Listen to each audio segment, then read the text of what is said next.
LEC as we continue week 2 of the regular season here in summer. Only bangers allowed today, 2 more best of 3 on our hands. I'm Laura, I'll be joined by Odo Amne and Dagda. How are you guys doing?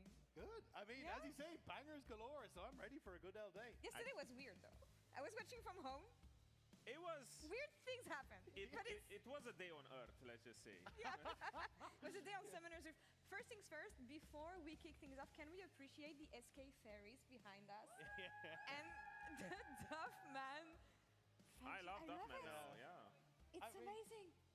All the drawings and everything. Honestly, you guys, shout out to the SK fans. Coaches don't get enough love. Duffman deserves it. Duffman does, and SK do, and I'm really happy to see this. Talking about SK, they broke records yesterday. I mean, something's happened. This series was weird, but that Mondo and Wonder were insane, guys. Yeah, I mean, poor Wonder was just sitting there, and everyone was just beating the life out of him for an hour, while Mickey and Slowkey are just sitting there on the side, and it's like, I really want to help you, but I really cannot help you. Just stay there. You're doing great, buddy. Yeah, the Mondo took more abuse than MKOI when they're over in France. Like, it was absolutely insane. Pretty much. Yeah. So as of today, we'll have seen all the teams play in the LEC summer, with Fnatic debuting with their new revamped roster later today against MKOI. What can we say about MKOI though? Are they fighting their demons? They finally grabbed the win yesterday, so... They did, but good on them. Jojo was really not happy already, because he said it himself yesterday. MKOI was really struggling with the fact they didn't have a win condition, but again, I want to bring it back to the schedule. It's one of those double-edged swords. It only gets easier, yeah, surely. It gets easier, but the interesting part is that once they slow down their schedule and they go to the later parts of the split, that's when you have all the other hungry teams will be playing 2 games or 3 games a week, trying to clinch a spot for playoffs. Yeah, and that's where I think they can kind of pick it up a bit. It is a little bit unfortunate that they had to play like the powerhouse teams in their first week, but like vice versa, right? G2 and KC also have to play the other top teams that week. And it's kind of KC kind of head on top of it all, but still, I think MKOI have time to try and ride it, but it just hasn't been going their way at all. No, not at all. And I feel like the win they got yesterday was necessary, so we'll see if they can continue leading today in their second series. One thing that I want to check and talk about though is all the roster shuffles that we've seen ahead of summer. Usually teams want to shake things up, get their best chance to maybe make worlds. A lot of teams made changes, but I want to know who won the off-season so far. So grab your heads. Okay. That's a weird thing to say, but yeah. Do you want your other head? Also, give me mine because I can't stand up, thank you. And I want you guys in the chat to vote as well on all the teams who made roster changes. Who do you think won the off-season? We have Vitality with Fiesta, Team Heretics with the bot lane, but I don't care about this. I care about Missy and Nukdog, because bringing the EU boys to the coaching staff is, I think, something fans care about. Yeah. GX with the Spanish boys, Flakid and Oscarinin, and SK with Slowkey. Vote in chat. And vote here as well, actually. Let's talk about Fiesta.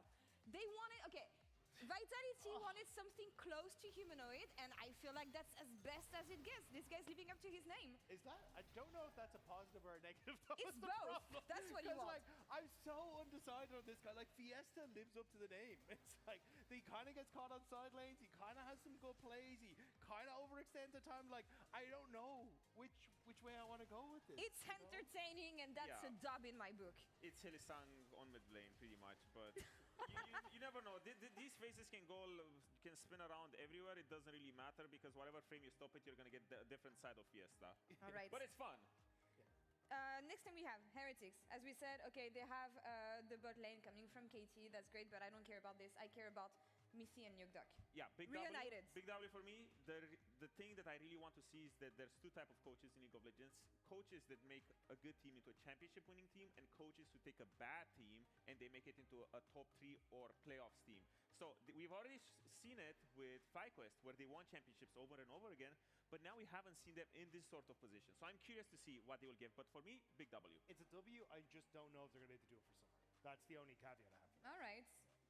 I don't care enough, so we'll get to the next one. What I care about is GX, because they came into this year being like, we believe in our roster, we want to keep on believing in our players, and it feels like Gatekeepers is all they could have. So now they finally brought Spanish players into the Spanish org. But is that going to be successful for them? Is that what is going to transform them? Your face is so goofy, like that. I'm so sorry, but wow, I can't focus. On the paddle. Do you know what? Fine. Here's goofy face. You know what? Yeah. Okay, do we like Oscarinin and Kraken being back?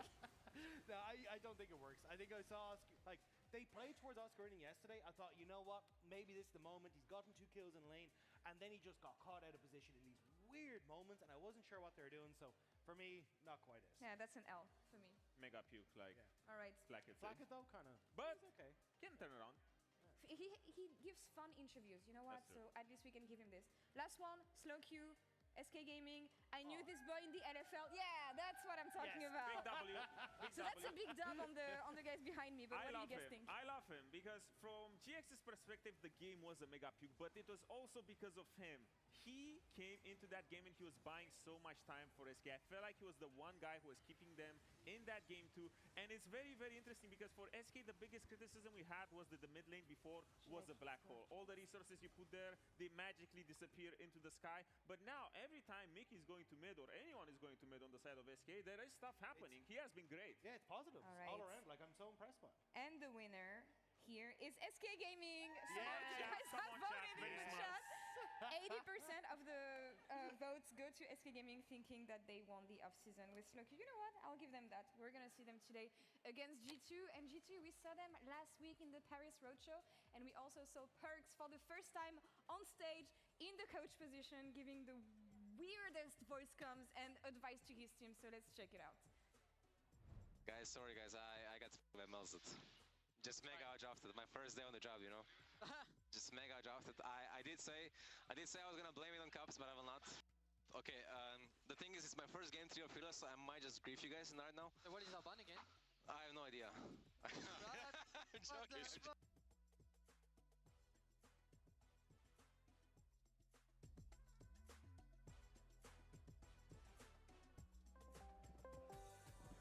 You know what? We couldn't kick this matchup without a reunion backstage G2 2019. You know them. They're going to face off on and off the Rift, actually. You guys had some things to say about Perks in the coaching position. So is there anything you want to tell him?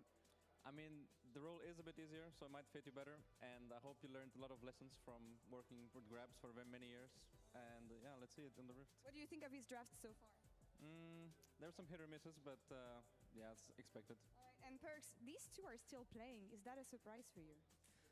I mean, I honestly have no idea why is Mickey talking so aggressively. Like, he has not looked good ever since I played with him. Like, generally fall off year after year, falls off harder.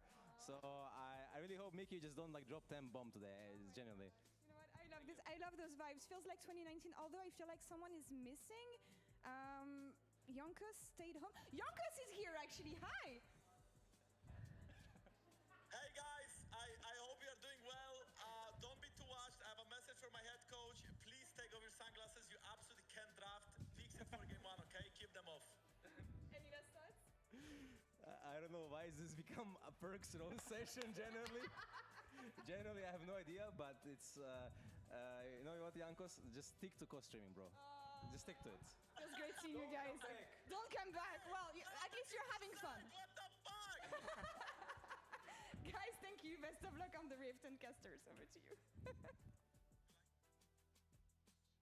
That's an incredibly hard act to follow. Yeah, Perk seems to be the G2 2019 punching bag, which is crazy because, again, Yankos is the one who's co-streaming. Yeah, I I feel mean, like that would be your free layup. You know? Or Mickey or Wonder, that kind of like Yeah. went to the weaker teams. But Perks, I mean, it's like He's the new kid on the he's block. the new kid on the block, He's, kind of, yeah. You know, New you role. gotta take your shots where you can. That's true. We'll see if the drafts are good or if the accusations are gonna keep coming in hot and somewhat accurate in terms of some of the drafting struggles for G2. Look, guys, G2 are always an interesting team to talk about because they're 2-1. Like, It was hard to talk about yeah, in the LEC. In the LEC. Yeah. Internationally, it gets easier. Domestically, they're still that big top 2 team.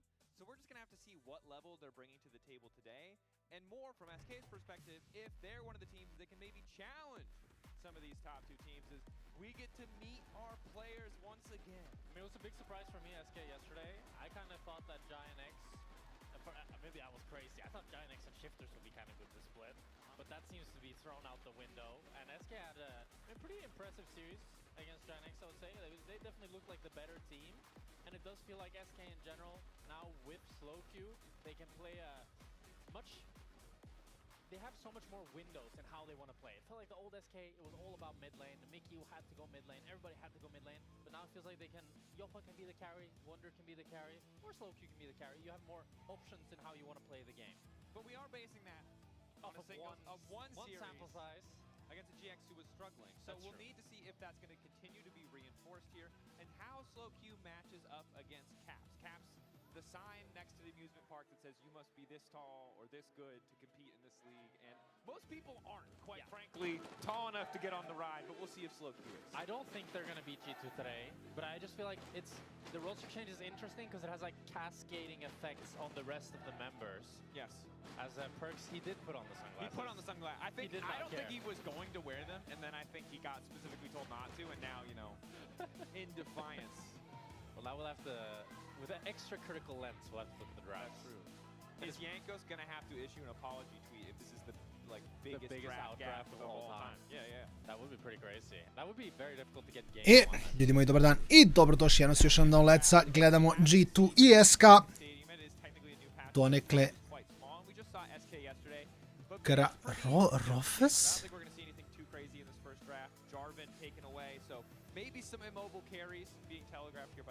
Rofes? Redon first selection. Recimo. Što znači Rofes?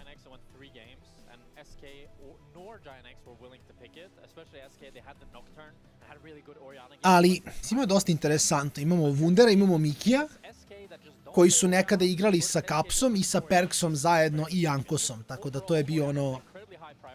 To je bio stari G2. I onda je nekako dosta cool da vidimo sad kako su podeljeni igre jedna protiv drugi, da vidimo... Što ja volim da kažem u suštini ko je bio problem. Jeli? They could try that. That would be difficult though. As it looks like it's going to be the Camille first pick instead. Which it would be a nice change of pace if that was for top, but it's not. It'll be for support if we see it instead. Victor is Victory Flex, Han sama može da ga igra na botu, tako da sa te strane je sasvim okej. I'm surprised at how Oriana's dropped in Prio though. It seems like Victor has become the premier mage for so many teams. Probably a lot due to the fact that it's much more comfortable to flex it into the bot lane. We saw... What was it? Shifters played Oriana bot lane, I think it was, and I mean, it's fine, but it's not the pressure that Victor is gonna have. Ziggs može da bude također flex, odgovor na botu. Eventualno možda bude flexa na mid ako potreba.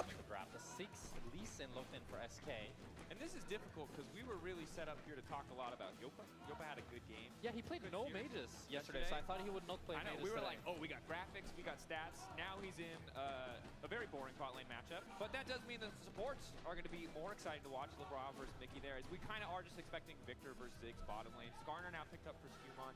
Lee Sin for... That is pretty random. Skarner također, dobro. Normally Skarner is a champ we see later on in Fearless when a lot of junglers are out. But the fact that they're going such a tanky lineup here, no Bruiser yet locked in for G2. They really need a lot of damage from Caps and Broken Blade as they go later on into this draft.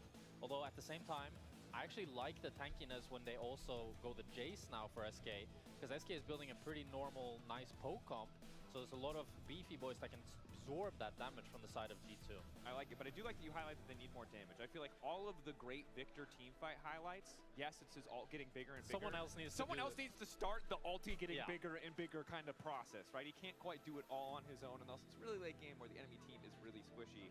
So G2 a lot of good CC tools, but they're not always the best proactive tools there. It's maybe over-reliant on Shen Taunt Flash currently. So maybe a bit more damage, a bit more proactive engages. Poke is the story for SK, so not surprising to see them take away yet another beefy boy as Cassante has been banned away.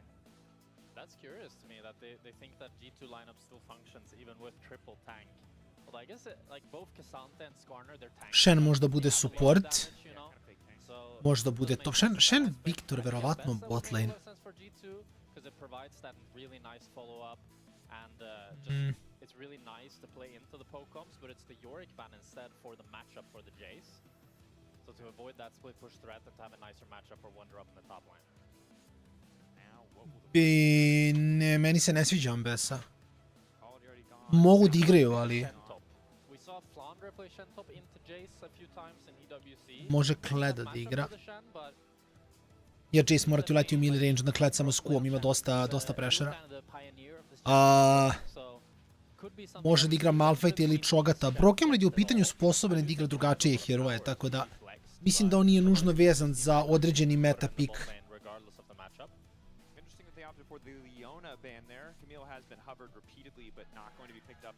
Tako da sad ćemo da imamo šta hoće. Jace i dalje može da bude flex. Znači, Jace nije garantovano top. Jace može se igra na midu, Jace može se igra na AD carry-u, a Wunder je malo je rasti, tako da nisam baš 100% siguran da je Jace na topu, iskreno. Upravo su breakovali flex, mislim moraju, Sivir je na botu, Viktor je na midu. I sad ćemo da imamo samo da li će uzeti... Okej. Olaf na topu, post 6 možda farmo je Jace i sad je vreme da SK možda zameni Jace-a negde drugde. S tim da im je komp jako loš, komp SK, mi se uopšte ne sviđa.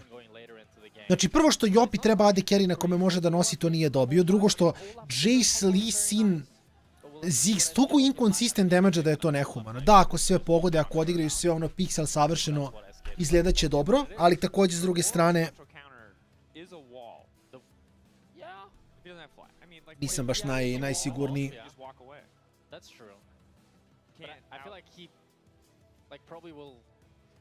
You just don't look there. I feel like he's gonna phase through it. No, he's not gonna phase through it. But I feel like either the wall is gonna stop him from engaging, in which case, gonna do nothing. Yeah. You're right. There's great wall angles, or it's a completely useless spell. So we'll be Anivia mid lane. They're not gonna offer any crazy flex. They're gonna try to put the Jace mid. So Jace versus Olaf, as you mentioned, maybe a bit Jace favored early on. Of course, BB is 9-2 on Olaf currently. G2 in general is a super dominant team, so not surprising to see that kind of scoreline. But we've seen the late game crazy Olaf angles, and it's going to be something SK are going to have to contend with as we get ready to. Mislim, post 6 već Olaf postaje problem, tako da vidjet ćemo. And G2 certainly have added a lot to their damage profile, but not a lot of it is in the early game, Jack. No, their early game of G2 is relatively tame. I think we'll mostly be looking at top lane for early game aggression. Bot lane is really just going to be a farm fest. Both laners should go teleport and just be completely chilling down there. And then I think when you go into the later stages of this game, SK, they want really slow fights. They want to poke them out, while G2, they want to run them down, pop the Sivir ultimate, pop the Ragnarok, and just run them down all as 5. So if they can get that fight started off and make it fast, that's how G2 really want to play. All right, here we are loading into this first game. Action on the top side. Evo nimo. A ton of poke from the side of SK. Let's see if they can maybe take control early on, especially with that Lee Sin. But already in the top lane, we're seeing a bit of support coming in here from Lebrov. Yeah, both supports recognize. Nauči si da Olafa želiš.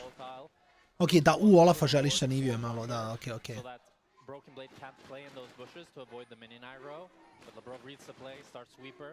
So now Broken Blade can have a much vidimo more i chill publiku, matchup tu where su. it's just playing with that bushes. Došli That's su. really key when you're playing this melee into range matchup, that you can always walk into Prisutni bushes su. to avoid taking damage. And Mickey looks like canceling the recall just in case Lebrov did. Ma Nivio će ovdje biti, mislim gledaj, Nivio je generalno dobar pik. Olaf ima i načina da igra oko nje, pogotovo po 6. Ako ima flash, dosta mu je lakše. Skarer ima više problema o Niviju.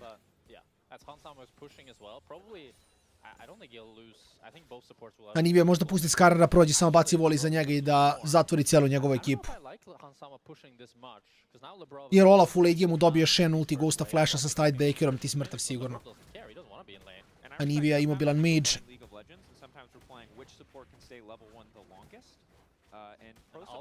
Tako da nešto već možda iskoči za vratom. But Lebrov and Mickey might be trying for a play of their own, although based on the fact that they're still in lane at level 1. Mi se ne sviđa što Jopa igra Zigza. Mislim da nije Jopa taj lik. U smislu kao, nema, mislim on nije mage igrač, prvo i prvo. A drugo što, najbolje što je SK ikada izgledao je bio kada je Jopa imao full slobodu da igra kako hoće. I sad imaš Jopu koji igra Zigza, stoji, baca bombe i to je to.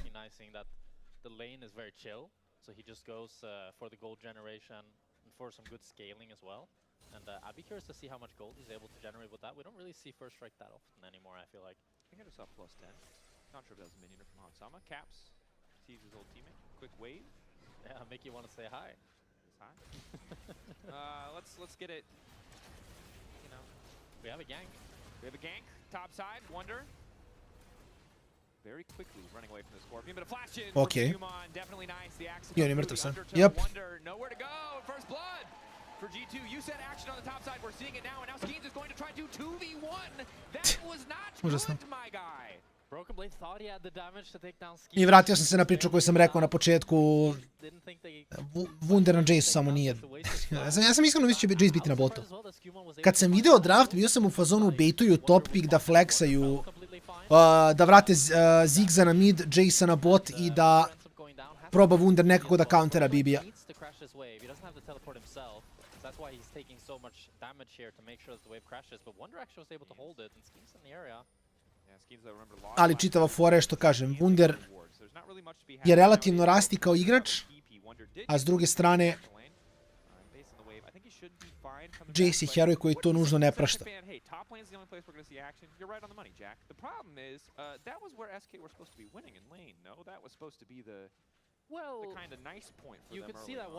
Možda bi ja trebao da... Možda sam... Kaj ja spođu upalim kameru, samo moram da setupujem sobu za kameru. Another bit of unfortunate news for the side of SK. Slow Q did lose his passive off camera during that top lane fight. So no egg for this bird in the mid lane. No eggs for breakfast today. Sure. Bit weird in the context of the game to say it like that, but I know what you mean. Yeah. You know, barbaric. That's a fully sentient entity, but you do you, Jay. Yeah, tako. Here we are in a very slow-paced game, which is the exact opposite of what I thought we would get. Izbavim jedan game na kameri da ne bude da me niste videli. Da. Yeah, shout out to Basil for doing these interviews, and shout out to Yopa for a large collection of completely unhinged statements, both in interviews and on Da, samo što mislim da je to ti je savjet od mene, ma to krucijalna stvar, da coach mora da poznaje svoje igrače. Optimalan draft i optimalan draft za tvoju ekipu nisu uvek dve iste stvari. To je jako bitna stvar i to je recimo greška koju mnogo kočeva pravi unutar leca.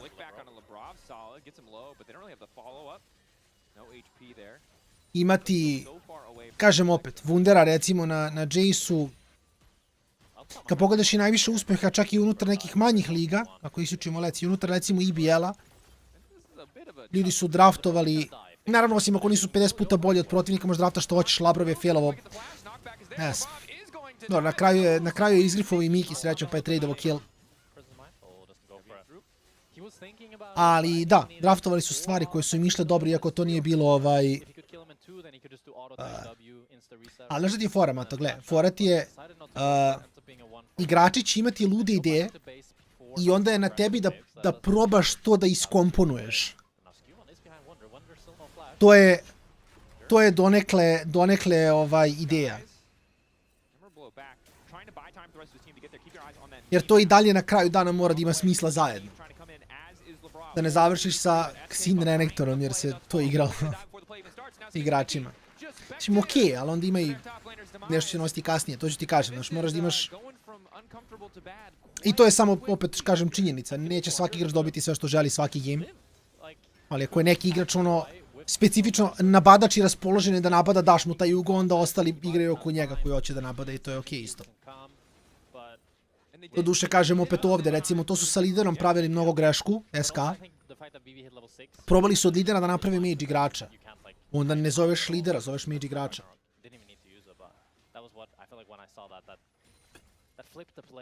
Skrimovi ti Mato samo kreiraju proof of concept. Ti kada dođeš do officiala, sad, verovatno ne trenutno s tvojim ekipom jer ne skrimujete dovoljno, ali vidi, ti kada dođeš do officiala, ti već imaš, sve je već testirano. Sve već znate da li radi, samo je pitanje šta od stvari koje već znate da radite. Kada imaš ekipu koja dovoljno skrimuje, koja se dovoljno poznaje, koja opet to dolazi sa malo više iskustva.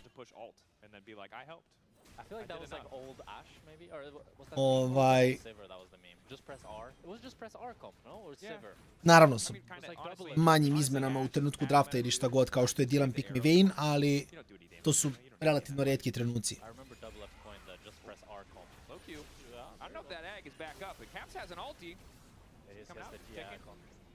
Fajn je on. Tako da, kroz skrimove... Da, ne, ja sam siguran sam da nije, jer kažem, znam, coachovao sam sve od 5 ortaka iz Amerike koji hoće da igraju collegiate, pa lol do... jako ozbiljnih timova organizacija. I piratravitima i svašta nešto. I kao... od najneiskusnijih igrača pa do najiskusnijih igrača sve sam čuo.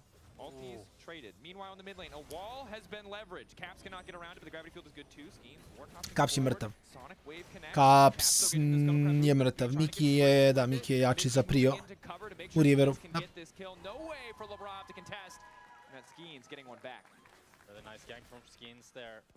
Caps flashed the initial Q from Skeens, but wasn't able to get out. Skimon could look for a dive on top. I think they should have the damage. Wonder does have flash though. If he's able to flash like a crucial CC and buy time, well, he already cleared most of the wave. Oh, Axe missing is big. Getting a chunk on Broken Blade as well. Really good defensive moves there from Wonder. Denies any sense of a dive. If he wasn't able to clear the wave and the wave got under tower, easily Skewmon and Broken Blade could just one-shot him there, but defends that well, and it's a dragon for SK with no cross map available for G2. Pretty nice. Again, you talked about... Mislim, za Wundera specifično kažem. Rasti je dobar i weak side, ali onda je poenta što ti moraš da imaš u stvari Wundera koji igra weak side. I onda Jopa koji ti je hyper carry igraš oko njega. Sad, da li je to kroz prave pikove na botu, hvatanje prio, da li je to kroz potencijalno neke rane rotacije. I to ne mora da bude, mislim, kao napraviš samo stil tako da Jopa ima više prostora da igra. To je to. A SK je recimo ovaj draft uradio sasvim obrnuto. Oni su Jopi dali najmanje. Bili su fazonu ti stojiš na botu, kliraš wave. Ne kažem ja opet, jeste mage meta, sve to stoji. Ako je on sposoban, probaš, to ti taj trenutak gdje probaš sa Jopom, vidiš ili može da igra mageeve. I ako igra mageeve, ja bi opet... Vidjeli ste Vladimira. Recimo, Vladimir je dobio Vladimir je dobio priliku juče i Vladimir je sam izneo game. Kao Vlad je sam izneo game. Zašto? Zato što Vladimir samo ima više carry potencijala nego Ziggs. Ziggs ima mnogo više problema iz prostog razloga što Ziggs ti radi... Znaš, Ziggs ti radi kao AP kit. I problem koji ekipe imaju generalno kod nas je što će da hard commituju na to da Ziggs uzme bot kulu 7 minuta, onda se rotira na top, uzme top kulu i u 10 i onda uzme mid kulu u 12, zato si uzeo 2 Drake-a kroz Ziggs prije, rotiraš ga na timing, to je sve super. U jednom turku Ziggs umre od jungle ganka, ti više ne možeš priđeš kuli i izgubiti ceo gameplan. Ti si fazon, aha sad ne mogu priđem kuli i izgubio sam game. Jer svi idu na ono dosta 1D, bi bio mrtav.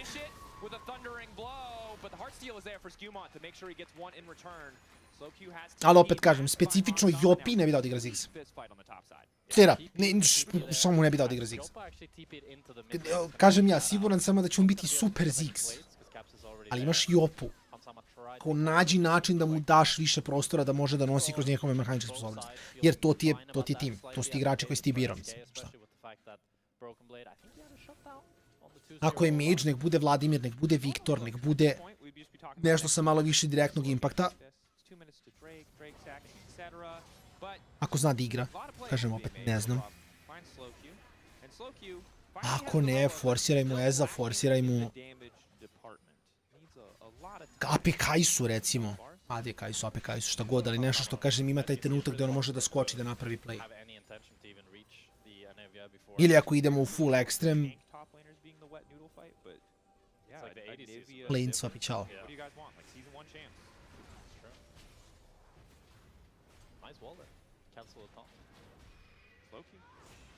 Ali mu ne draftuješ, vidi, si video šta je radio sa Junarom?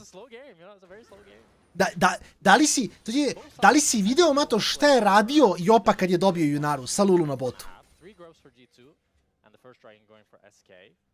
Znate što je Jopa? Mislim, ja znam si gledao taj game, pošto si verovatno... On si skrimovao ili šta god. On je igrao Junaru sa Lulu na botu sam iznad. Otišao je 14-0. Jer ima... taj je igrač, on ima taj trenutak. Ne kažem da mu blindaš Junaru, ne kažem da mu forsiraš Junaru. Zato ti kažem, imaš Eza, imaš Lucijana, imaš Kaisu, to su 3 kaste radija. To možeš da igraš. Mislim, postoji razlog što ljudi banuju Lucijana u mage'eve. Jer sa toliko kratkim cooldownom na instant dashu može da igra u većinu mage'eva. A opet kažem igraču koji opet to mnogo više leži nego da mora da bude na Zigzlutiju. To je daje mu mnogo više prešara. Jer to meni ljudi kažu na streamu kao, pa vrati, Ezreal radi AD carry, nisu mrtvi, Ezreal nije AD carry. Jeste, ali nije, on je AD caster. Isto važi za Kaisu. Možeš da odeš AP Kaisu. Stojiš preko pola mape i pucaš. Lucian je jedini specifičan, ali on je dosta matchup dependent. Jer očigledno ima jako mali range, ali ako nađeš način dobiješ lead s njim, onda se može snowball.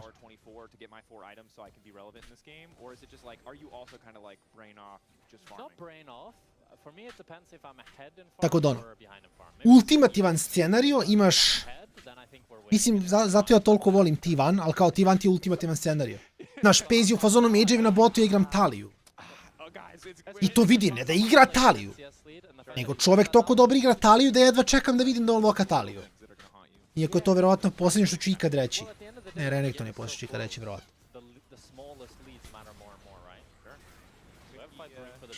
E sad, očigledno naši evropski igrači nisu na tom nivou da su u fazonu, aha, ovo je, X hero je najbolji u ovoj meti, mi ćemo to da radimo, onda moraš da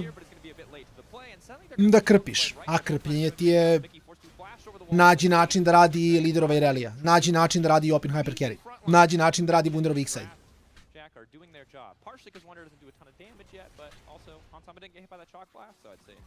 Mislim, 15. minut Wunder ima 130 stripova na Jace-u 1-3 je.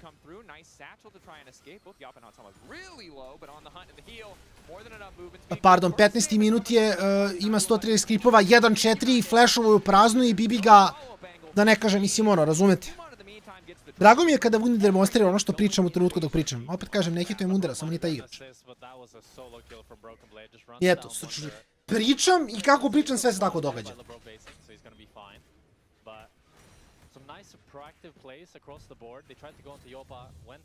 Mimo Cheeza, mimo bilo koje strane, vidiš šta se događa. To je poenta.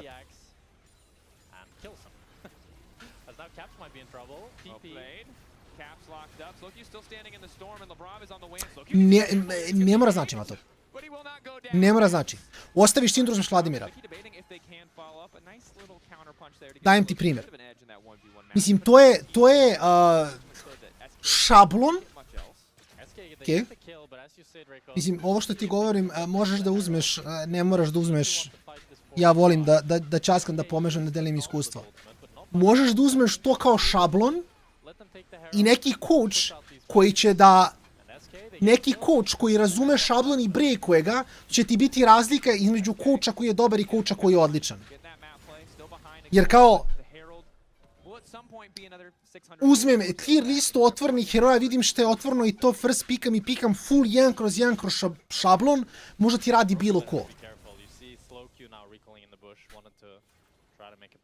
Znači, to ti je u najgoru ruku pola sata posla. Prođeš kroz sve lige, prođeš statistički kroz sve draftove, vidiš statistički šta se najviše first pikuje, ti ko je dobar sa analitikama za pola sata može izvuče full statove i da ti bude coach. Ne razumeš? I tu ti taj trenutak jeste heavy, ali radi. I to kao, imaš proof of concept radi. Razumeš?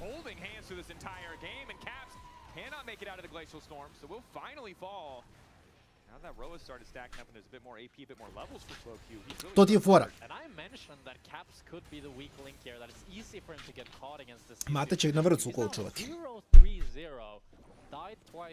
Ja samo čekam.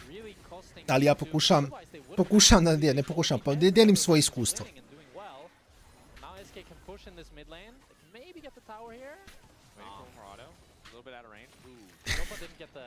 Tried to activate the satchel as soon as the Herald charged, but didn't quite have the damage, but it's a matter of time, and he's gonna get that tower anyways.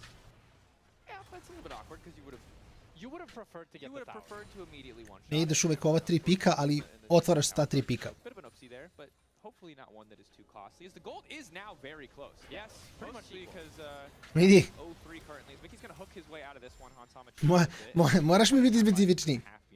Ne ideš uvek ova 3, ali otvaraš sa ta 3. To ti je ideja. Okej. To ti je ideja, to je okej.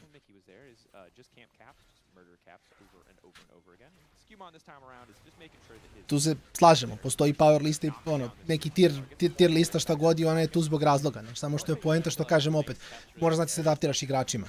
I to je ono što u lecu, prvo u lecu ne rade. U većini situacija.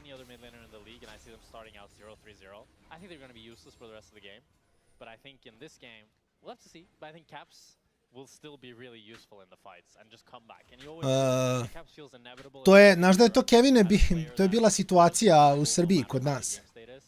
S jednim, nije sad bitno ko je, ali sa nekim poznatim našim kao trenerom, koji je prodavao neke trening planove i onda kad su se mušterije te osobe kao spojile, skapirali su da im daje copy-paste sve isto. Znaš, kao uzeli su, razumeš, i kao, ne znam, poznavale su se igrom slučaja te dve osobe koje su bile kod tog lika i kao pogledali su planove i kao identično 1/1 copy-paste. Tako da to je, a taj lik je giga poznat, zamisli neki likovi koji nisu poznati. Na šta tek to liči. Zato je opet igra Ziggs, ali to je pointa, Solti, ne treba da igra. Mislim, ne treba da igra. Može da igra, može da igra, ali samo mi, znaš ono, ako dođe do toga da li će njegove mehaničke sposobnosti napraviti razliku, ovdje neće. To je fora, zato što je on Ziggs. Znaš, Han samo će mu flashovati jednu bombu, flash, mehanički Han samo možda napravi mnogo veću razliku nego Ziggs. Osim ako ne uliče ovako i umire, ali kapirate pointu. Kao Jopa je izvanredan igrač, a dao si mu heroja koga mogu ja da igram na botu. Što je fora. Ergo, ne zovem dok ne krenem da aktivnim screamom s timom. Ne ti bjehovi to jesu jer su broken. A Mato, jel ti misliš, mislim sad nisam ja siguran, ali ti znaš da je ukupno ima jedno 4 godine više coaching iskustva od tebe, da me ne shvatiš pogrešno, ne znam šta kažeš to uopšte. Ovo je to giga random. Kao, radio sam sa timovima, coachovao sam sa timovima. Kao, nisam samo coachovao igrače, coachovao sam i timove, i coachovao sam timove od... Da, ali hoću ti kažem, razumeš, i kao...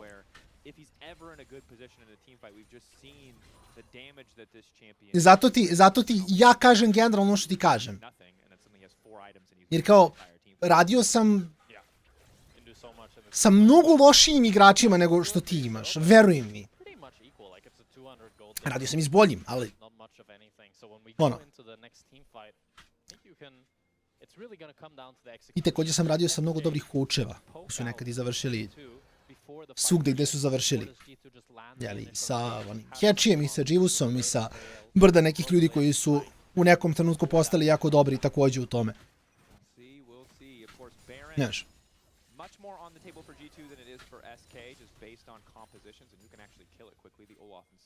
I to ti ono, znaš, kao...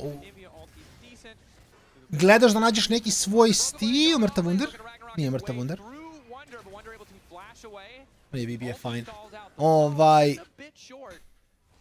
Jer ti kada pogledaš i najveće uspehe Evrope u LoLu, istorijski ti je bilo treneri i igrači koji su bili spremni da izvuku neke stvari koje su ekstremi. Ti kada setiš Misvica, tebi padne na pamet PT i Leona. Na primjer.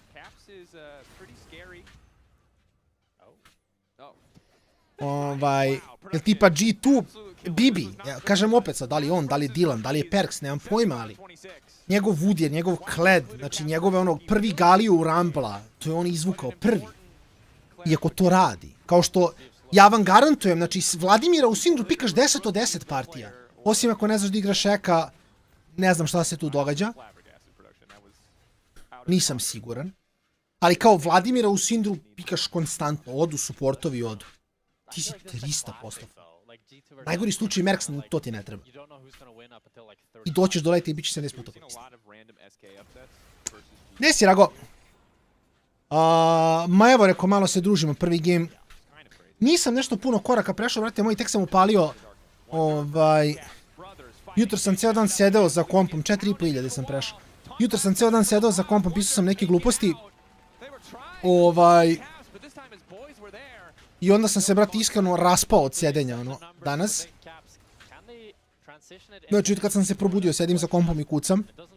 Ko da radim ono neki office job, razumeš? I onda sam to završio fazom 10 minuta pred lec i onda rekao, ajde sad je lec, mogu malo se išetam. Tako da ću ceo lec verovatno da hoda, malo se razmrdam i onda ćemo biti dobri. Jesi mi ti dobar, Rago, kako si? Jesi izdržao buđenje? Shai Carey je otišao u Egipat. Ferret je otišao u...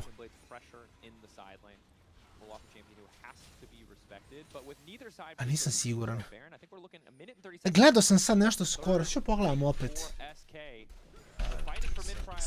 Nisam ispratio. Shai je otišao u Anubis, ja mislim da je Ferret isto otišao negde i ovaj Poljak je otišao u Poljsku, a ovi Kinezi nisu... Erdot je otišao u Devil's Van, da. Ali, Chen, Ferret i Ruby nisu otišli nigde, što je jako čudno, iskreno. Jer ja ne znam... Oni su živjeli ovdje u Gaming House-u. Sad je pitanje, znaš, verovatno ono dok se sele nazad ili šta se događa sa njima. Nisam 100% siguran šta sa igračima Partizana. S ovom trojicom što nisu negde sajnovali. Čekaj, stani, Mato. Znači, oni su našli TCL tim od raspada crno-belih i već su stigli da ih skemuju. Fair. Iskreno da budem, u ovom trenutku me više ništa ne čudi, samo mi je neverovatna brzina svetlosti s kojom se to dogodilo.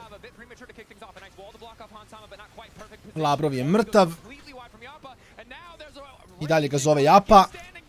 I sad će Japa da bude japovan od strane Olafa, zašto igra Zigza i ne može da uradi ništa u Olafa.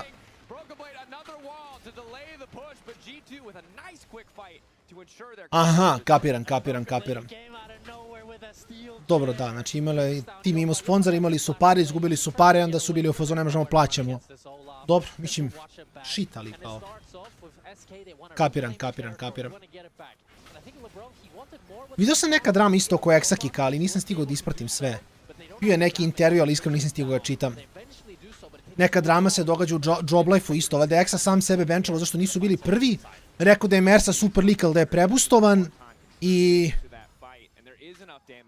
sad je neka drama u Francuskoj. Nisam ušao kao u detalje svega toga, ali da. Što bi neko otišao u Egipt? Znaš šta je fora, Kalu?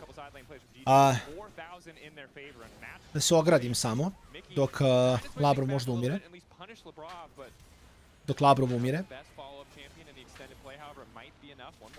Koliko je Nivija, vrate, dobra i naporna u isto vreme, to je nehumano. Ja, ako se ne varam, Mate ima inside info, mada trebalo bi da bude isto. Partizan je potpisao igrače verovatno do kraja godine. I onda su odlučili da na trećem splitu izađu, a tad je najteže naći tim. Jer obično, generalno, ekipe, rosteri, build-upuju do finalnog splita i ovaj treći split je najbitniji. To smo pričali i za Let's, jer ovaj split je najbitniji kod na Worlds, isto tako i za EBL, ti je šampion EBL-a i... Razumeš, svaka liga, ovaj split je najbitniji. I onda je automatski, jedine ekipe kojima treba change rostera su ti manje stabilne lige ili ekipe koje su imale problema. Tako da je mnogo teže naći tim. Znaš, neće ne znam, Galionzima ili Solariju trebati odjednom 3 nova igrača u trećem splitu. Oni su na početku godine napravili roster koji nabadaju do kraja godine. Osim ako se nešto nešto ne dogodi.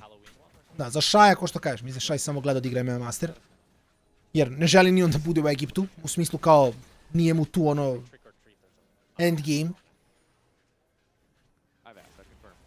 Ali kapiram između ovdje Wunderov Flash. Skjumad ima ulti, samo je ulto kasno u duše.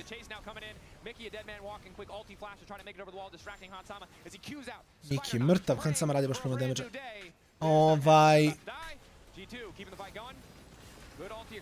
Labrov je živ. I sad Caps. Caps Claps. Caps Flash, dobro.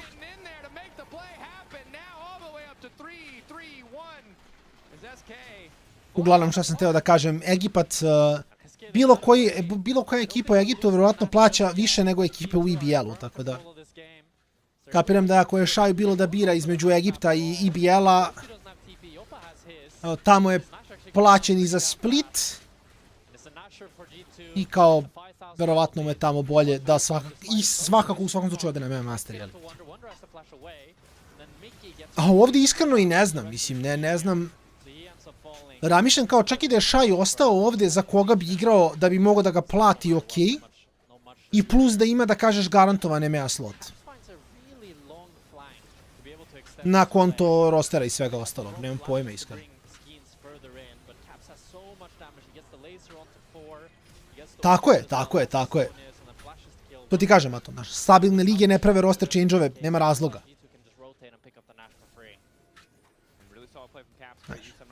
Stabilni RL-ovi ti prave roster change-u,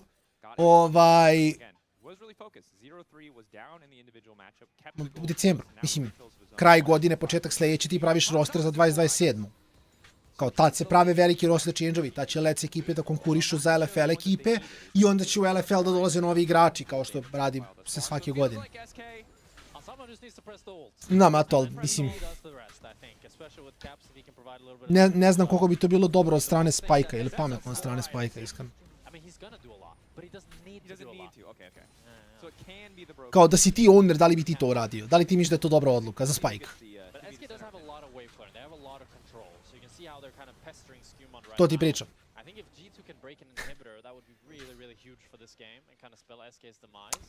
Upravo tako. Znaš, pogotovo u takvom, ne, stoji, nego, znaš, što ti kažem, pogotovo u takvom, kao, ono, ili praviš roster da napada, ili praviš roster da se drži, ili kažeš community-u, ove godine smo se odlučili da razvijamo mlade talente, znaš. Ali biraš.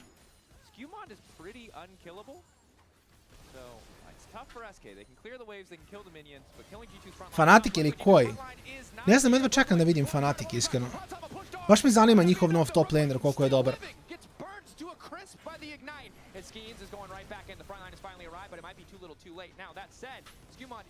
Ali da, point je da roster treba ima neki smisao.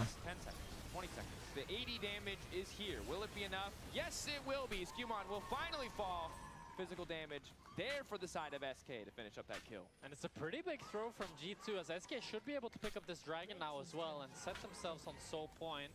Although Hansam and Lebrov want to look for the cheese. Skeen space checks. Quick taunt, hop back to Mickey. Getting low, does have access to the GA. Hansama could be in trouble. Nice hook to interrupt, but a GA proc, that's devastating. Lebrov now looking for the angle and the setup. Yappa on the way and flashback from Skeen. Sonic Wave connects. Resonating strike, ready to come through. Good hook from Mickey. Šta je Hansama? Čumo je Drake, ja. Pogledaj ga, brat moj jadan. Ja moram flash alta.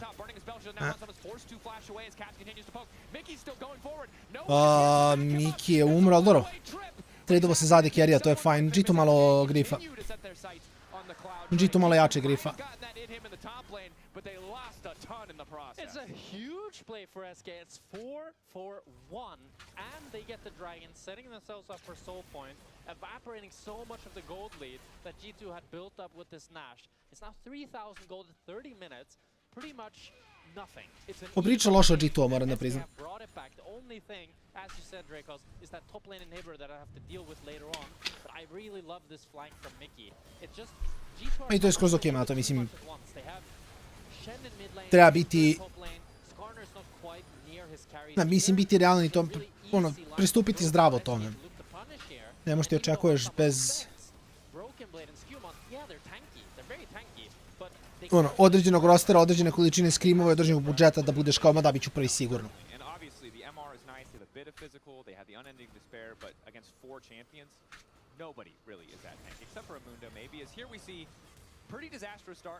Mislim, vidiš koliko su crno-bijeli morali da urede da kažu bit ćemo prvi. Kao da dovedu legitimno veoma napadački roster i kao da, okej, bit će prvi, da. Zato što ti je, mislim, opet kažem da se razumemo, full respect, ja, svaka čast Partizanu. I ja se nadam da će se u nekom trenutku vratiti nazad u e-sport. Jer mislim da su radili jako lep posao. Pored toga što kao da ulagali su dosta, ali su stvarno i doveli su Rubija, doveli su dobre igrače, napravili su lep roster. Ne, naravno, da, intervju, hype, to je, mislim, naravno. To je 300% se slažem, a to s tobom.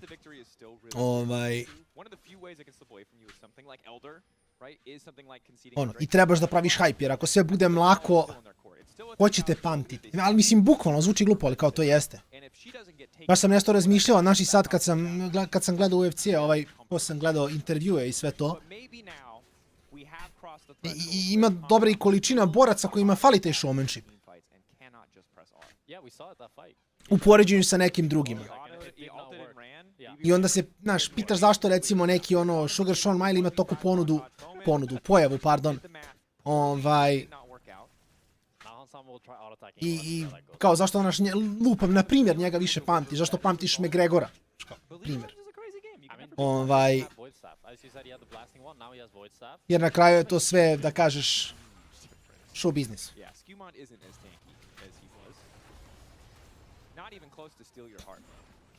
Tako da okej, trebaš da imaš i rezultate, ali također moraš da se prodaš. A samo rezultati, ko rezultati ti...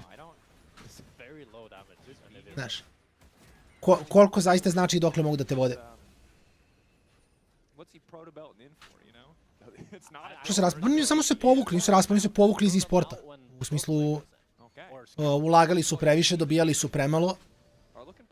Jedina stvar, kažem, kod crno-bijelih je bila ta činjenica prodaje. Znaš, mislim da su crno-bijeli imali odličan temelj, ali jednostavno nisu mogli da urade ništa sa tim temeljom. Znaš, imao si naša organizacija, mislim, Partizan, naša organizacija, naš klub Srbije, koji je imao igrača iz Srbije, pored inostranih pojačanja, bio si ubedljivo najbolji u regionu i kao to zvuči kao sve idealan scenario i onda samo vidiš ali. Znaš, nisu se prodali ni u kom formatu, kad kažem prodali mislim na dobar smisao. Kao, to je bio kraj, kao odličan, fenomenalan roster na Balkanu sa on još s kojim doradi. Sa jako malo selling powera.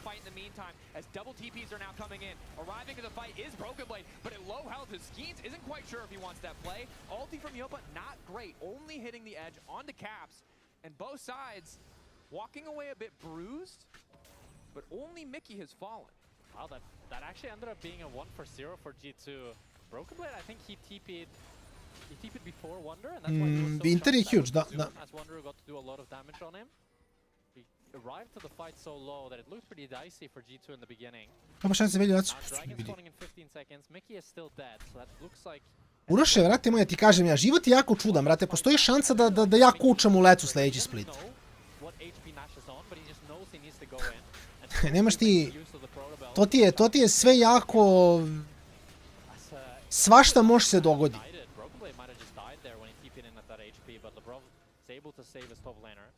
Da je neko rekao, a Perk će se vratiti iz penzije da postane coach G2-a. Kao, realno... Ok, da, bio je u... Bio je G2 ranije, ali ako ćemo tako, znaš, Frogen će se dići iz penzije da coachuje, ne znam, ja mislim, CLG EU, znaš, kao, da je Nikad ne znaš šta će se dogodi, vrete moji. Nikad ne znaš. Nije mi trener. Pa ti kažem. I kao sad će koučovati najbolji ekip u Evropi. To realno zvuči nevjerovatno. Mislim kao... Zvuči kao nešto što ne može se dogoditi. Mislim kao... Nije logično da se dogodi. Jap, Viktor. I prekasno došao na mecima.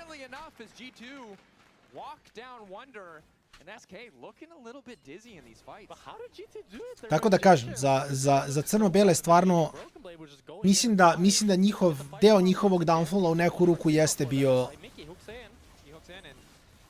Mislim, s jedne strane ta nemogućnost prodaje, u smislu marketinga, mada mislim da je to generalno najslabija karika svakog na Balkanu.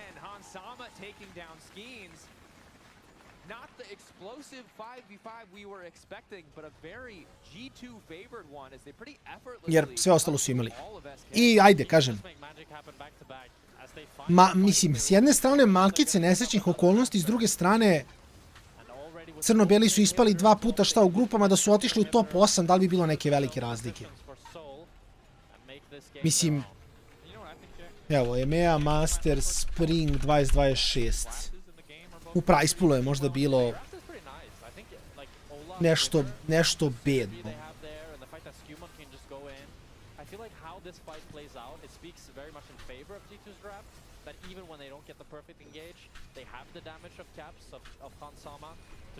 Da čak i ne piše koji je price pool bio. Da li ima price pool?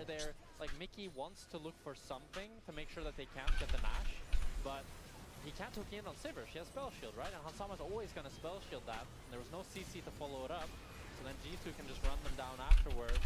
Slowq had to invest his flash as well to get away from the Impale, so that's something he doesn't have now. Smash defense. Yeah, and one of the big things we talked about was the poke of this SK comp, but it really hasn't worked out too well. And you can see when they walk into close range, again, Caps, who started the game pretty far behind, essentially one-tapped Wonder. Kao će biti Versus Invitational, to je pitanje. Da, znači nisu im dali cash samo, ne. Nisu im dali cash, samo su rekli da dobiju poene ka Let's Versusu 2027.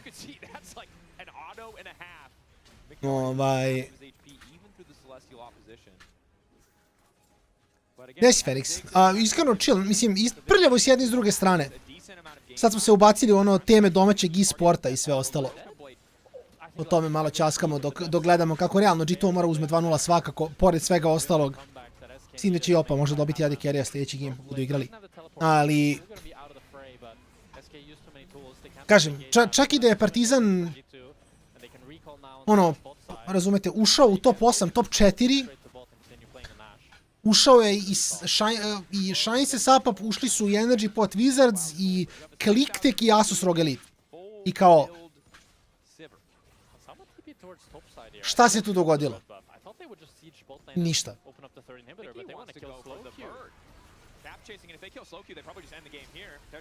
Ne, kraj. Viktor ulti.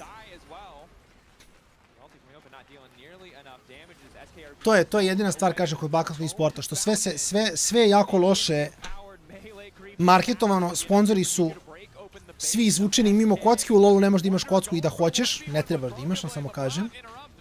I onda je kao situacija gde ti ideš sa svim tim. Znaš, kako ti to praviš da bude održivo? Zvezda je imala ok ideju sa Sport Visionom, prodavanje dresova u fizičkim radnjama i sve to, ali kao toga ništa, mislim, vidjeli ste kako se završila cijela ta priča.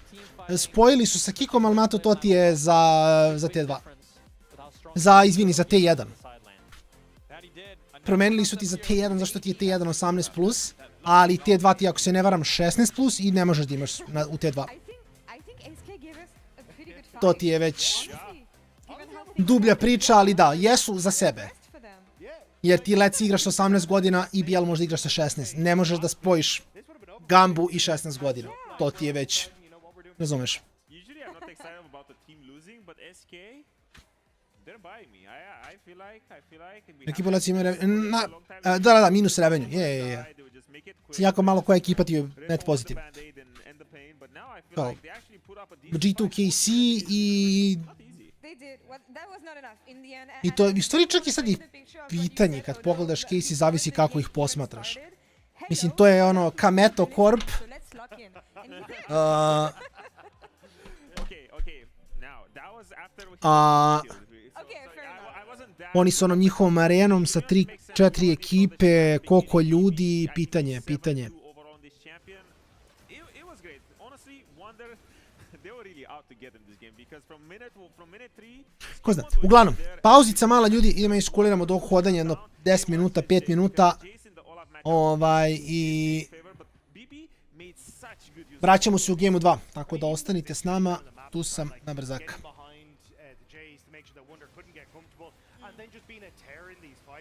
So much of this fight was coming down to his, we heard Jack and Drake was talking about in the cast, was that wall positioning that was coming through from the Nivea, but Broken Blade playing well around that positioning, finding those good flash angles, just absolutely tearing people apart. It really defined that kind of early to mid game that was making it difficult for SK. I'm sorry, but I cannot The take it face is seriously. matching now, but like the craziness of BB's face is matching the champion. I love it. Becoming evil. I don't know which one it is. Hey, I'm in for the transformation. He has been wholesome and PR trained for way too long.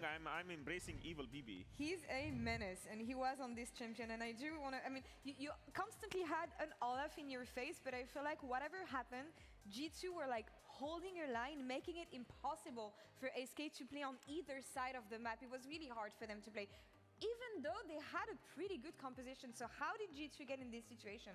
Okay, well, let's bring it up over here so we can talk about it. We got a bunch of stills because SK's team comp is do or die by being there first. Well, if you look in this position, G2 is there first. And with this sort of team comp that they just want to dive all the time, the main person on SK's lineup, the one who is supposed to carry you in this Drake situation, is in the top lane, hitting a tower as a freezy bird, just sitting there. So already this position is just lost. The Olaf is pushing in the Jace on board because Jace at this point was around 0-5 or whatever.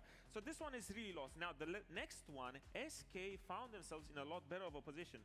But what's gonna happen here is that you lose track of a Shen, and usually when you walk in this position and you want to take space, you're maybe thinking the Shen is around here, or the Shen is around here, or he's maybe human warding over here.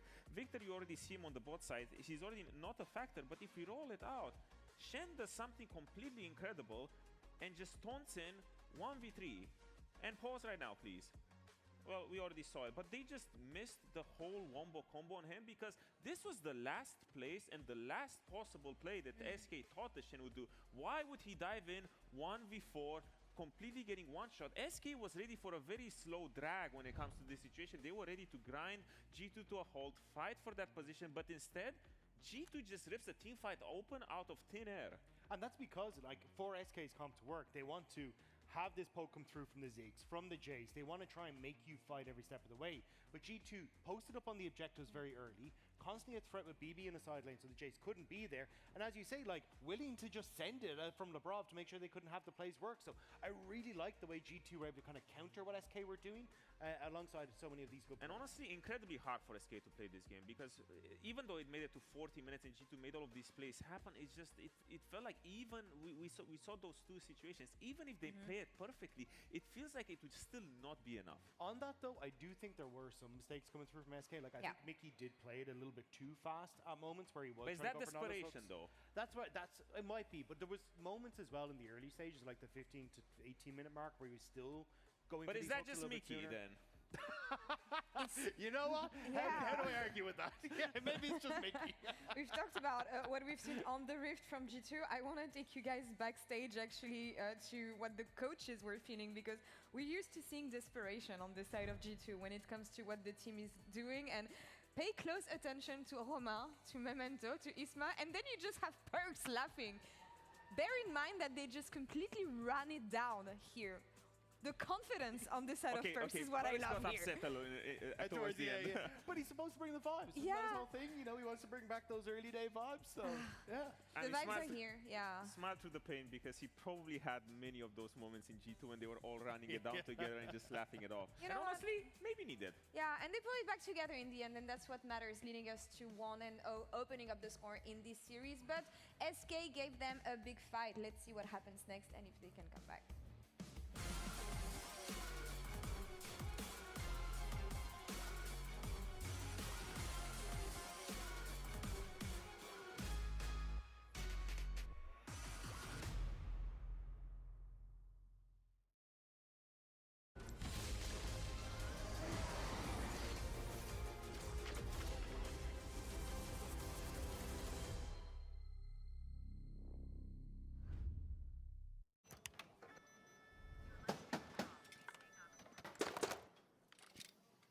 Brother, let me try. Wait, brother. Let us break this instead, brother.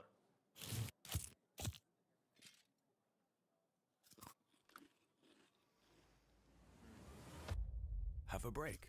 Have a Kit Kat. What is this, brother? Perfection.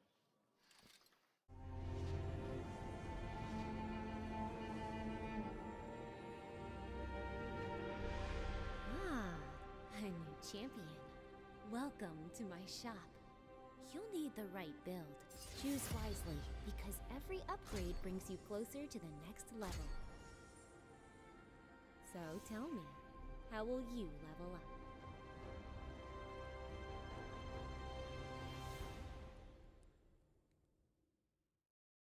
Want to find your fastest server every time? Express like a pro and optimize your connection in one tap. Express and game without ISP throttling. Express and shield yourself from DDoS attacks. Express and choose the VPN trusted by gamers everywhere. Express VPN. Experience gaming the Express way. Fast, stable, competitive.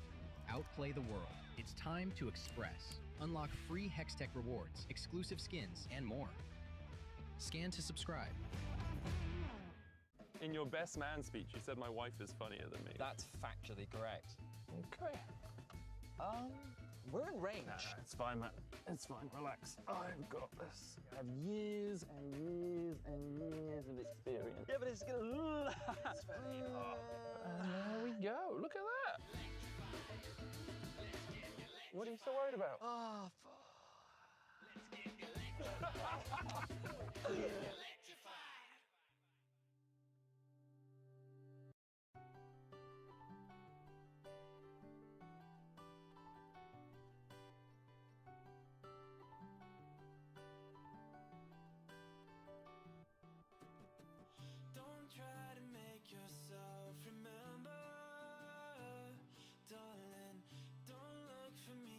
Just a story you've been told.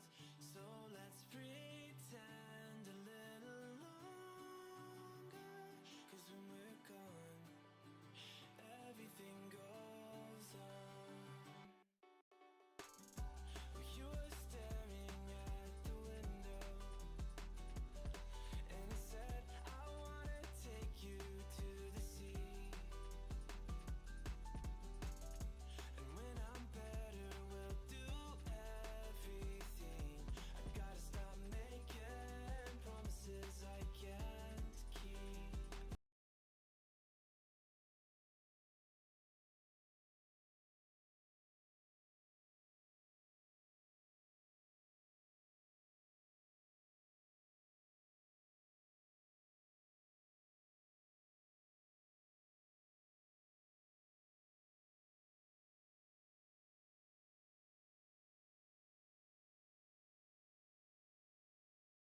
SK, sit down, bro. Are you getting interested with perks? I guess so. Sit down. Okay, just lift your hairline and show the corners and like make fun of him. That's true, actually, yeah. I just like this. Stand United up and available. Leeson getting pounded into the wall. Taunt blast coming in for LeBron. Wonder taken out. They want that? I got the Look, Anivia. There's a flash here. Wait, Ziggs will die. No flash, no flash, no flash. I lied. I'm looking for it. Get Zig. Civil the flash, yes, civil the flash. We can't really follow on this. Top of the plant. That's fine. Let's get out. Good job. Good job, guys. Yo, credit to G2 there, but Yopa, we crossed the line, bro. We don't go after the hairline. We don't go after the hairline. That's disrespectful. You can't be doing that. Are we speaking from? Shut up, Jack. Welcome back to game 2. SK right at first selection. They choose first pick. G2 choose blue side. So SK get, G2 get the counter pick, etc., etc. Look at that man. He doesn't understand. He's got good genes. Mom and dad both have hair. He doesn't understand what it's like for us out here. It's funny you say that because Perks literally is wearing jeans. Boom. Let's see how they do the draft. Oh my God. Is it possible for... we have great anti-synergy. That's what I've realized. Yeah. We are completely opposite sides of the spectrum. The good news is wherever we are, both sides, completely unprofessional, which I love. So back into the draft, SK had a little bit of a hiccup where their comp that we expected to maybe win early game lost pretty convincingly. But they did do a good job of keeping it close. However, the problem with gold advantages in League of Legends is some champs just scale different, some champs scale better, and G2's champs scaled better. And G2 played better in the team fights. Oh, I think there was no skill I mean, we didn't need to component. I don't think we need to kick them all down. No, but you're kind of making it out to be like a comp the dip? draft was the only thing that mattered. Which I guess, I mean, if we want to just hype up Perks, then sure. Yeah. Maybe No, that's you're right. Maybe that's what Mickey is saying. There like, was a- He was there- like, oh, Perks gap. Yeah, there's a lot of gaps in that game. But maybe they can shore some of them up in pick and ban. What's going to come out? I would like a little bit of spice here. I mean, G2 just played, I don't want to say the most boring comp of all time because Olaf was in the game, and that was cool. And they played it well, and it was still as exciting as it could be with those champions. But I'd love a little more early game volatility, a little more explosive, high risk, high reward, pushing lane sort of deal. That would be cool. I think the Orianna is still a question on my mind. I feel like it's weird that both teams ignored it game 1. And I think G2 will just take it away now. It seems like SK just don't prioritize it whatsoever, as they decide to go for the Syndra first pick. Cassio's still Syndra. up and available. That could be an option for Yi2. Syndra, spicy. I like the E2 as well. Orianna, it's like a family sedan. It's a practical choice, not a flashy choice. Good fuel economy. This, on the other hand, ooh, lock it in. Lock it in. Lock it in. Lock it in. Okay, this is not so exciting. Not so exciting. Again, Still strong practical, fighting power, good, though. engage, right? Yeah. If I ever see a Karma again, I'll walk off desk. You can solo cast. You got this. Okay. But because there won't be any fighting, so you won't need there to won't be any fighting. I won't need to play-by-play. I like melee supports. I'm deeply afraid of returning to enchanters. They bore me. But with Leona locked in, some good proactive engage tools. Really love Leona into Syndra just, again, for the ulti. Almost every other engage champion just gets dunked on by Scatter the Weak. Interrupts so many of those cooldowns. G2, do they want to go Cassio, Orianna, or Locke? Okay, so it looks like they want to go Cassio over... I'm still kind of mind-blown that we just really don't like Orianna, but I feel like I've rapped so much on about it, I kind of need to drop it. But it's just this champion has such high priority normally. I don't know, I think you should bring it up every time, actually. Yeah, every single time. So pick. Skins could pick Orianna jungle right now. Yeah. Oh, Orianna. So we'll see what Skins wants to go for. Gnar is going to be the pick here. Just a blind pick for Wonder super early on. Okay, maybe we're looking for a I think a Vayne on 3 here. for G2 could be an option. Yeah, this is a bit awkward about them being where they are positioned in the draft. That G2 get this final pick here because they want to just go for a... Definitely going to be a top pick, I think. Yeah, I think it makes a ton of sense. But is it going to be the Vayne? And weird that G2, I assume it's just because the Syndra is a flex for them, but weird that you would say, we're going to blind pick our top laner and then give you the option to match with a counter pick. Yeah. If they had picked something else like jungle to mismatch bans in the next phase, I'd like it more. But jungle would make a lot more sense. But Because now now you it's have just Broken free. Blade on Vayne. Into Gnar and Rel, pretty easy to play. Especially if just SK don't get a lot more range on the rest of their picks. Because they'll have to pick like a melee jungler, right? So that's already 3 very low-range champions that this Vayne is playing into. So Yeah. should be a pretty easy game for BB. Now I think G2 should target some of the other mages that potentially SK could bring out. Not Orianna, because SK don't seem to want to play Orianna. So Talia maybe could be an option. And BB is 4-0 on the Vayne. Yeah, production hook us with stats. Nice and quick. Appreciate that. Shout out to Hayden, Molecule, our stats guy. Ajmo da vidimo. Look.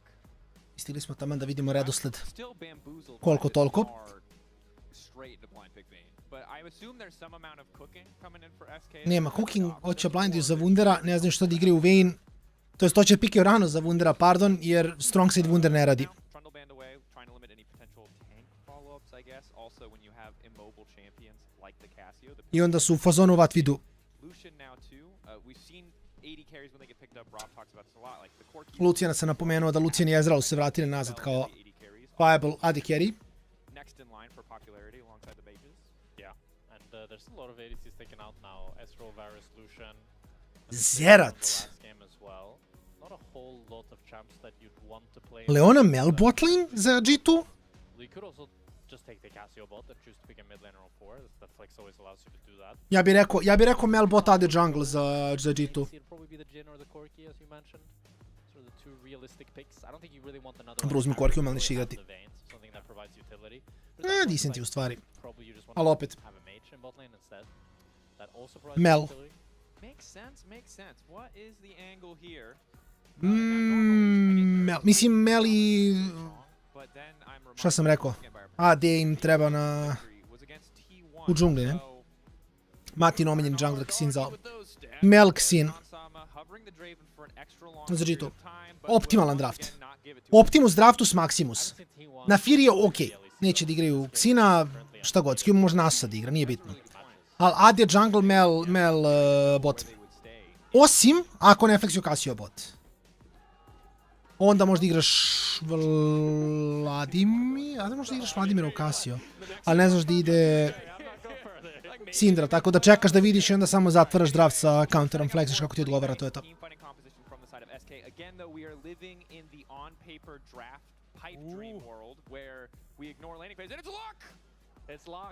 Galio?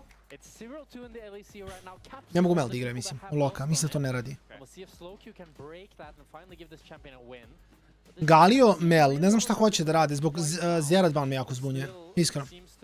Jer Zerata banuješ samo ako hoćeš da igraš Mel.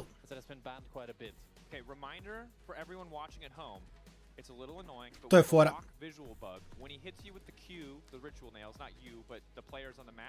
They are like gonna 50% disappear and look invisible. It's just a spectator bug. It doesn't affect the players in the game. Ne znam kakav je matchup na Casio suddenly disappears off your screen. It's 90% the visual bug, 10% likely that slow Q is 10-0 and is one-shotting people. So, you know, just use context clues. You'll figure it out. I'll bring it up again for anyone who forgot. So, no Xerath. Now we have... Iskreno, mislim, dobro, ajde kažem ja opet, za Loka gledali smo Galija, gledali smo... Znamo da Lisandra također radi poprilično dobro u njega, ali... Caps igrao Loka i jako se raspao, izgledao je veoma loše, tako da nisam siguran.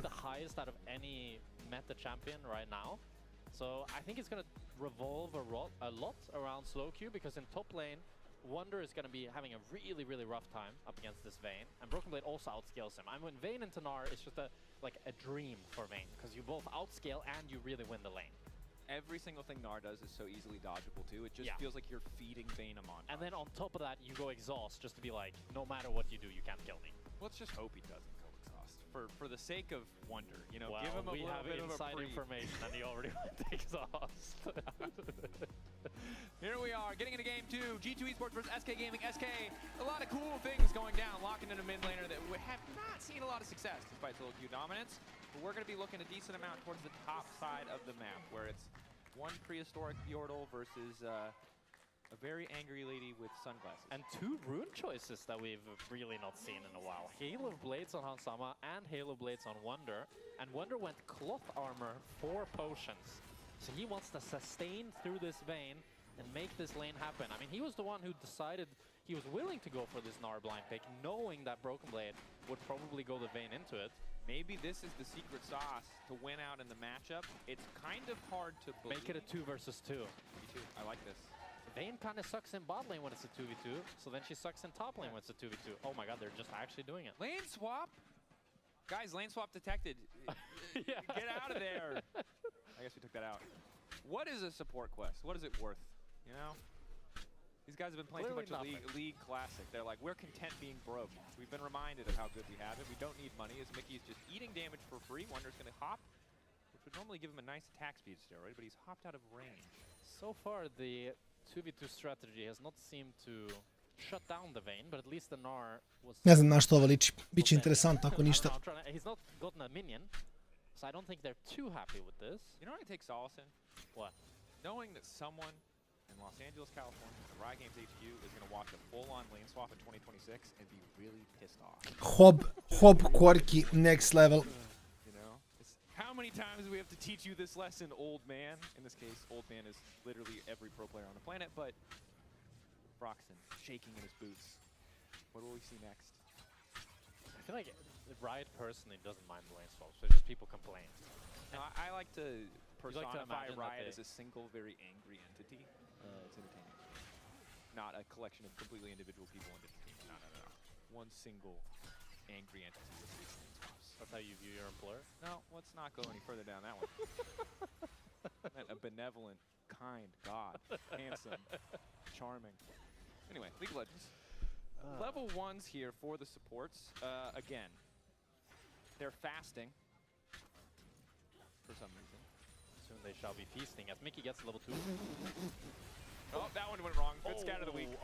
Zenith Blade in. Bit of an unfortunate shattering strike there for Mickey. Yeah, I think a more unfortunate LeBron flashing in though into the Hansama, immediately getting stunned by the scatter of the week. Does have the Hex Flash, so... But you gotta get the jitters out. That's true. Corky Halo Blades, you're getting back to Corky, it's a different time. I do wonder, some supports that I played with, whenever they wasted their flash with Hex Flash, they always said, it's fine, I have Hex Flash now. Rob is on his own. That shattering strike, man. Rob gonna stun and walk away, never mind. Forgot it's a Leona, you cannot kill her. Yeah, not the best here, as Hansama TP'd back in, just to find his support. Very low HP, having to recall. If I was him, I would be a bit annoyed. Based on the early laning phase here, I'm going to ask you to be a lock expert, and it's fine if you don't have a perfect answer for me. Yeah. Just based on your experience. Da li će raditi kad praviti lovski heroje? Da. Mislim da koliko god je Star League of Legends, lep flash od Kansame, koliko god je Star League of Legends, Riot zna da je ključ da nekada naprave heroja koji je dobar za početnik. Tako živi igrice. Ne možda napraviš svi heroji budu teški, jer svi bi se smorili od Lola. Maybe at 6 he can win if he dodges the Petrifying Gaze. Controversial double counter pick yourself strategy. Okay, but like it's a melee mid into Cassio. Like, I don't think you're winning a 1v1. I think you're winning when the support and jungle get involved. I'm just saying, they benched one melee mid enthusiast, and now they're playing a lot of melee mids. That's true. This is an SK thing. They like these melee champions. Look here though, some quick trades there. I like that. Ritual Nails, quick hop out. Leader was born at the wrong time. Just needed to wait for lock release. It's true. It probably would have just been permaban. And then That's usually what happens, yes. The only reason it's getting let through is because it's looked so terrible on stage. And I think everyone is just kind of giving it the do-it-you-won't challenge. Yeah. SK are doing it. I also think it's like pretty high risk. Like if you're not able to find any sort of lead, especially in this game when you're up against the Vayne with Exhaust. That's really hard to assassinate. You can't assassinate the Neferi because she has the Invulnerable. Cassio is pretty difficult as well because she gets so tanky. It's only really Hansama, but he has LeBron feeling for him on the Leona with Exhaust as well. So I think it's a... Slowq's got his work cut out for him. Slowing down, flash out from Caps. Caps now level 6.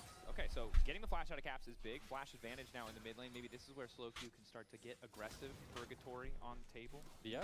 Especially with Schemes when he hits level 6 now and he has that flash cyclone available. Hansama tries to dash forward, but this is, I think Syndra is one of the most annoying mages to play against in both lane because she just does that. Nesi ba ne. Yeah, but you're like zoning her off wave and she has to do it every time you W4. But that's because his support would lane. True. Wonder is in trouble. He does have flash. He's starting to speed out as he turns back to Mini, hoping he could kind of bounce on Scumon's head there and make it out as Scumon continues to poke with the Dark and Daggers, but Yet another flash burn. I thought he would die actually. Broken Blade didn't have the level 6 and didn't, neither Skewmon or Broken Blade decided to flash forward to follow him. He doesn't have the TP though, and his wave is in a dire strait. That Broken Blade is just freezing it. And Wonder has been holding on pretty well in terms of CS, but with how the wave is now, he's going to fall behind quite a bit in the XP and CS department. Next flash over the wall. Caps does have ultimate. He has to be careful here as he's caught in the miasma. Engaged there. Purgatory used by Slowq, but the immediate exhaust now coming in from LeBron to deny the play. And Slowq running for his life. The gray health ticking. Whoa, flash in from Skewmon. Super aggressive. He's going to get exhausted. There are too many exhausts in this game. Now Skeens is going to re-engage. Level 5 Wukong, but again, all that armor, Conqueror fully stacked. Skewmon's just forced to back off. Scuttle Crab on top side will go to Skeens, so he'll be likely first to level 6. No. Not a whole lot of damage in that skirmish. I guess because of the exhaust, as you mentioned, quite scrappy but scuffed. Ooh, Hansama. See, like, what's the counterplay? He even outplayed it. And he still just gets pushed back. He won the trade. Yeah, but he should win it harder. You just annoyed okay, you're right. By all displacements. Mickey is level 4. Well, there's very few displacements. This is the biggest bluff I've ever seen. That no way this works. It did not work. But the wave is not good for Slowq. Yeah, that was weird. This game is weird. Yeah, it is. Skewmon able to pick up the dragon, and LeBron is now looking to gank top lane. Wonder has the ward, but LeBron has flash. Here we go. Go for a flash Zenith Blade, but he gets spotted out. He's probably just going to recall or run towards mid lane. Look, I'm glad the game is slow, Jack, because it gives us time to discuss the important things. It's not enough sometimes to decide things amongst ourselves, amongst the teams. We need the public to chime in. We got to know people. Perks, glasses, no glasses. You got to vote in chat. We're leaving this up to democracy. What do you think? I think if he wins, it's cool. If he loses, it's... I actually just like it because when was the last time you ever cared what a coach wore on stage? It was Yamato Cannon and his like crazy 6 suits. So I like when coaches have a little personality. Does he look like an airline controller? Oh, yes. Yes, he really does, especially with the headset as well. Yeah. Oh yeah. Oh my He's god. calling in. You're good to land, that sort of thing. You know. Maybe I don't know if I trust that Perks G2 needs to land the plane, but you know, I think he could convince me he could do it. As Wonder, Wallop not going to connect him to Broken Blade. But Mickey is here to cover, and it really is a all-around-the-world tour from both these supports. And credit to LeBron and Mickey. They are effectively matching each other perfectly. There hasn't really been any greater advantages gained by either side. The downside is G2's just natural lane states are pretty winning. So they're still pulling a bit ahead in gold as Yappa finally no scatter. Okay. Flash over from Hansama. One more bomb. Dark Sphere. Comet doesn't connect. Oh, but Yappa can try to chase him down. Broken Blade, sidestep. Mickey moving in, mounted up on the horse, trying to take out his former top laner. Wonder getting chunked down. First blood, though. Wonder barely able to escape. LeBron can't make it out. Yappa kills Hansama. SK. We cast her curse G2. They turn it around. LeBron might be dead as well. Skeens is here. Has the flash. Has the cyclone. Want to come into the Leona. Eclipse. They don't decide to go for 2 kills for SK as they win on both top and bot. Hansama tried to go for the outplay on Syndra, but didn't quite have the damage with Yappa flashing the phosphorus bomb. Okay, meanwhile, falling on. Slowq going all in. Purgatory, domain expansion, dash in, get out! Oh, you love to see it. The weaves. Love every moment, but now the dog on the chase, and Slowq probably just dead. 240 health healed up. Not going to be able to get back to pick up that soul. And Skewmon, happy to just grab the kill in return. Napričamo Mato custom majicu ako dođe do late stage-a, vidi. Ja sam morao nešto da rešim. Ne, samo ga i dalje zovu Japa, ja stvarno ne znam. A meni nije jasno zašto Japa ne uzme i čuje da ga zovu Japa i ne bude u fazonu braćo, nemojte me zvati Japa, nisam Japa. Jer Japa zvuči kao neko ko mnogo priča.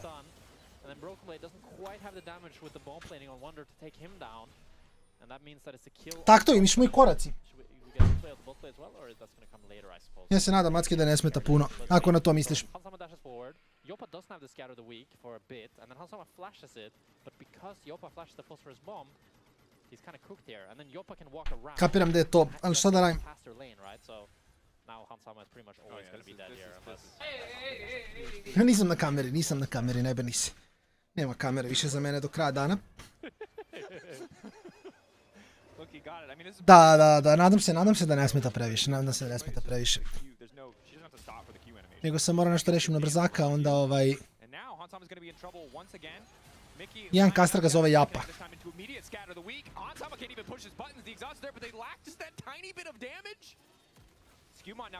Jedan ga zove Jopa, drugi ga zove Japa. Ne znam sad ko. Možda je to onih stvari što me kao samo teško da izgovori, to je okej. Ja znam koliko mi je trebalo Milicu da nauče da izgovore Milica. Jer kao C im je jako teško.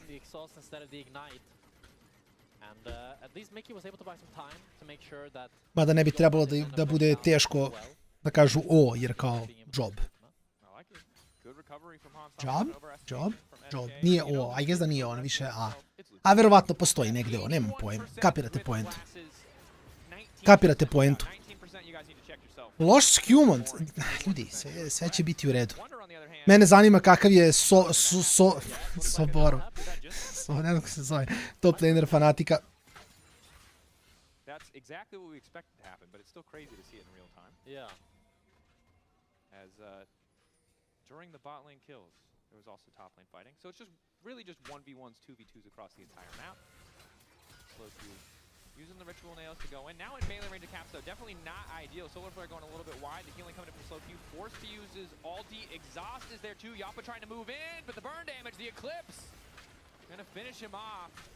Not gonna be able to grab that extra soul now, but Yappa hoping to finish up this kill. Pullback is there from Mickey, and Yappa grabs another. Yoppa gets a return kill at least for SK.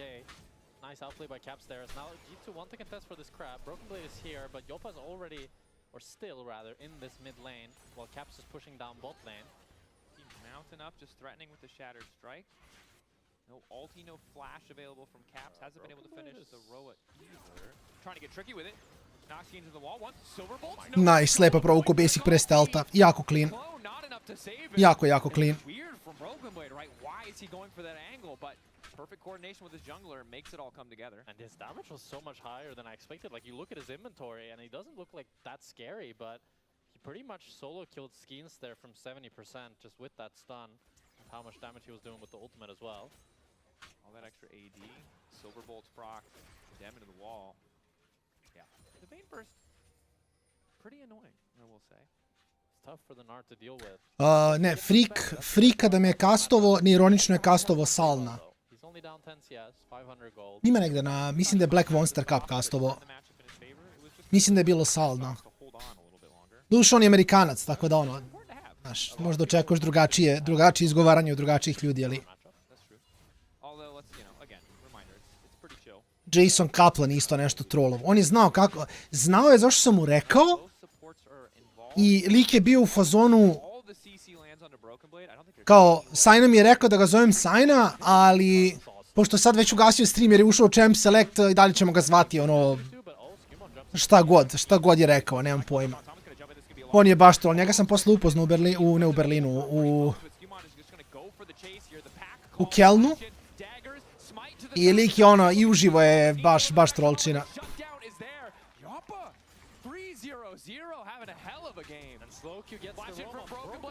Još jedan basic, nije uspio da basic.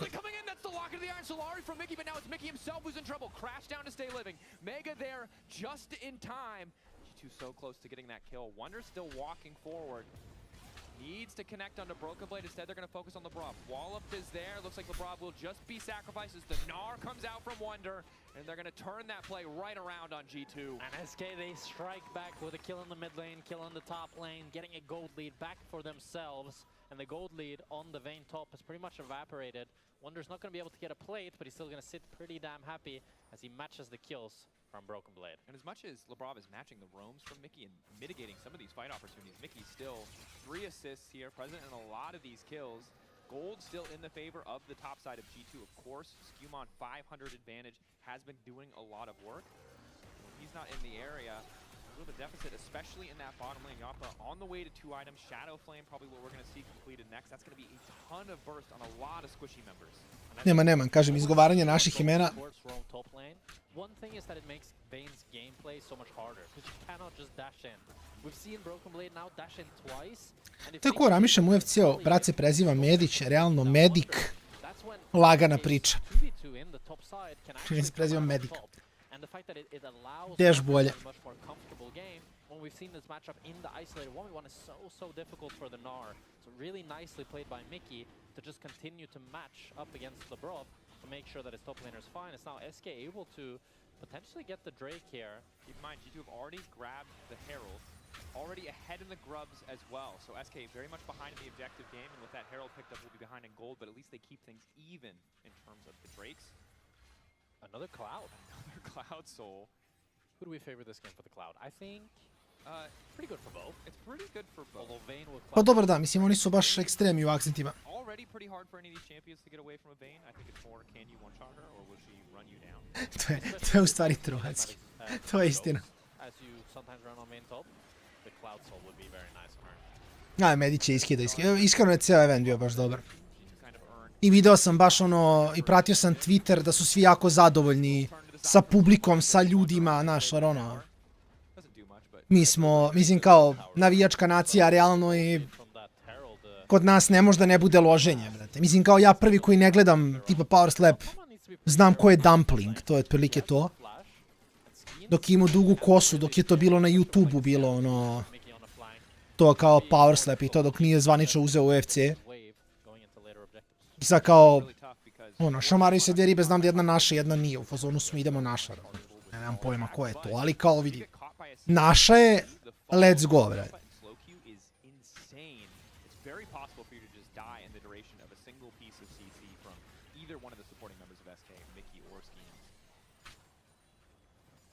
Get mid prior here, moving into top. Trying to force Yeti back. Mislim, cool je bila cijela priča što je bilo dosta finiša. Sad nekih dobrih, nekih loših, ali ovaj...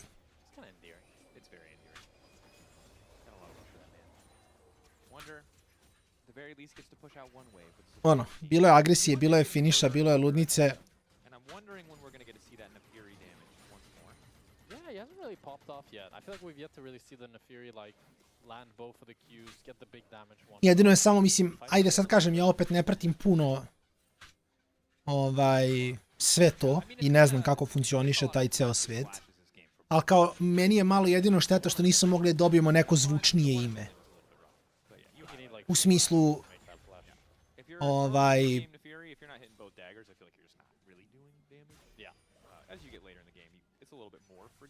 ono, ja koji sam kao dosta kao like što se toga tiče, kao ne znam i sve to, kao volio bi da je došao neko malkice zvučniji.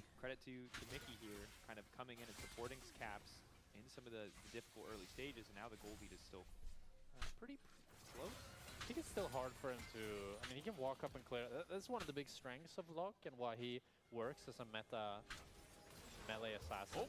SK are going for dive on top. Znaš, ne kažem da sad ono pedi de bedi treba da se bije, ali kao ne, bilo bi dobro, realno bi bila fora. Reset is there and Yoppa might be in trouble, but Slowq ready to go over the wall. Purgatory picked up. LeBron looks like he might be first to fall. The exhaust still ticking. Slowq A Slowq radi posao iskreno. Slowq radi posao. I to poprilično dobro.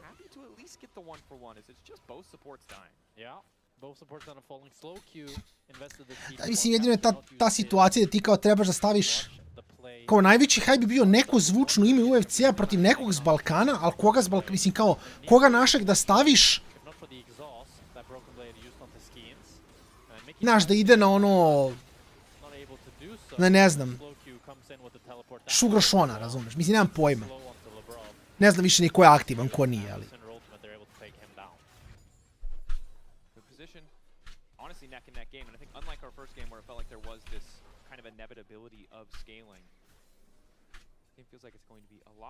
More difficult to predict who will come out on top of these fights. A lot of it coming down to setup instead as we see lane matchups shifted. Broken Blade matchup against Caps is Mickey going all in on Broken Blade.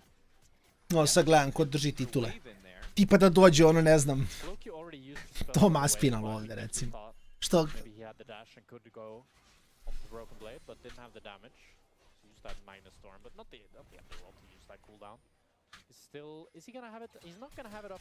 Ja se nadam, vidi, ja se nadam, nema tu šta. Islament 28-1, brate mili. Nova is basing should have the Essence River in base. So I think the big player that I'm looking at for G2 is Broken Blade. Ja bih volio, mislim, Strickland je malo je specijalac, ali iskreno on bi mi bio isto baš fora. Samo što kažem opet, znaš, treba... Broken Blade can outplay them with great movement. If he uses the flash well... A dobro, znaš šta je fora, mislim, ima ih sudija dosta i ovdje. Broken Blade can have a real montage in these fights, and he's certainly strong Znaš enough ti, to do so as well. to moji teretani ih ima koliko hoćeš sad. Dobar kondem. Ojoj, kakav flash! Ajoj, džopa!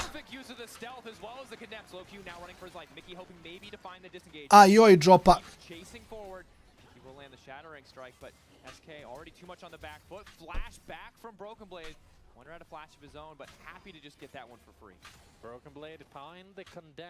Ja mislim da bi se njemu Phoenix se svidao Balkan jako. Mislim da bi njemu Balkan baš bio ono, znaš, kao druga kuća. Jer on je kao ličnost onako full prsotić i ovdje su kolektivno isto prsli ljudi, tako da to je mislim da bi to njemu bio haos gas, iskreno. Ali Jopin flash, ja ne znam stvarno gdje je teo da se, mislim vidim gdje mu je bio Miš. Miš mu je bio između jelke broj 3 i jelke broj 4. Sa leva na desno naravno. Kao, nije mi jasno iz te pozicije gdje on treba da se završi.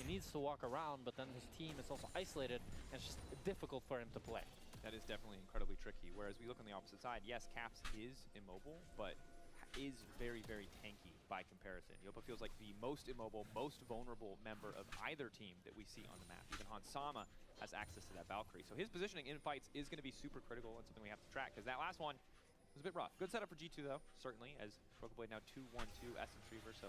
And also, like, Yopa is all of SK's damage. Like, he's the only one that has... Skins just picked up his second item, but he's 2.5 items. He's actually, I'd say, stronger than his counterpart. While when you look at the rest of the map, I feel like Caps is stronger than Slow Q, Broken Blade is stronger than Wonder, Skewmon is stronger than Skins. So it really comes down to Yopa to find some great... Da, ali taj flash, mislim kažem, nije mi jasno gdje je gledao s tim flashom dode. Jer on se flashovao bukvalno u zid, znači tu gdje je stavio Miš... Ne, mislim vidio je kondem i možda je samo refleksno kliknuo flash. Samo što je bio toko van pozicije da gdje god da se flashovao iz tog ugla nije mogao da je završi preko zida. Čak ni sa leve strane gdje mu je ivica zida bila bliža ne bi završio preko. It really feels like if SK don't get that perfect, you know, chain CC, AoE kind of team fight, G2 are just going to out-damage them in the extended play, and it's so hard for SK to lock down these members of G2. You can see them pretty effortlessly just walking away, but Wonder free stacking on the Brav right now on the raid, forcing the G2 retreat. Solar Flare going a little bit wide, but Wonder losing some health in return. Dash in, flash in, and it's Caps now. He's been locked up, but it's Broken Blade on the flank. Dobro ult od Capsa, ali mislim da nema damage-a. Mislim da go nema damage. Bibi juri Mikija ceo fight. Full utility Vayne ult je otišao na supporta. Bibi mora Bibi malo trolucka iskreno. I mrtav. I reset. Dobro, bravo Hansama. Hansama živi dalje. Ovo je fine. Oh my god, it's an absolute massacre at 4-4-3. It's so back and forth here. It starts off with really, really nice positioning from Wonder. He's able to get a lot of damage on G2, and G2 are so split up. Broken Blade's over the wall, Hansama's over the wall. They're not able to back up their teammates, and they need to make the decision, do we go in, do we walk around? And you can see how it's difficult for Hansama and Broken Blade to join this fight, and Wonder senses that, and he pulls the trigger. He's able to get onto Caps, they're able to take him down, but in doing so, Yopa is now exposed to the Neferi in the back lines. And that means that G2's backline can now go forwards. But we don't have time to talk about that. Mickey's caught, fight, and he's dead. Mickey caught, Mickey down. And you can see in that fight, again, G2 beautifully taking Yopa out of the equation. Threw a ton of damage at a Neferi that did not stick because of the call of the pack. And that big gold advantage that they had did nothing for them in that exchange. You saw the vision. It just did not come together for SK. G2 credit to them, really outfighting. You're seeing the reset potential of the look, though. When he gets one kill there, he's able to dash away as well. And he really, I think Odo said it really well, that it's kind of like a Katarina. Not in the sense that if you get one reset, the game is immediately won, but just that he needs to get that initial reset, because that's what allows him to have that mobility. Now Caps might be in trouble here. Action, spin on the Caps. Purgatory already pulled out. 2 members locked up, and now it's Skewmon who's in trouble. Reset is there, but they're going to back away as it's double TPs from G2. Double 80 carries joining the fray. Hansama and Broken Pripudin na Korki u tepe u stvari radi nešto.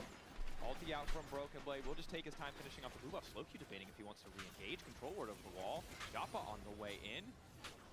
Not out of harm's way yet, but it's the Hex Flash over the wall onto Lebrov. Yappa, nice forward step to get away from the Solar Flare. Suicide's poking and prodding as Wonder continues to split push in the top lane, looking to knock down that tower. Overall, SK pretty content with that exchange. 1-for-1, and they get that tower. Yeah, Broken Blade wanted revenge for Caps, but in doing so, he left the top lane for Wonder to be able to push and get its tower for himself. And now Wonder is actually the one with the gold lead in top.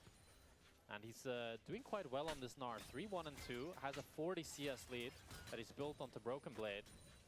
The game is starting to look a lot better for SK with how scrappy these fights are looking, but we're gonna have a 5v5. Drake is spawning in 10 seconds, and all 10 members are running towards that dragon. G2 willing to concede all that farm in the top lane. Hundreds of gold spent just to make sure they can match SK and try to secure soul point for themselves. Got good positioning. Bot push in their favor. Fighting still for mid-prios. Wonder Health Bar's getting chipped away at, trying to keep that Gnar bar just on the edge of tipping over. Wonder has no flash. Hard to find a great Gnar engage. Teams on the flank. Jungler's gonna find each other. Skewmon favored in the 1v1, however, means Skews immediately retreats. Bit awkward here for G2. The second Wonder falls out of Mega, it's really easy for G2 to pull the trigger. 15 seconds before he can start even stacking rage again, let alone get that bar completely full. Znači kom je opis posla. Uglavnom, Labrov, dobro. Ok, Jopa, bravo, jedan caster zna. Ajmo drugi. Čuo si? Čuo si? Prosetapuju play by play ko ludi. Ajmo da vidim. Oju, Leona. Iskreno, Japa brz damage on point, neću lagati.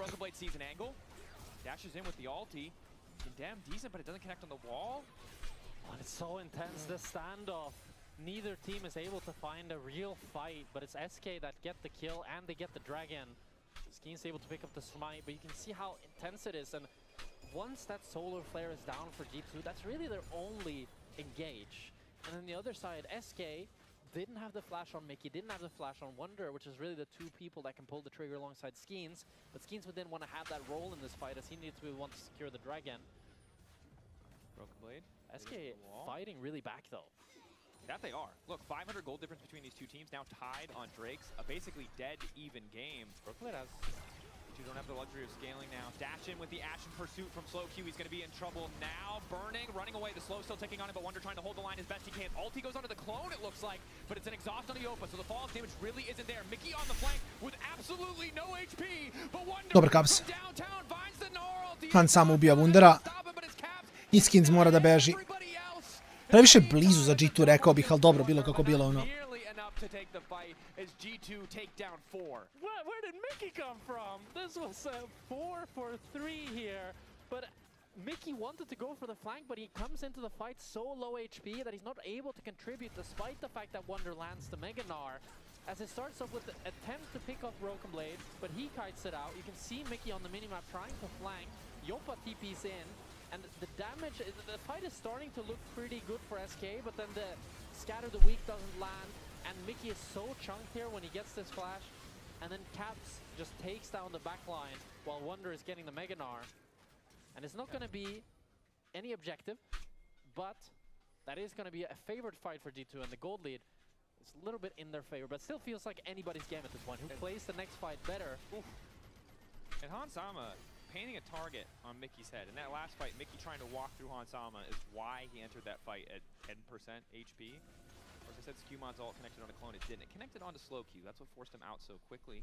See if they can continue to replicate that, because as powerful as SK's composition is, as much as they have those kind of better CC tools overall, it's still really fragile. If they just delete Yappa or Slowq, it feels like their entire fight plan just falls apart.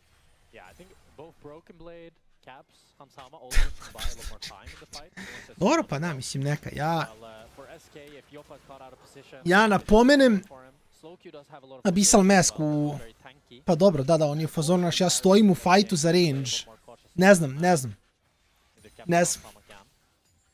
Jako je velika fora kako igraju sa tim što Miki to ima, baš me zanima.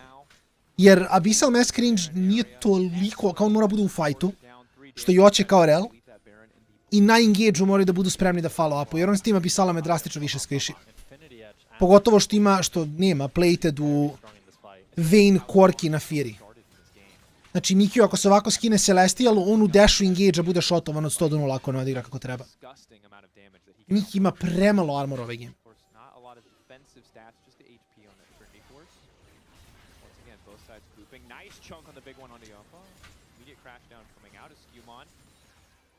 Baš mora se pazi.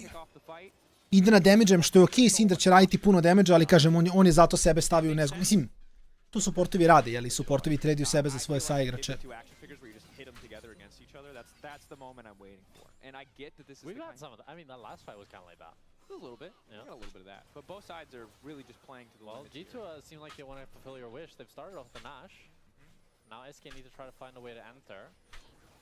But you can see it's pretty easy for G2 to just two-man this. Again, they have 3 people who can shred through a Nash. Solar Flare going wide, though, is big. You brought it up before. That's really the only reliable engagement. But flash over the wall from Caps is a damn good way to get that fight shifted in their favor. In the blink of an eye, the staring contest easily won. But now Mickey with the re-engage. Slowcue waiting for the resets. Can he find another?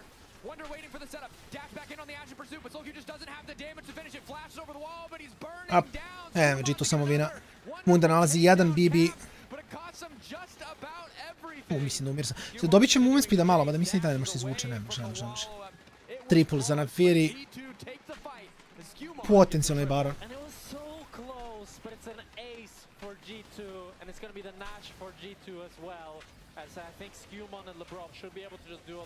With the Wolves tanking up the Nash. That feels like maybe that was the last opportunity that SK had in this series. As G2 shut the door, it starts off pretty good for SK with the fact that LeBron misses the Solar Flare, but then Caps lands this Petrifying Gaze, and they kill Yopa so damn fast. And I thought when Mickey got this fantastic engage, I think if Slowcue doesn't go into the Zonias here, maybe, I'm not sure if he meant to go into the Zonias. Ja se slažem, je. On mora dok je Rel živa da radi. Mislim, to je poenta Abyssala.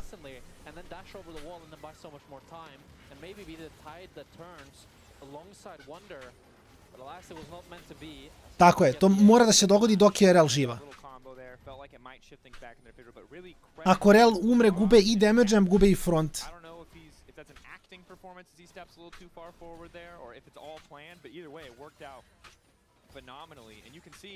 As impactful as that ulti was from Caps, it's really double 80 carries on the side of G2 that are very dynamic. And now you can see, this is pretty unplayable for Wonder. Gonna desperately try to go mega. The wall barely clips him. It might be enough. Nice sidestep for Broken Blade. Wonder cannot connect. Locked to the Iron Solari. Once again, saving Wonder's life for the second time this game. Just barely holding on. Broken Blade barely got clipped by the stun there, so he's not able to have the damage to take down Wonder. As he is on a long flank here by Skins. He doesn't have the ultimate nor the exhaust. Has the flash though. Flash. Good damage, spinning on top of Broken Blade, flash away, nice condemn backwards on the second Cyclone, but a flash in from Skeens, finishes the job. G2 at least break the bottom lane tier 2 tower, so the Baron push from G2 slowed. The gold lead still very heavily in their favor, but the impact of this Red Bull Baron Tako je, da. somewhat mitigated, unless... Dobro, Miki.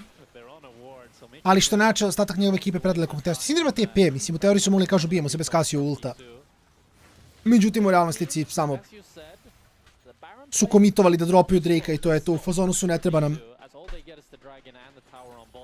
nam to, oni imaju Barona, možemo chillamo, to je to.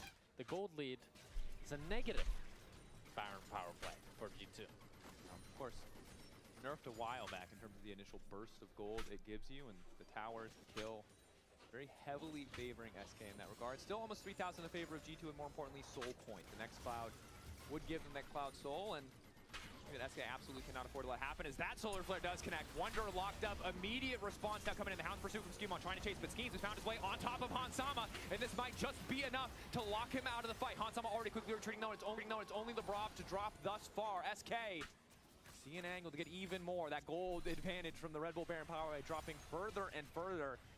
SK managed to turn the play. And G2 underestimated how tanky Wonder was. They thought they could one-shot him in the CC chain, but they didn't quite have the damage, especially with the Sterax gauge proc.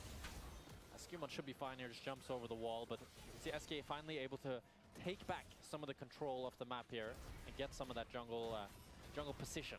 Now Wonder able to pick up the Randuins as well, so even more tanky, effective stats in terms of fighting up against Hansama and Broken Blade. Both opted into a pretty sizable amount of crit. SK not out of the woodworks just yet. Again, it feels like the burden of execution lies on their shoulders. The composition for G2 is quite vulnerable. You can see how if a single member mispositions, they just get one-tapped instantaneously. But on the opposite side, if SK burn a cooldown, waste a Gnar ulti, or if Mickey uses a combo without connecting on those key carries, any one of Caps, Hansama, Broken Blade, or Skewmon can kind of solo carry a fight. Definitely. I think Wonder, though, is gonna be really, really strong in these fights. Kajsa može si igra jedino. Kajsa može jedino si igra dole. Caps je vam po slukju jako lepo. Ovaj heal od Loka, nisam ga dovoljno igrao, ali baš mi nerealno izgleda.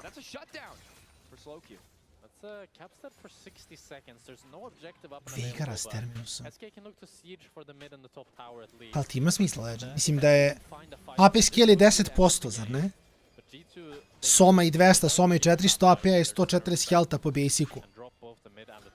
Mislim, na šta meni pada na pamet, Legend, mislim, ali sad opet kažem, to je pitanje. I što je jako teško uklopiti. Nešto što može da prenese... To sam radio u onom Aramu da testiram. Mislim, ja kad igram one Arame, malo se sprdam, ali malo i testiram neke buildove. Ja sam dobio da mi spelovi applyuju on hit, ali ako postoji neki, ne postoji nijedan heroj koji radi sa hibridnim, da ti treba hybrid pen, full hybrid pen, zar ne? Jer, na šta razmišljam? Lichbane plus Terminus sa Cycle Sword applicationom na spelu. Znači da u teoriji ti, ako imaš nekako, ali ne znam kako imaš Cycle Sword i toliko AP-a, to je problem. I kažem opet, mislim da Letality i AP samo jako slabo idu zajedno. Ako hard commituješ na AP, ali ako nekako možeš imati puno AP-a plus Voltaic u buildu, i onda, jeli, Lichbane Terminus za aplikaciju, ti u teoriji na spell hit prokaš Lichbane, prokaš Terminus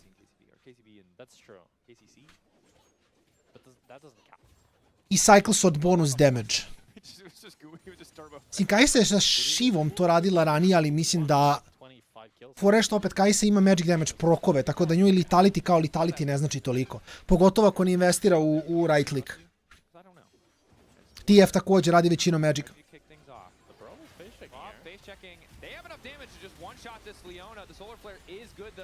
Jel imaš mato screenshot tog builda da vidim šta je radio?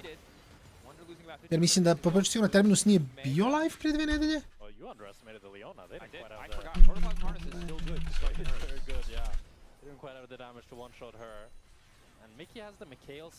Da, nije. Dobro, okej, Little Tempo, znači, taj tek ti je radio, sad pričam specifično zbog Terminusa, taj tek ti je radio i ranije, to jest na PBE-u, kad su napravili cele promene za static Shiv Voltaic. I to je bila hard meta, jer si ti s jednim W mogao da aplajaš full stack pasivne. Tako je, nije bi Terminus live.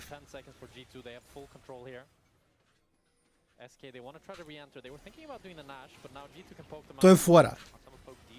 I što kažem opet, za to ti treba ti još on hit efekata da sa spellom aplajuš sve on hit efekte odjednom.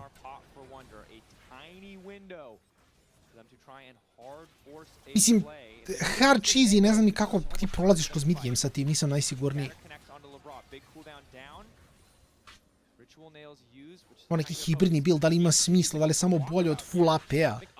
Kao, ne znam.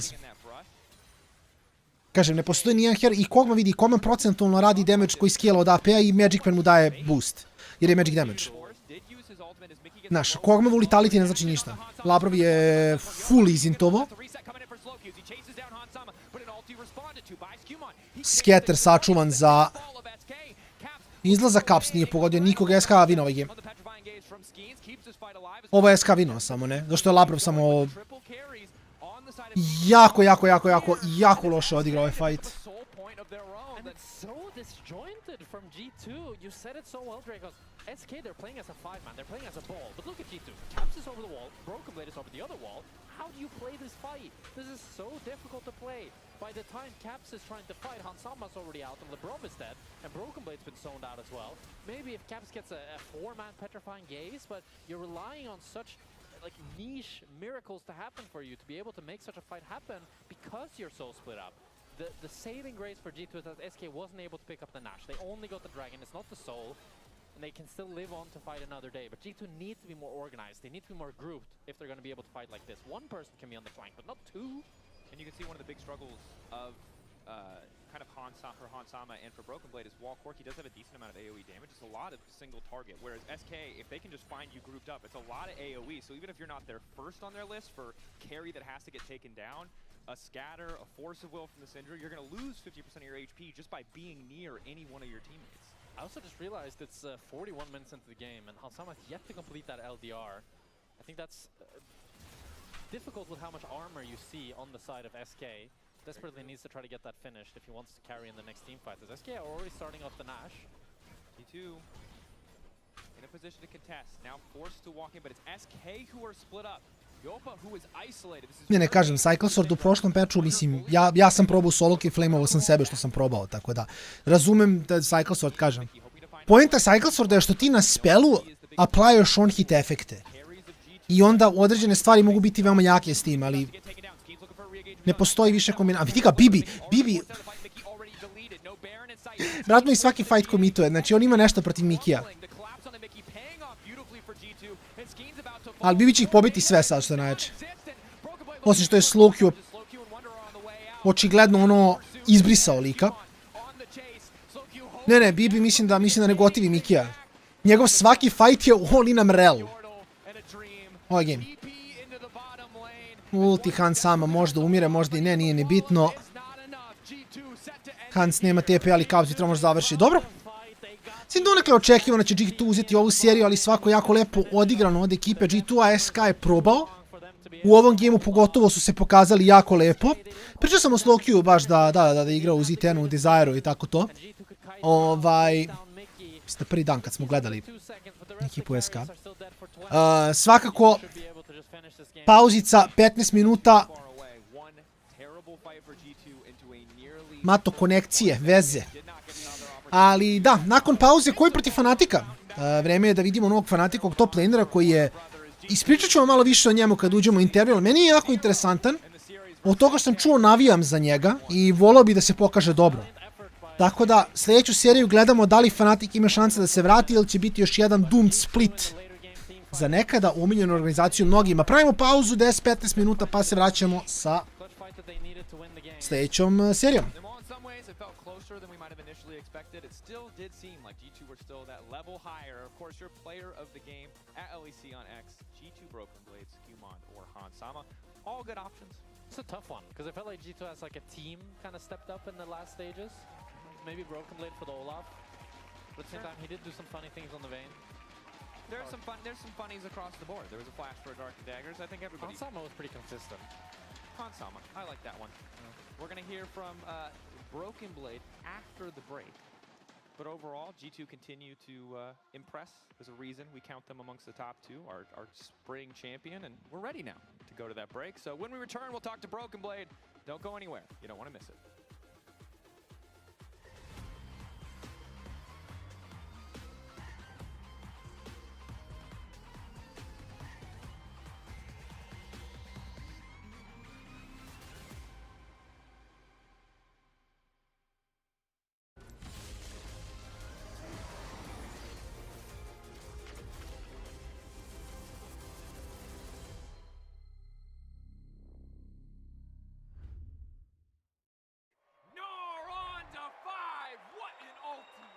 Incredible play there from... Oh, that was incredible. You love to see it. Right, yeah, let's really What a move!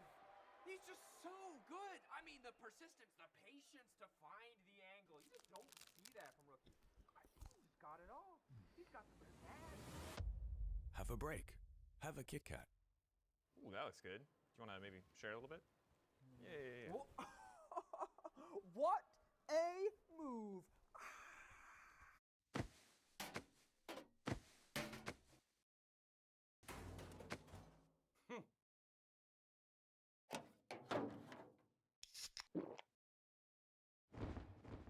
Red Bull gives you wings. When I was a player, if I was to like make a misplay, maybe it's my mouse, maybe it's my armrest, something feels wrong. If you were at home, you wouldn't do that.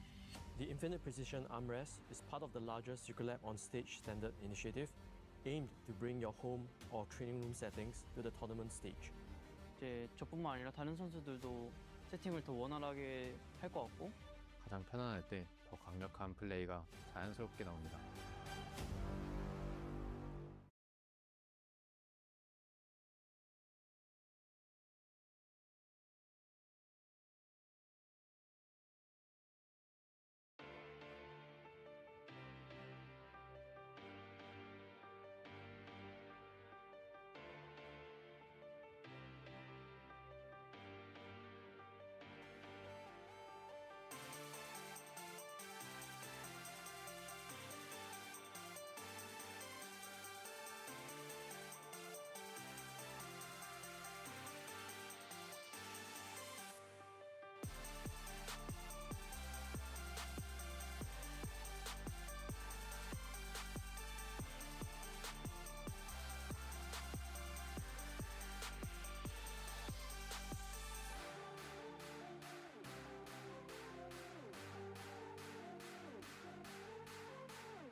Without 19%, you guys need to check yourself. You're boring. 81%, you're correct. Wonder, on the other hand, I don't know when that happened. Reset is there, and Yumpa might be in trouble. But Slow Q ready to go over the wall. Purgatory picked up. Lebrob looks like he might be first to fall. The exhaust still ticking. Slow Q taking down Lebrob, grabbing another soul there for he. Syndra is working up. Look, Syndra. Leona. Yeah, oh my god, what the... Huge. Good job. There's more way. TP. I will chase. Good job. I can probably answer. Welcome back to the LEC studio. We're in the fan area here. We're going to show you some stuff a bit later. But first, hello. Yeah. Hi. Welcome, everyone. BB, welcome as well. 2-0. The games were long, though. So talk me through what happened and why you couldn't close them out sooner. The games were long indeed. It was a fun series. Lots of back and forth, a lot of fighting. The second game especially was not how I anticipated it. I feel like I should have been out a bit more ahead with Vayne against Gnar. They played it pretty well with the 2v2 top lane finally. It's not always 2v2 bot lane. Yeah. Me and Labrov, I would say we lane kingdomed a little bit. All right. A little bit. Anyways, I mean, I think we're experimenting a lot right now. But obviously, don't want to discredit SK. I think they played good. You know, they challenged as well. So, but it was a fun series to play. Yeah, we can see the improvements from SK. Hopefully, better things for them this time around. What kind of feedback do you think Perks is going to give you guys after this one? Because we see him laughing even when you guys end. So I'm like, I mean, I think he's not going to be too happy. Okay. With our performance today. I think we did a lot of silly mistakes. But a win is a win, and that's something to be happy about. All right, we take the dub. We take the dub, and I'm going to take you to the fan table. You know what? We're going to slow walk like you did last week. A lot of aura you gained with that walk, and honestly, props to what you did, especially with the KC fans. But I wanted to show you actually what the fan and the fan alley, shout out to these girls and guys here responsible for the table and the amazing art we see every week. I wanted to take you here, Bibi, because we often go here with the casters, but I don't have a lot of opportunities to come here with the players. So when you see all this, the fact that the fans spend a lot of their free time drawing you, I mean, look at this. Yeah, this looks amazing. This is aura. It's caught my eye already. Yeah. What do you think of all this? I mean, I when think you see yourself cartooned like this, it's very cool. It looks really cute. I think this one looks particularly very cool. Maybe I'm a bit biased because I'm also on that. You know what? This is for you then. Oh, thank you very much. Yeah. Thank you. I want to know which of your teammates do you think has the most aura? If you look at the player cards here. I mean, it has to be me. Oh, okay. I mean, if it's not me, let me. I have to evaluate a little bit. Caps looks like his usual selves, just like waving at the crowd, no matter what happens. I think Labrov looks badass in this one. Labrov looks badass in this one. Labrov looks badass, yeah. So this is for you as well. Thank you. Thank you. Is there another one from yourself that you think? I like the chibi ones. I mean, to be honest, I think the team one is nice. Yeah. Because we are a team. You are a team. That's great. And it's lovely. We would hang it in our practice room. All right. One. At least Romain, our team manager, would also do that. Perfect. You know what? I'm going to give you the G2 Poro as well. There's a Poro from every team here. Wow. I thought it was really cute. So thank you very much. There you go. Thank you. Yeah. Thank you for talking me through your ego, I guess. Once again, Bibi, there you go. Amazing talking to the mic. It's an amazing shot. Amazing shot. Yeah. Amazing drawing. Amazing drawing. All of them are cool. If you're in the studio this weekend, check it out. The fan alley and everything they do is absolutely amazing. Like what you do on the Rift, Bibi. Thank you so much. Thank you, everyone, for today already. And we still have a show going on. We have a show going on. What is the next game? I don't. To be honest, I don't really care. Because the show must go on. The show must go on, and the show will go on as Dagda and Odo are standing on the other side for MKOI versus Fnatic. Thank you so much. Thank you very much. The show is still going on here in the LEC arena, and thank you, Laura. And honestly, sick shout out to the LEC fan artist. That was insane. Those pieces look so cool. That was great, and I really like what he said because he found the one with the most aura. And shout out to the to the LEC artist for creating it, because it was Broken Blade who was the Kia player of the series that last game. He found himself in that drawing, and honestly, great performance from him. Yeah, I mean, in particular on the Vayne. The Vayne was absolutely insane. But I love that we're seeing BB kind of having more of these champions to bring to the table. Like, he already kind of had things like the Kled, but it feels like he can still pop off in the meta as well. Exactly, because these range top laners were the ones that were missing. Oh, there she is. Yeah. I'm on the other side. BB's there. I come back here. We talk about BB. Can we stop talking about him? Enough about him. Is big enough. Yeah, enough about him. I want to talk about MKOI and Fnatic, actually, because we saw MKOI grab their first win against Shifters earlier this week, and boy, did they need this one.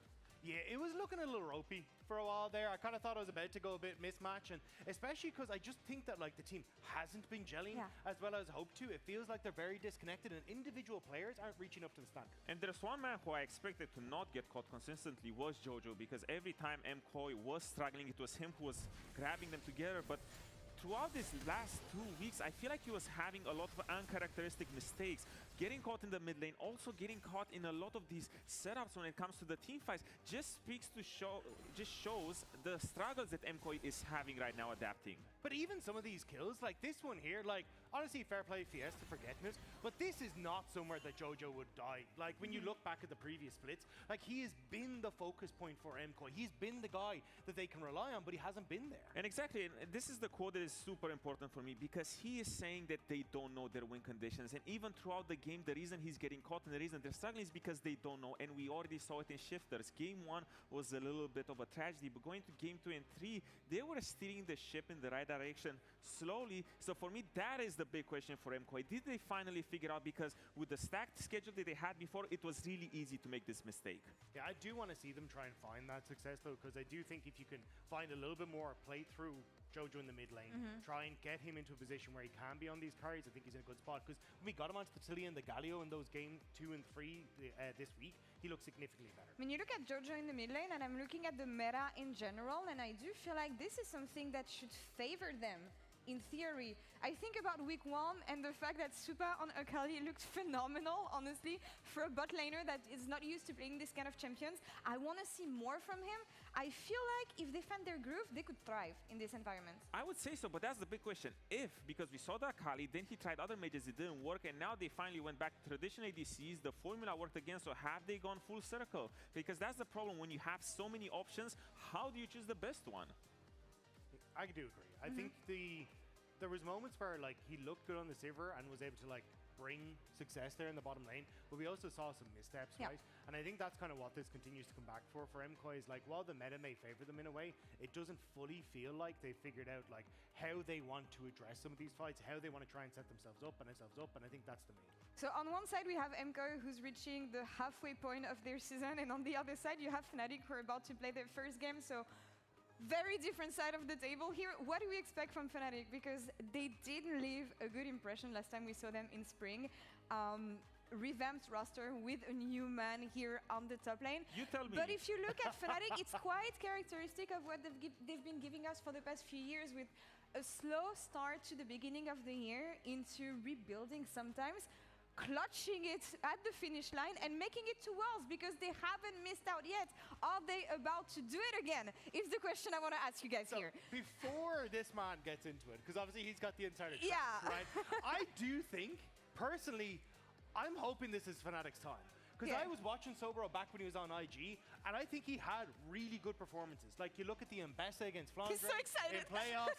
Like, I thought there were some really strong moments. Now, admittedly, he did have Rookie playing for him quite a bit, because Rookie a bit cerebral with the map play. But still, when Sobro got leads, he was able to take over in those positions. And that's where I'm hoping we'll see it again for Fnatic, because I think having a carry performance in this meta from your top laner is key to success. Now, you haven't seen the things I have seen, but this is what Fnatic really needed, because when you think of Fnatic of the last split, Upset leveled up massively, Razork was finally starting to be consistent, Vladi was still a bit whatever, you know, that's just Vladi every day at the office.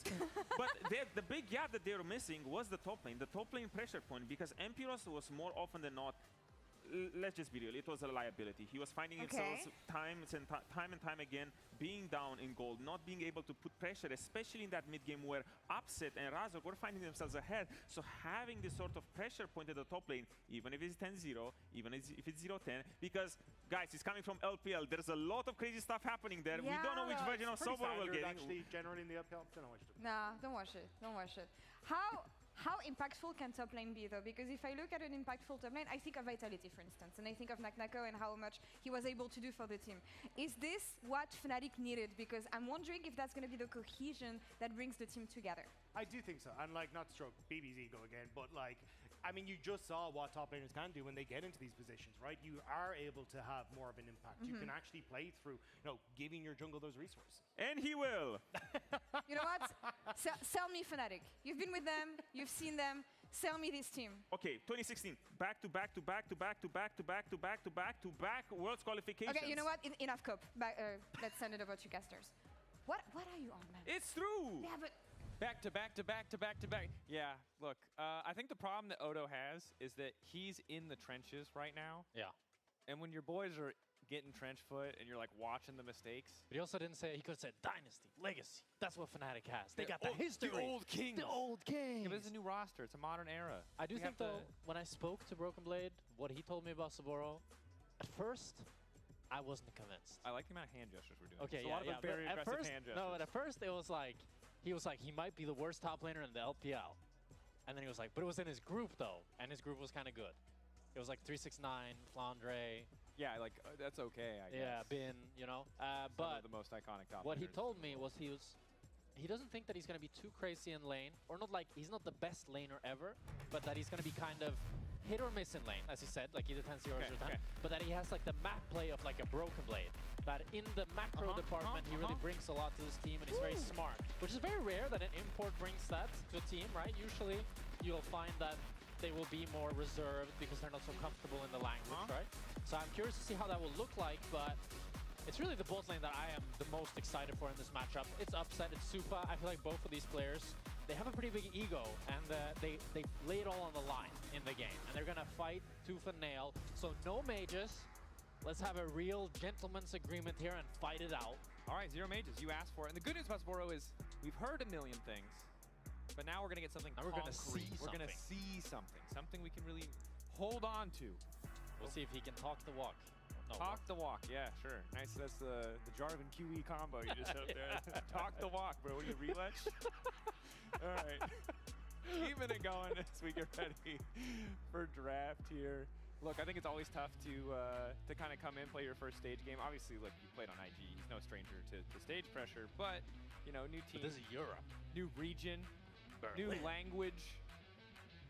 All I've heard from talking to the boys, you know, it seems like he's communicating pretty comfortably. It's more comfortably than you might expect. Also, Lost was probably helping him be more comfortable as well, most likely. And Sporo is the first Donacije Cup winner to play in the LEC. So that's that we don't have the Demacia season, you know? You remember when they did that? That's true. Technically, that was winter last year. So didn't we kind of have our own Donacije Cup production? True. Makes you think, guys. Makes you think. These are the things that keep me up at night. That and whether or not we will see a mage. You called it out. Would love an honest 80 carry 2v2, and by that I mean 80 carries who want to fist fight early. Like, yeah, if it's Silver or Sari, it doesn't really count. You know? Yeah, no, doesn't count. I mean, it will count. We're just all gonna kind of wait for 25 minutes before we really get in there. That's true.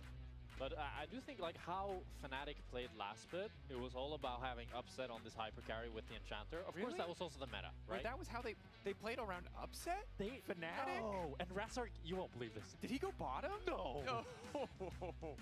And sometimes he went top, but then the game exploded. Well, so and this is the thing, is this one of the things we're curious about is because top, you know, it was will he go top? Top was a black hole last split, and now we get to see is top in a position where maybe they can play around top, because this is a meta where if we do see mages bot lane, I hope not, we expect just infinite roam. Evo nas nazad. Vidimo šta Soboro može da uradi. Znači, dosta interesantno slušam intervju Sobora. I on je bio sub, u suštini u IG-u,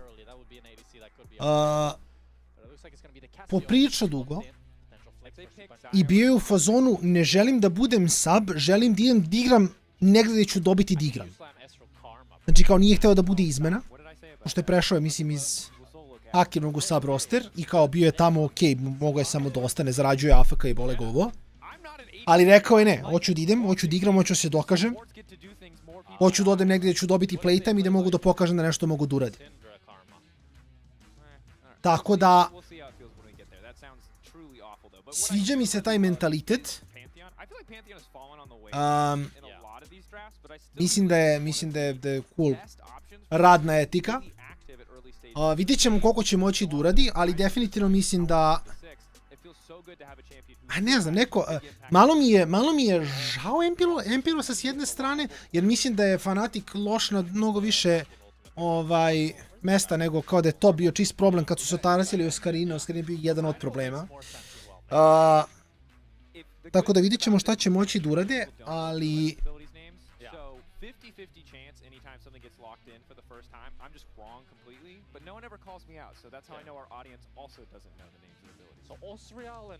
Ne znam, vidjet ćemo kako će proći.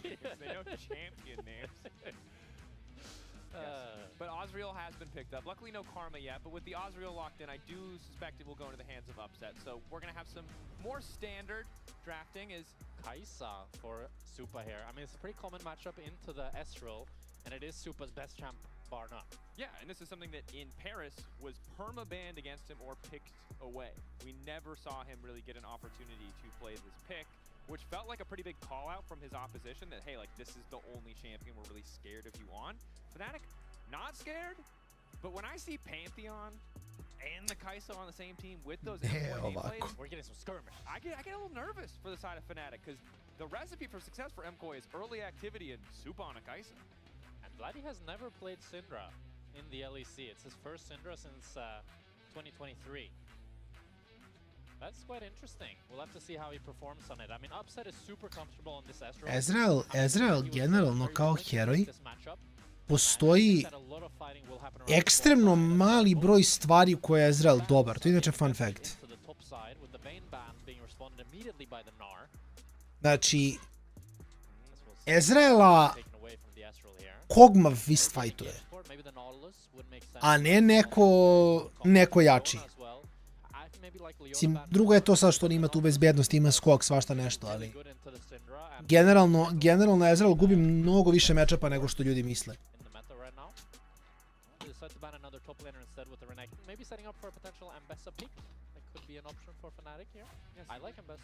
Little Tempo je bio jako dobar patch za Ezreal, da u stvari može da dobije neku formu value-a, ali meni se recimo Sivir ne sviđa. Kai'Sa mi je fine. Od e-mobile stvari... Čekaj, koji je čika?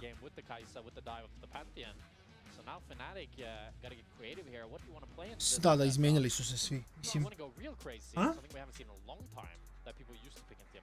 Ne znam.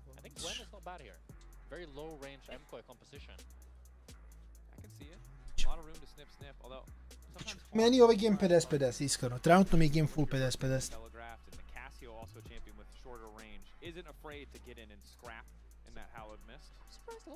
Alistar over the Leona. I feel like Leona is just a better champ, especially when you're up against the Cassio as well, because when she puts down the Miasma, it's so difficult to land that combo.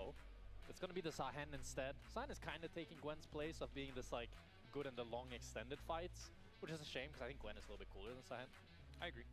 Yeah, Sahen, you know, he does things. He's a bruisery guy. He has his cool moments with the ulti, Grim Deliverance. I know that name. And we'll see how it works out. We have a lot of Alistar za Hen, WTF i ovaj draft. Mislim, ne znam, možda su Boro Preston pa Mirvina 1-1. Iskreno me baš zanima što će se dogodi ovaj game. Više bude jako zanimljivo. Very squishy comp though if they go for the Nico. But also, really, like, Alistar already such a, you know, blind Alistar, you're just asking to concede all prio in the lane. The enemy team has Nico. So it feels like MKOI early at least have some pretty good angles. Yeah, for sure MKOI in the early game should be pretty favored. I think the Pantheon is a lot stronger than the Vi. They can look for invades. Dobro, Klaro, googlaj Gax ili, znači 2 sekundi ti je googla. Grabs League of Legends, Gax League of Legends, pokaž mi na monitoru koji ne interesuje. Znači, googlaj čovječe, da me trolaš. Mislim, znači, ja ne znam, evo, Klara obožava da me trola iz meni nepoznatog razloga. Znači, vidi, G-A-X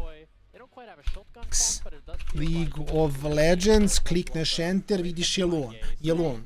Znači, onda je Grabs. G2 je svugde, on ti je fake coach odavno.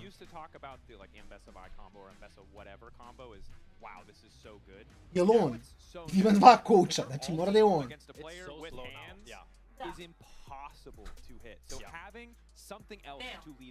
Grabs Leaguepedia i vidiš mu ceo team history. Bio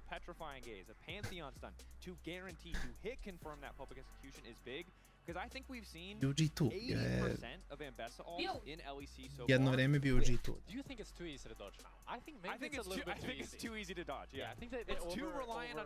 Ko dobija? Ne znam ja ko dobija. She doesn't really need the ultimate at that point. Then she's just using the ultimate to avoid CC or something like that. No, I'm with you. And I really hate playing against Nbessa, but I do think that there's a middle ground between where we're at, where we were and where we're at now. But keeping our eyes a lot on the mid lane. You highlighted it well. Vladdy's first Syndra. And we're already seeing Alvaro get active here. Vladi? Vladdy's stepping really far forward. Vladi ide kroz mid lane da varduje Raptore. Wanted to try to find the chunk level 1. And this is rough because Ok, Jojo je promašio svaku Q. dodging the Q is good. Okay, now we have to keep our eyes on the bot lane. A lot of little bit early going to bot lane here, I think. I was right. I just wasn't sure. They were setting up their posturing. You have to understand, I have anxiety now because I didn't think a Syndra would burn flash at level 1. That's true. Because I will say, good side step from Vladdy. Like, that's the positive. Here comes the negative part of this compliment sandwich. Why were you walking on the side where you didn't have a ward or a jungler? That's a good question. I think he was a little overconfident there. He's at least done some good trading to come back into this one, but EULCS has a pretty clear target now for ganks. And Vladdy was already on that target list, but now it's just very, very easy for him to just flash, stun, secure an early kill. Ako Vladi nema insane leada, Fnatic nema kako da igra. Čemo šta će bude na topu. Ali Mirvin trenutno slepuje. Evo ovako mrtav. Vidjet ćemo kako će se Bora da igra. Ti go ne znaš šta da očekuješ. Ok, lik je došao iz IG-a, ali ko zna na šta će da liči to što on radi. I like what you're talking about, though, because I do think that for most people now, the time where Vladdy hasn't been at the top of the table has just so heavily eclipsed the one split that winter where he first came in, where he was at least a contender for #1, where he really gapped Caps in that winter final, got KC their first title, right? And it felt like that momentum would just continue. There's been a lot of mid laners in the league that have kind of had their short stint where they matched Caps, like Humanoid comes to mind. Vladdy comes to mind. Currently, it's. I mean, Larson had a stint. Larson, series, yeah, right? yeah. That's very true. That's very. Yehu is like the player right now. Sure. It feels like really it's longevity that separates Caps from a lot of these mid laners. I mean, it's Although also Jojo a story as well. for Jojo. Yeah, I mean, I think it's a really important point, right? It's when you want to be competing at the top of the table in the LEC, you need someone who can consistently eclipse or at the very least contest Caps. Jojo did a good job in the past, right? We've known him to be this super lane-dominant force. Right now, he is that force, and this feels like a return to form for him, right? The first week again in Paris, if you were an MKOI fan, I hope you just didn't watch, you know? That was brutal. That was tough. Ja bi samo top gledao iskreno, da ima što se Bora možda radi. The first game against Vitality, and they were like, we're gonna win, no? And I was like, yeah, I think so. And then they ended up horribly losing, going 0-3, and they were already depressed from the last 2 days. It seemed Mada što neče, mislim sam gotov sa šetanjem za danas. Učeo sam već prešao 10k. Skinem traku da se ne čuje na streamu za džabe. Dok Elija ubija Vladi je mrtav. Vladi je mrtav, ne flešuje tuda.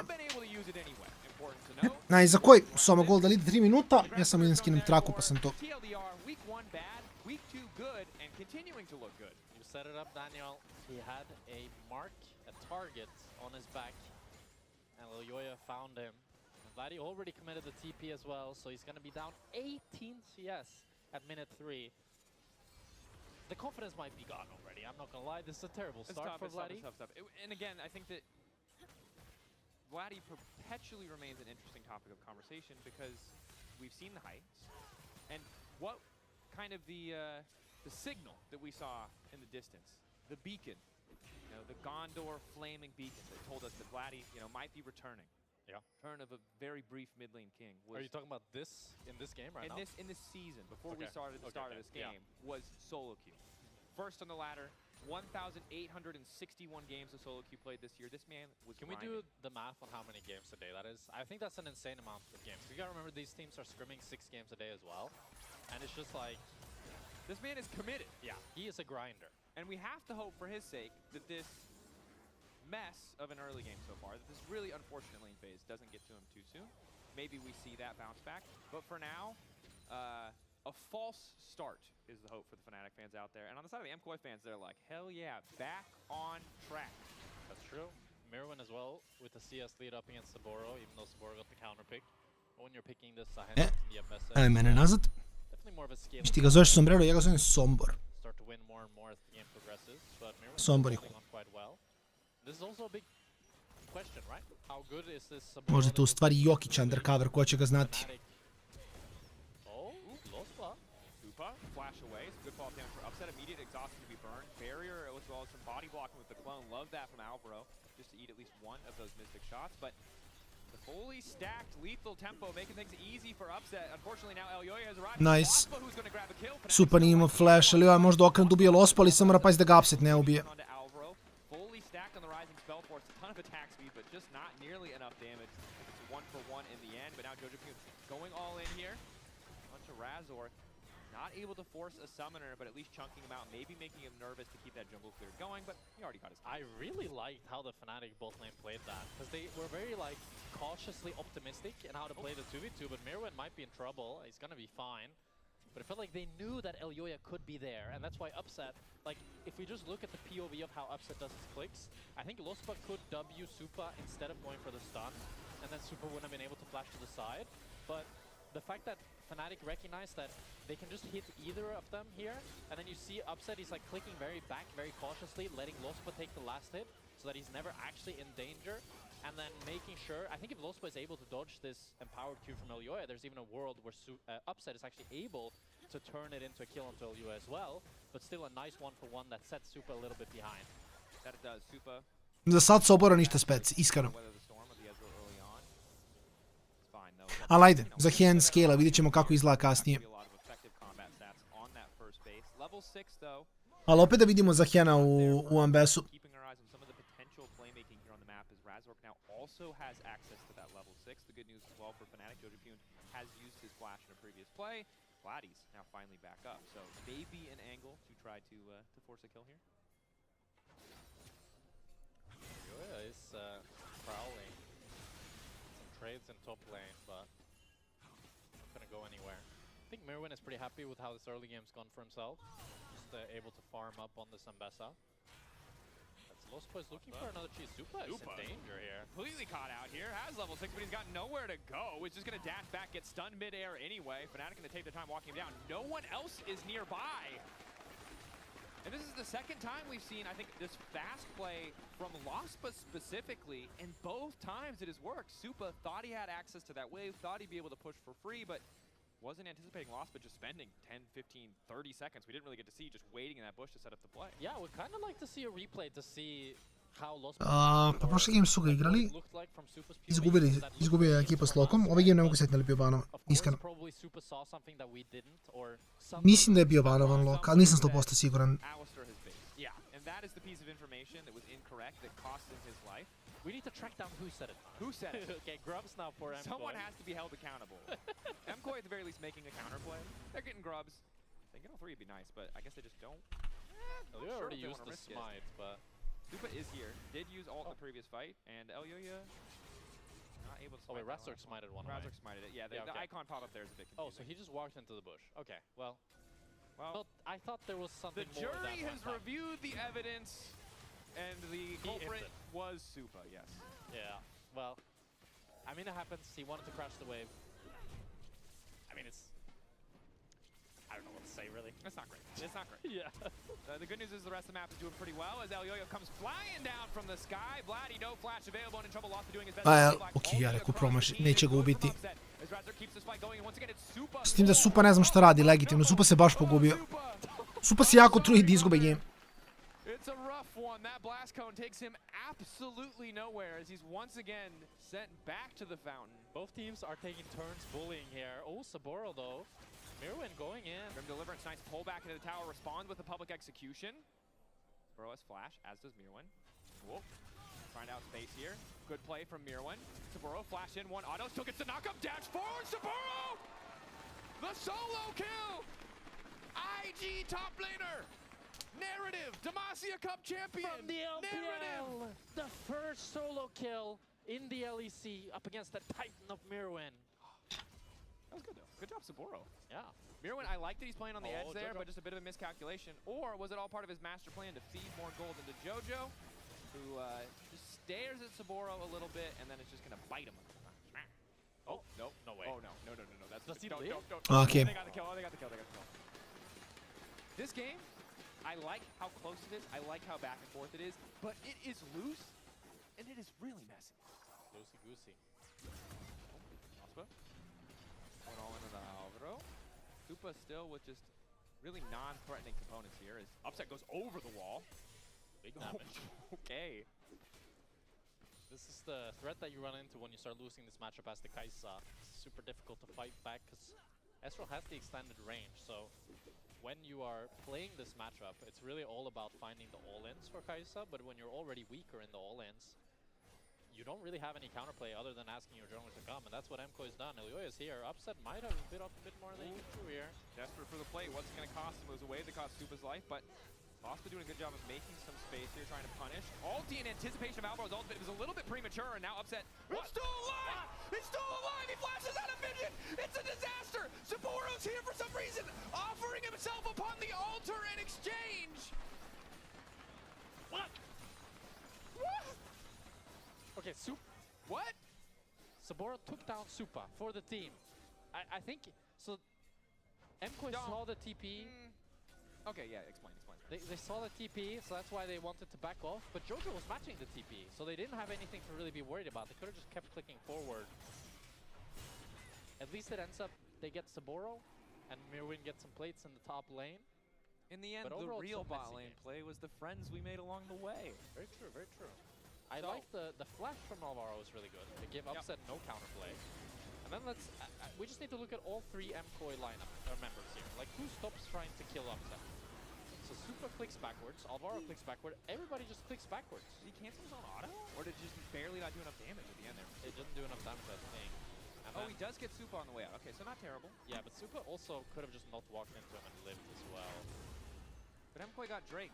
So who's laughing now as they hold on to a 1.2k gold lead? This is one of those games, and it's early season, folks, right? It's early season. So these are the kind of oopsies that are relatively low stakes, but it's important to remember the stakes for MKoi are really high.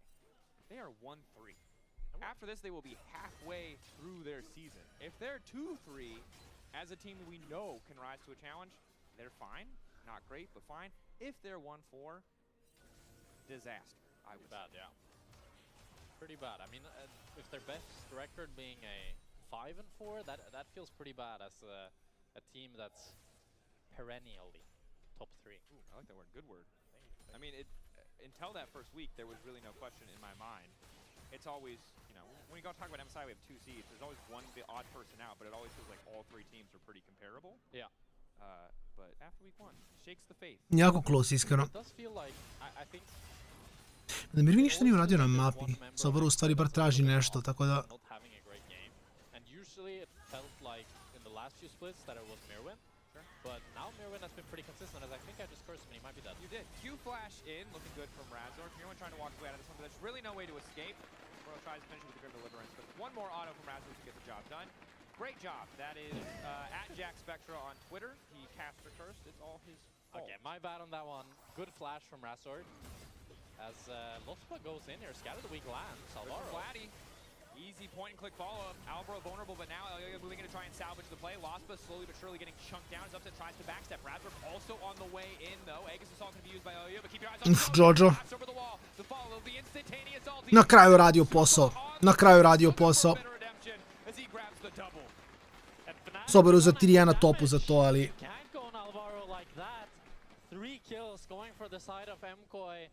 So Elyoya sets up the play very nicely with his ultimate and gets the flank and seals the deal on the lead that Fnatic was trying to build. And heroic performance from Elyoya, Alvaro, and Jojo. Really holding down the fort as there's a bit of a struggle for Mirwin and Supa.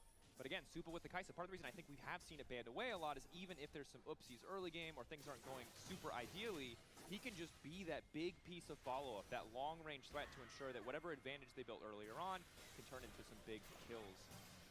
The optimistic teleport here. Yeah. We do have to say, like, I really liked what Kadriel said about MKoi, that they will play really good League of Legends for 15 minutes, and then they will make the most disgusting plays that you've ever seen in your whole life. Da li Fnatic ima dovoljno da čak i da krenu da prave greške, ovi nešto mogu da urade? Throwing in the LEC. MKoi is probably #1, you know, that's the first team that comes to mind.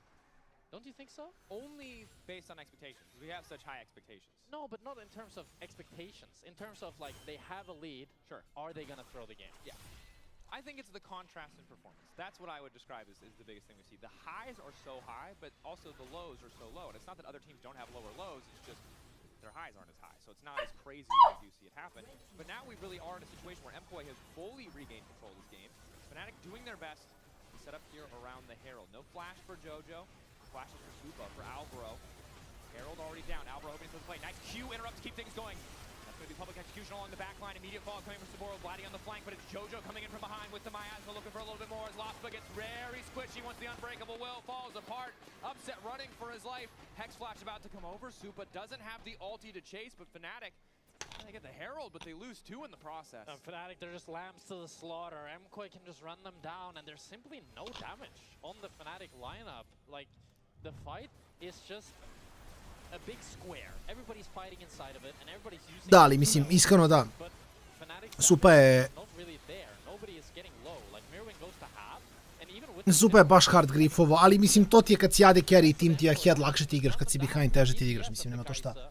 To samo kao roll AD carry, stojiš pozadi, radiš damage. Ako je tvoja ekipa head, ti stojiš pozadi, radiš free damage, mislim, ti si svoje uradio. Nema tu šta. Participation, and you can see why they prioritize this pick and why it was feared for so long, right?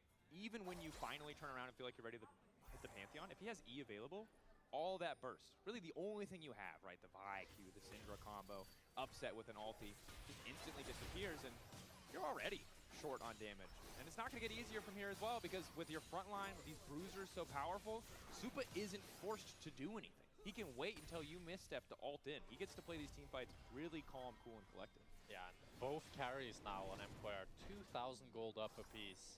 So they have so much more damage to take down that front line. And as you said, Rick, was like, Supa and JoJo have a pretty easy job because there's so much front line to hit.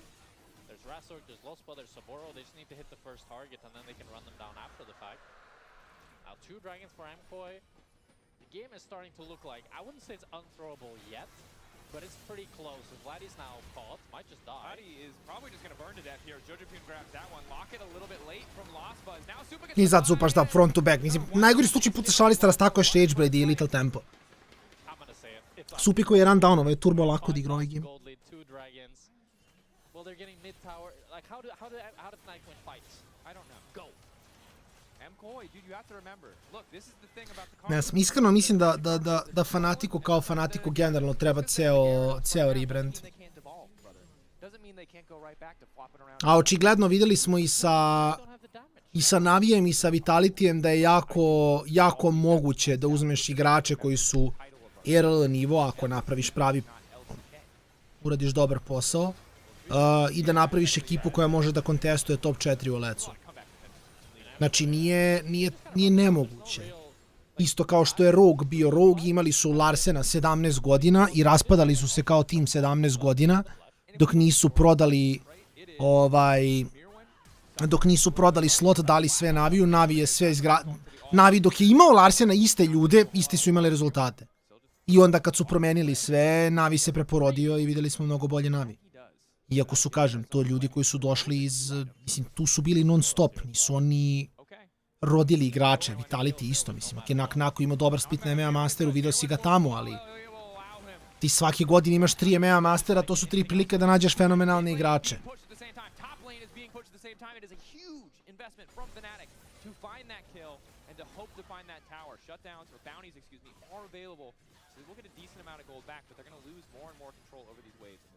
This is a good death by Mirwin. I think Fnatic, they're just overcommitted, but they don't really have any other play. They lose any sort of equal numbers fight, so they have to look for these sort of plays, but now Elyoya might have overcommitted. Knock up there.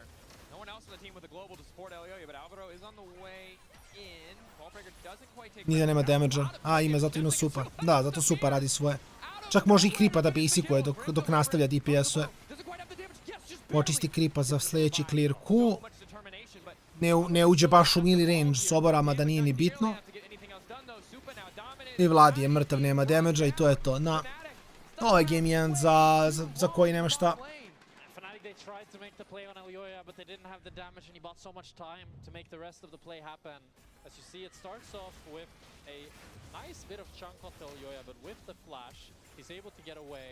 And then Alvaro lands the Pop Blossom onto Razork. Razork doesn't get out of it. And even though they take down Alvaro, it's like there's 2 TPs behind. Vladdy as well is 2 levels down on his Casio. Even if it was just 1 TP, I think he's dead no matter what. And it's a tough time to be a Fnatic fan in this one. That it is. Bot lane looked pretty damn good. A lot of punishment onto Mirwin and Supa specifically, but it wasn't enough to give Fnatic full control of the map, and now things have been falling a bit apart as Upset tries to do some damage. They don't have any damage. Saburo now moving in, the exhaust down. Jojo Pune is finally low. Razor's now going in, but they burned everything, and Jojo lived way too long. Supa still untouched. 2.5 items. Wants to start raining down, but the burst damage is there from Fnatic. It's happening. They're devolving. The Magikarp has returned. The Gyarados is gone. Fnatic find the fight. Fnatic gets a Nash. Are you kidding me? It's 4-0 with Jojo Pune getting caught. Znači 25. minut je bio za koji da koji izinta game nekako. Da, to je to.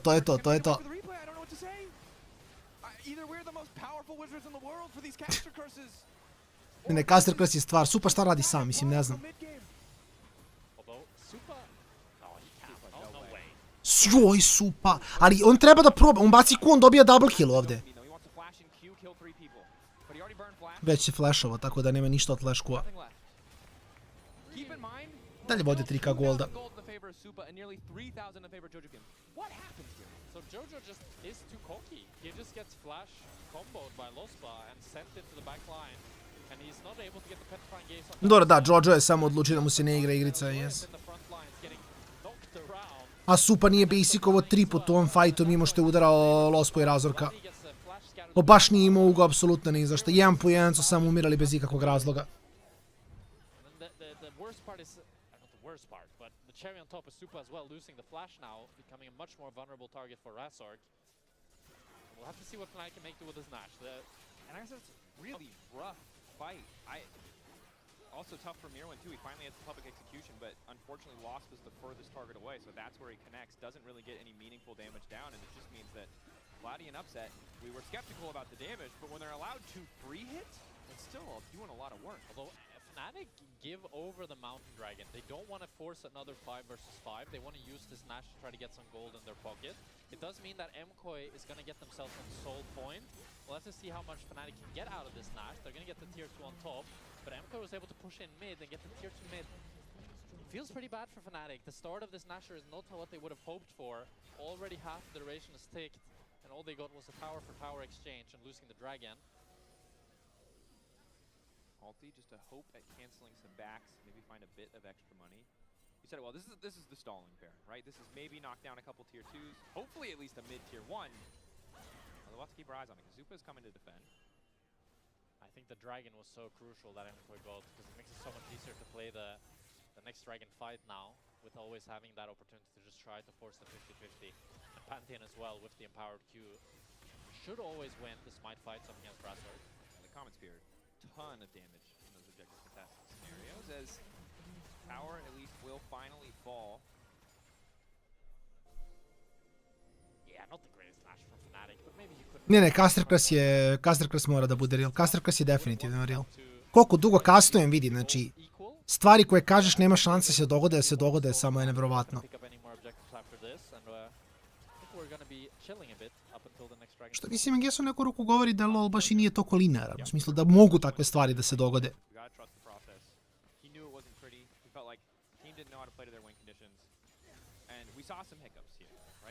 A lot of them in the early game, it felt like they regained control, and a bit of a punt there from Jojo, from MKOI in that fight.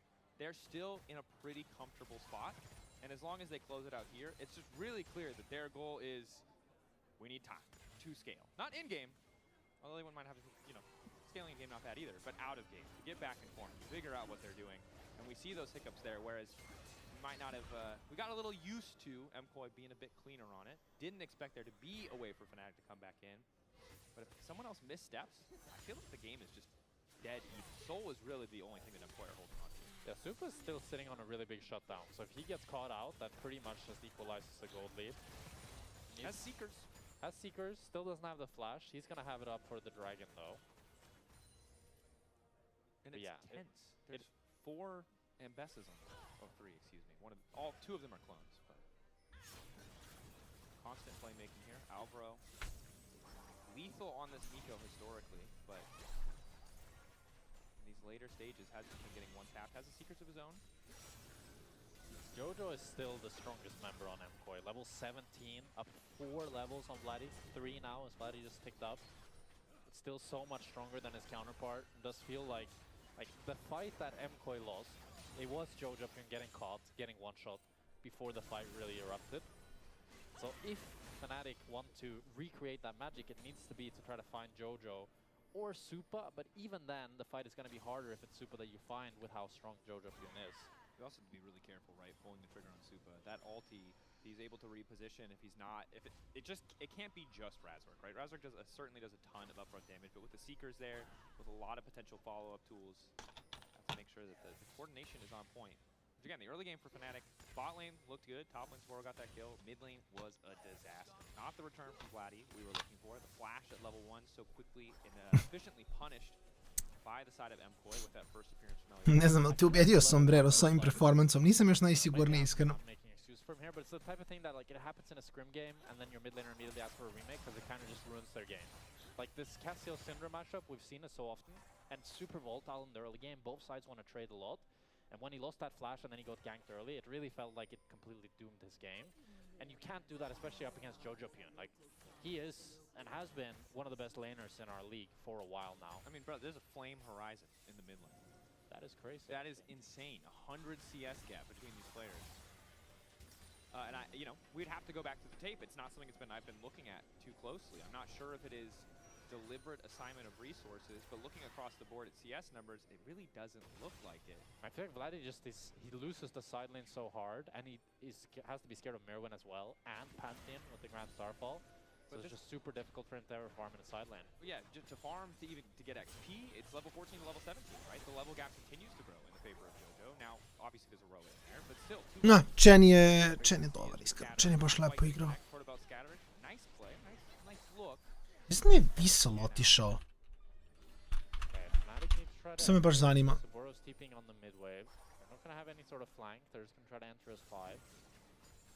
Nigde šta nema ekipu, samo je random nestao. Again, we talked about the Mirwin really can't be the one who goes first. If it's a good enough angle on the public execution, it's possible, but again, really tough skill to hit. Upset gonna throw out an early ulti, not gonna connect them to anyone, but does give them some decent information. They spot Supa at the very least. Jojo and Mirwin, twin flankers, approaching from opposite sides. Fnatic have to be careful about grouping up, walking further forward. Has been for Vladdy. Now they all see them. Instantly, it's Alvaro. On to 4. The follow-up is there. Grim Deliverance and Sporo is going to try desperately to turn it. Jojo ima free DPS Cassio, i to baš dosta free DPS-a. Da, ali mislim Fnatic izgubio pola health-a. Gledaj ti Fnaticov health, gle kojev health. Razlog se dešava u Mijazmu. I on umire, i Alistar umire, i ovo je Baron za koji. Mislim, ubili su Supu, ali George ima previše free DPS u ovom fajtu. I to je samo fight koji ne dobijaš.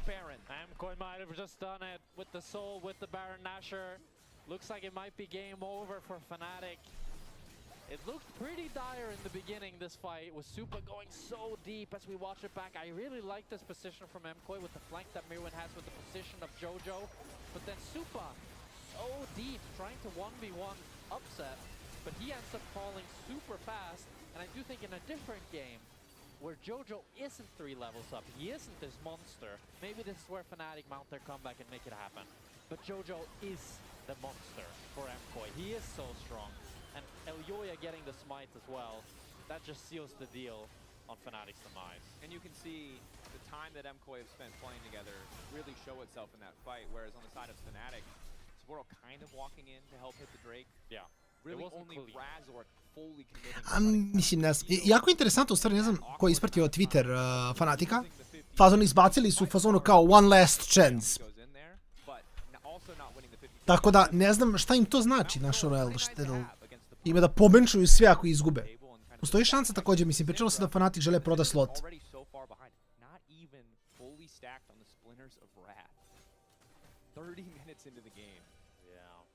Tough game from Vladdy, tough start of the summer split. I hope that my cope is correct and that the level 1 will escape. That we'll see a better showing for him in game number 2, because this is not the start of the summer. Ne Fnatic League. Fanatic rebuild je ugao, ja bih rekao. Upset's poke, but it does feel like it's just a matter of time as MKOI should be able to break down these inhibitors. Razork is on a pretty deep flank here though. Good angle. Erwin has the TP, but he is quite far. Hard for him to find that clean fight though. Upset so far away. Jojo based, so... Promašio je scatter, Vladi. If there was a time to pull the trigger, it would be right now, but Upset is going back to base. Mislim, Mato, da se Feels like maybe this kladiš na pogrešnog konja. Samo ću ti to reći. Razork is still on the flank. He's committed. He's a Fnatic player, and that is his death rush. Oh, gets a TP. That's kind of nice. Yeah. This is going to be Jojo, who wanted to come back to the fight anyway, however. Now they're going to turn on the Jojo. Q flash in, instantaneous ulti. Jojo now in trouble. Nice dash back with the rocket belt. Goes golden, buys a bit more time. Super now flying in to help him clean up the fight. Jojo Pune getting lower, but they can't. Soboru dobar heal, dobar ulti, ali mislim da treba da umre čim izađe iz ulta, bukvalno samo će ga popaju. I sad ako Alistair uleti, Kajsa razvila DPS. Ambessa, dobar engage. Vladi pada, ovdje ako ubio Upset, ovo je game. Aki Mirvin je umro. Mislim da i dalje game, ne može sam Upset da defa.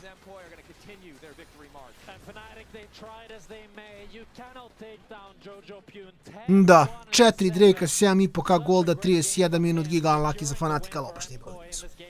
Imali su jedan ugao kad je koji bacio, kad su baš jako bacili, ali mimo toga stvarno činilo se kod da neće biti pretjerano blizu. Ništa lepo za koji? Uzeli su partiju nakon 3 poraza u Parizu. Jedan win. Uzmo još jedan, to je druga serija. Pauzica, pa se vraćamo s game broj 2. And you can see still frustration. The conversation isn't woo, you know, there's some criticism there. They know what they need to do to adapt. It is a process to get back into form. Fnatic had them on the ropes at a couple moments, but we'll see if Fnatic can fully bounce back as we send it over to the analyst desk. That was a messy game, I gotta say. But yeah, MKOI clearly coming out on top here. Now, I feel like they didn't make it easy in the early game because we had clear weaknesses on both sides of the map. If I look at Super on the side of MKOI and if I look at Vladi on the side of Fnatic, why was one inting more impactful than the other? I mean, it got very weird at times because the thing was, like, I think there was moments where Super, ended up like not picking up the kill on bot lane and giving some kills across. But I think crucially, the kills ended up not going towards like the Syndra, so a lot of that burst damage wasn't quite there. Whereas on the opposite side, those kills were being very impactful onto the people they were going on MKOI. All right. What we've talked about previously is the fact that Jojo said yesterday he doesn't think that they're playing together the way they should. They don't understand how to play together. Do we feel like it got better here? Because that's what I'm looking at. Yes and no. I think it was cleaner than it has been, but I still think there are some tweaks. But I think we can like go into it and actually kind of have a look at it. But when we get there, like I think there's moments where their TPs are slightly desynced. Where they could have been a little bit cleaner on us. And also I think that the way that they were setting up was at times a little awry, but I think it was significantly better than it had been previously. Because the problems we had before was, hey, we're making these individual players are going in to try and make something happening, and there's nobody to follow up. This time there's at least 2 or 3 people consistently there, and I think that's where the big difference maker was. All right, let's talk through those early game setups here, if you don't mind. Yeah, let's bring up some of them, because for me it was just the pure MKOI team comp, where it feels like they just have this go button engaged comp. And if we can pause it right now, they're just corralling from everywhere. Fnatic is just stacked on top of each other, and Casio and Jojo Pune is just TPing on that top ward in pixel bar that you see over there. And this is just the typical MKOI experience. You just have engage and proactivity on every single one of your players. Yeah, and I think as we start to play it out, I want to watch as we can just pause again just here, right? Because there's 2 crucial things that happen here, right? The Vi tries to ult onto the Nico, which he's not quite able to do so because, gets burst out as a result of it, right? Doesn't have the CC immunity for long enough. The second thing, look at the bottom of the screen. See that double stun sign that's up there right now? That's from the Syndra, right? Vladi is just stunned onto the Nico, but Alvaro in just a moment's time is going to be using the Hextech Protobelt to escape out onto the bottom of this fight, but that opens up. Watch as Jojo comes in now. He is completely free. Syndra ultimate used, all that CC used. Jojo completely untouched and is able to rip through the backline of Fnatic here, and this is where it opens up such a big advantage in the fight, and we get it one more time here. And exactly here, this is such a beautiful setup from MKOI because not often you have this double flank from both sides, but this only happens when both of your sidelines are just stronger than the enemy champions, because usually this ball right here is able to push them out and get the space so that this flank never happens. So now if we can roll the clip, you can see how much respect Fnatic has to pay to MKOI. The moment Jojo walks forward, the moment Merwin walks forward, the team fight just gets split everywhere, and there's a huge mosh pit. But Jojo on this side, the whole time, he was just hitting over and over and over again. And on the side of Fnatic, they needed to find someone to lock on. But on the side of MKOI, it was just so hard to give anyone an angle to fight.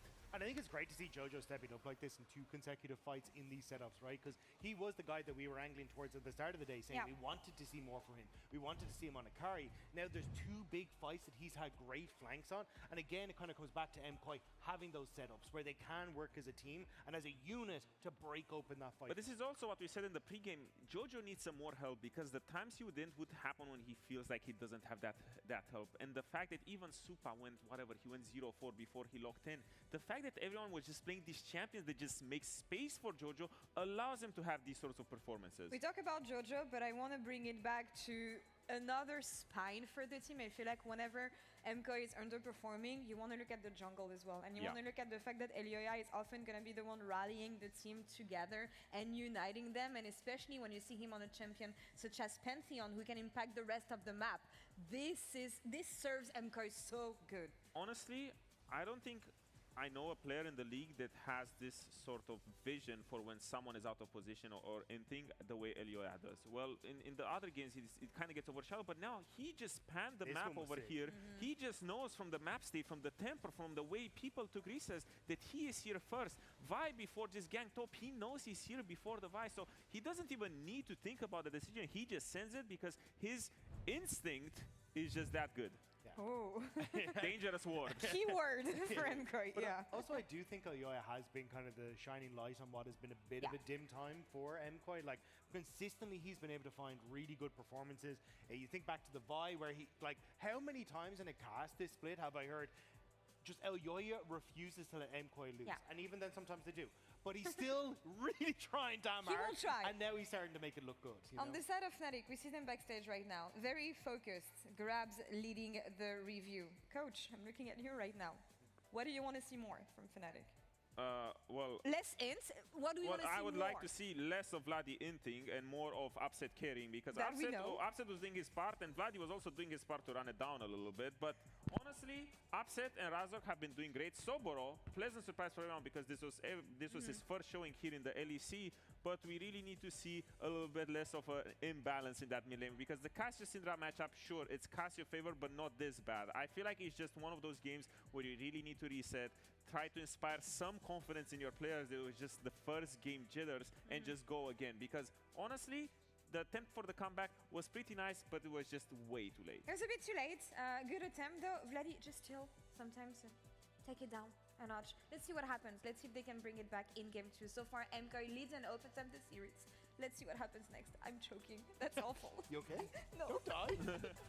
Find out space here. Good play from Mirwin. Saburo flash in, one auto, still gets the knockup, dash forward, Saburo! I'm f***ing good, by the way. Yeah. Buy no ulti, no flash, buy no ulti, no flash, okay? I have ulti if they go deep. I'll go. My W1. I don't know. Can you see? Yep. Casio, don't flash, Casio! I'm coming. Is that? Look, Pantano no flash. Dico. Can we get Kai'Sa? Slow. Pump it up, we came in, guys. Nice. Good job, boys. I'm dead. We end.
champion. Welcome to my shop. You'll need the right build. Choose wisely, because every upgrade brings you closer to the next level. So tell me, how will you level up?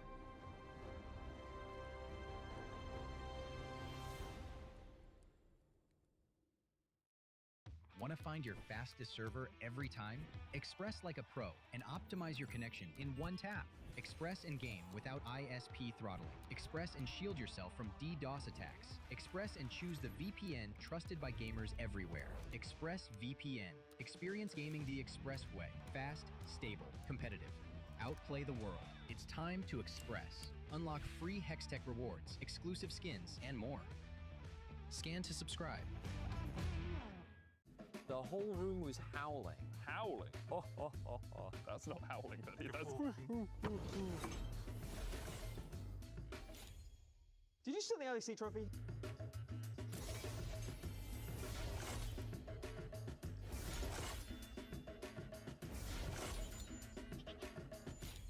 Okay, you can call us.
Welcome back to LEC Summer. We're going to be hot dropping into picks and bans.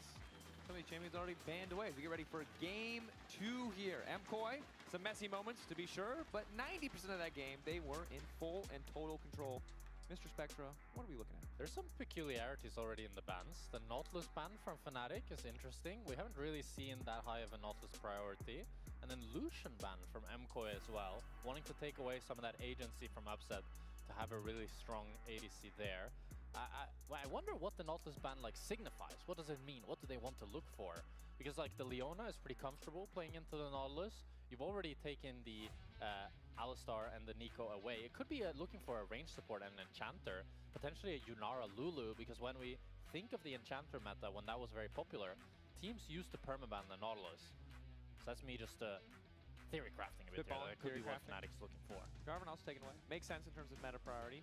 There we have the Orianna, finally. Orianna. This champion, normally teams prioritize it very heavily. It felt like I was being fooled in the G2 SK series where they just ignored it. It was a psyop actually stacked against you. Yeah. The team of the world just trying to convince you you're crazy for thinking Orianna's good. Yeah. Or is this the one? Ooh, I like this response. Immediate double semi-globals, also denying the Orianna Nocturne combo. This is such a fast jump select. Both teams very ready for what was coming here. The Trundle makes a lot of sense into the Galio to be able to take away the tankiness that he provides. I like what MKOI has built a little bit more than what a Fnatic has though. I think they should put the Galio into the Rumble now and then look for a counter pick on mid. I think Kali's actually already banned by Fnatic. That would have been the S tier pick for MKOI if it was open, but it's going to be another melee mid. It's going to be the Yone for Jojo Pyun. Very cool draft here by MKOI first 3. Definitely like a lot of proactive options, a lot of setup for this Nocturne already. Now on the side of Fnatic, look, we've got Orianna, who no doubt is a powerhouse, alongside Rumble, which is a huge comfort pick for Fnatic's new top laner. Highest win rate, most played champion, not quite as high as win rate, 69%, nice. And I think MKOI should ban out the Saya from Fnatic. Saya Rakan would be so damn good into MKOI's composition because it provides so much safety into the dive comp that MKOI have drafted here. As they took away the Bard, we'll have to see what they ban away next. And what MKOI want in their ADC role, I think probably just utility, either a mage in bot lane or a Jhin would make the most sense. A Corki, they could take a lesson out of G2's book as well, could also make sense. Kai'Sa again, if they could pick Kai'Sa again, if they could pick it again, they would like that. Probably yet another Kai'Sa draft. Yeah. But Jhin kind of the alternative option. I think Saya ban for sure has to be it. Unless they just don't think Saya, like Rakan Trundle isn't the best combo, so maybe they don't worry about it. Kalista actually, scared about the potential Kalista Renata, potentially, or just Kalista plus engage support. Okay, now Shen taken away. Is it a Camille plus mage angle? Camille's banned. Camille is banned. So Yeah. probably not a Camille angle. I think that would... Camille, if they could get Camille here, they would also pick it. They would go Camille Kai'Sa if they could pick it here. How many more useless statements do you think I can make in this campaign? I've racked up 2. I could go for more. Well, Victor is the hover. Would make sense. Just provide some damage, some utility, good laning phase. Are you willing to play Saya into it? That's a tough laning phase for the Xayah, but Saya's so good into the other 3 picks. But I don't know if Fnatic as a team can have upset on a losing matchup. That's the only thing I worry about. It does look like they're gonna go for it though. You do, if you go Rakan, you have at least a sustain from the Gleaming Quill. Yeah. So you can play that losing I think matchup. you have to for Look, sure. You need engage. Like it's already we saw so many of the proactive engage picks taken away in the first phase by Fnatic, and then locking in Trundle and jungle sentences Lospa to a game of hard engage, and at least it's the Rakan Xayah. Look, there's one champion that can solo carry a team for engages. It is Rakan. Now, do you go Rel or Leona? I think those are the 2 realistic options. Rel gives you the nice wombo combo, but is not as strong. Ok, taman se sam jutovo. Na vreme da kažem da je ovo jako čudno. Mislim da će možda ići na... Flexali Galio support. Što nisu ostavili Galio Rumble? And Gnar provides some more DPS for the MKOI composition. Ne treba im DPS-a više. That's a nice flex. I like it as well. Yeah. You get a nice little lane there. Mirwin in a comfortable spot now on the Gnar, can try to press his range advantage. Rumble can still be certainly very tricky, but Galio support not something we've seen prioritized in a long time. A champion who really likes to have a little bit more gold income, but the taunt is so good. Samo je pitanje da li misliš da koji vina samo zbog drafta ili misliš da koji vina i zbog činjenice da igrači Fnatica su malo pogubljeni? The beating heart of MKOI is their support jungle duo, and now they both have super proactive champions. I think that a lot of weight is on Elyoya though. Like Elyoya really needs to find a great paranoia so that Alvaro can follow up with a great Galio ultimate.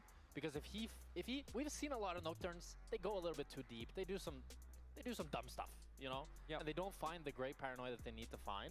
And I think if Elyoya does that this game, the whole team comp kind of falls apart. Because Jojo can't start a fight with his ultimate unless it's a big misplay by Fnatic. And I don't think Alvaro can realistically find that engage as the Galio, unless again, it's a big mistake by Fnatic. And you know what? After your statement, I take it back. This is actually a tricky amount of engage to play. Galio effectively solo engage without a Yone setup is going to be tough. But maybe Alvaro and Elyoya can make it work. I think it's similarly tricky on the side of Fnatic. We're gearing up now for Game 2. Game 1 very much MKOI favored. A couple hiccups here and there. Fnatic kicked off game one with Vladdy burning Flash. This time around, I have a sneaking suspicion he will hold on to it. His Upset already trying to stack that lethal tempo and knows that if they auto-attack each other for long enough, he will eventually win the day.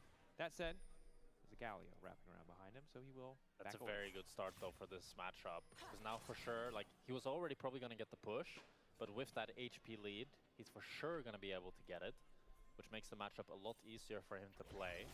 The one thing about Galio's support, though, is if you start the Q and you just auto-attack the wave, you push super, super fast. So that could be what the MKOI bot lane decide to go for here. He took a point into the W now to get the shield. So they're not going to look to contest the push too hard. And already that's the Gleaming Quill healing you're talking about too. So the little bit of poke that they were able to get back is already gone. So super solid start for the side of Fnatic. I do think Super će svako da preskila, tako da će biti lagan. on LUA, when we look at the later game team fights and the engages, if he can find that Meganar, he can make a lot of things happen this game. And we talked a little bit about the struggles of Fnatic's comps as well. And it's a bit awkward, like Rakan Trundle, they don't have the best synergy, because Trundle doesn't really go in and set up the Rakan ult engage. It's pretty big trades on mid lane. Really equal. Yeah, definitely get the ball. Nice for Yone to get, I think, such a solid trade in the first few levels, because Doran's in the long run gonna kind of out-sustain the value. You also have fleet footwork, so a lot more sustain present there. And Orianna notoriously pretty oppressive in the early lane phase. Now without a pot, though, I imagine Dojo just has to accept playing on the back foot a bit, although a nice, I think, attempted dodge on the command attack there. Doesn't quite get away from it. Because I think Fnatic has, or MKOI has a lot more of a clear engage win con, right? They pull all their triggers on one person, or on multiple people rather, and make it work that way, while Fnatic, they don't really have an easy way for Lost but to find that engage, so it's going to rely a lot on Vladdy Upset and Soboro to smoothen out the To možda na dan možemo da radimo. Vidi, kad nekog mutaš, mora gun modem da bi ga mutovao. Onda mora da mu vrati moda posle. You can say smoothen, like smoothen a stone, no? Can't you say that? Say smooth a stone? Say grind a stone? What if you want to make it smooth? Smoothen? You can't say that? Production, let us know. Smoothen is it a word? Native Maybe I English just speaker made that here, up. by the way. I don't know. It sounds wrong to me, but that doesn't mean I know what I'm talking about. I do have an American education. I feel like if your intuition says it's wrong, that's probably... Find out. That's what production's for. They're going to keep us honest here. Fact check our grammar. Yeah, fact check. What do you think a stats guy is for? Also for vocabulary is, oh, it's happening again! Supa running for his life, getting run down. Alvaro tried to roam, but it's costing him dearly. The 2v1 kill there, and now MKOI really desperate to get Mislim, ti pikaš Viktora na Oni su izgubili top krabu i bot dive, ja ne mogu da verujem. Ko je nekako uspio da izgubi obe strane mapa u isto vreme. Ali Alvaro nema damage ovde.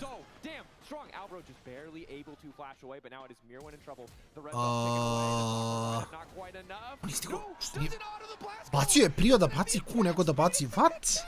Oh my god, it's an absolute disaster for MKOI, as despite the fact that they had the numbers advantage, they still end up losing the fight because Fnatic pulled the trigger. They're the ones flashing in, they're the ones going for the fight, so they end up getting 3 kills for themselves. And Supa dies on bot. This is a tragic start for this game for MKOI as we watch. Okay, so Upset just sits in the bush and Supa's not expecting it.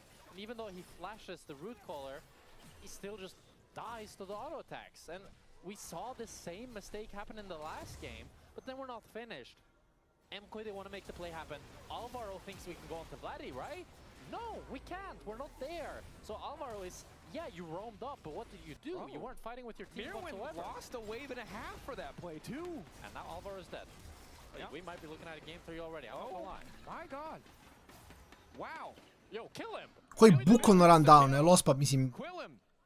No way we don't kill him. Da, ne, Lospa može dobije kill kad god. Samo je pitanje da li Razrok može da li mogu njemu da ostave.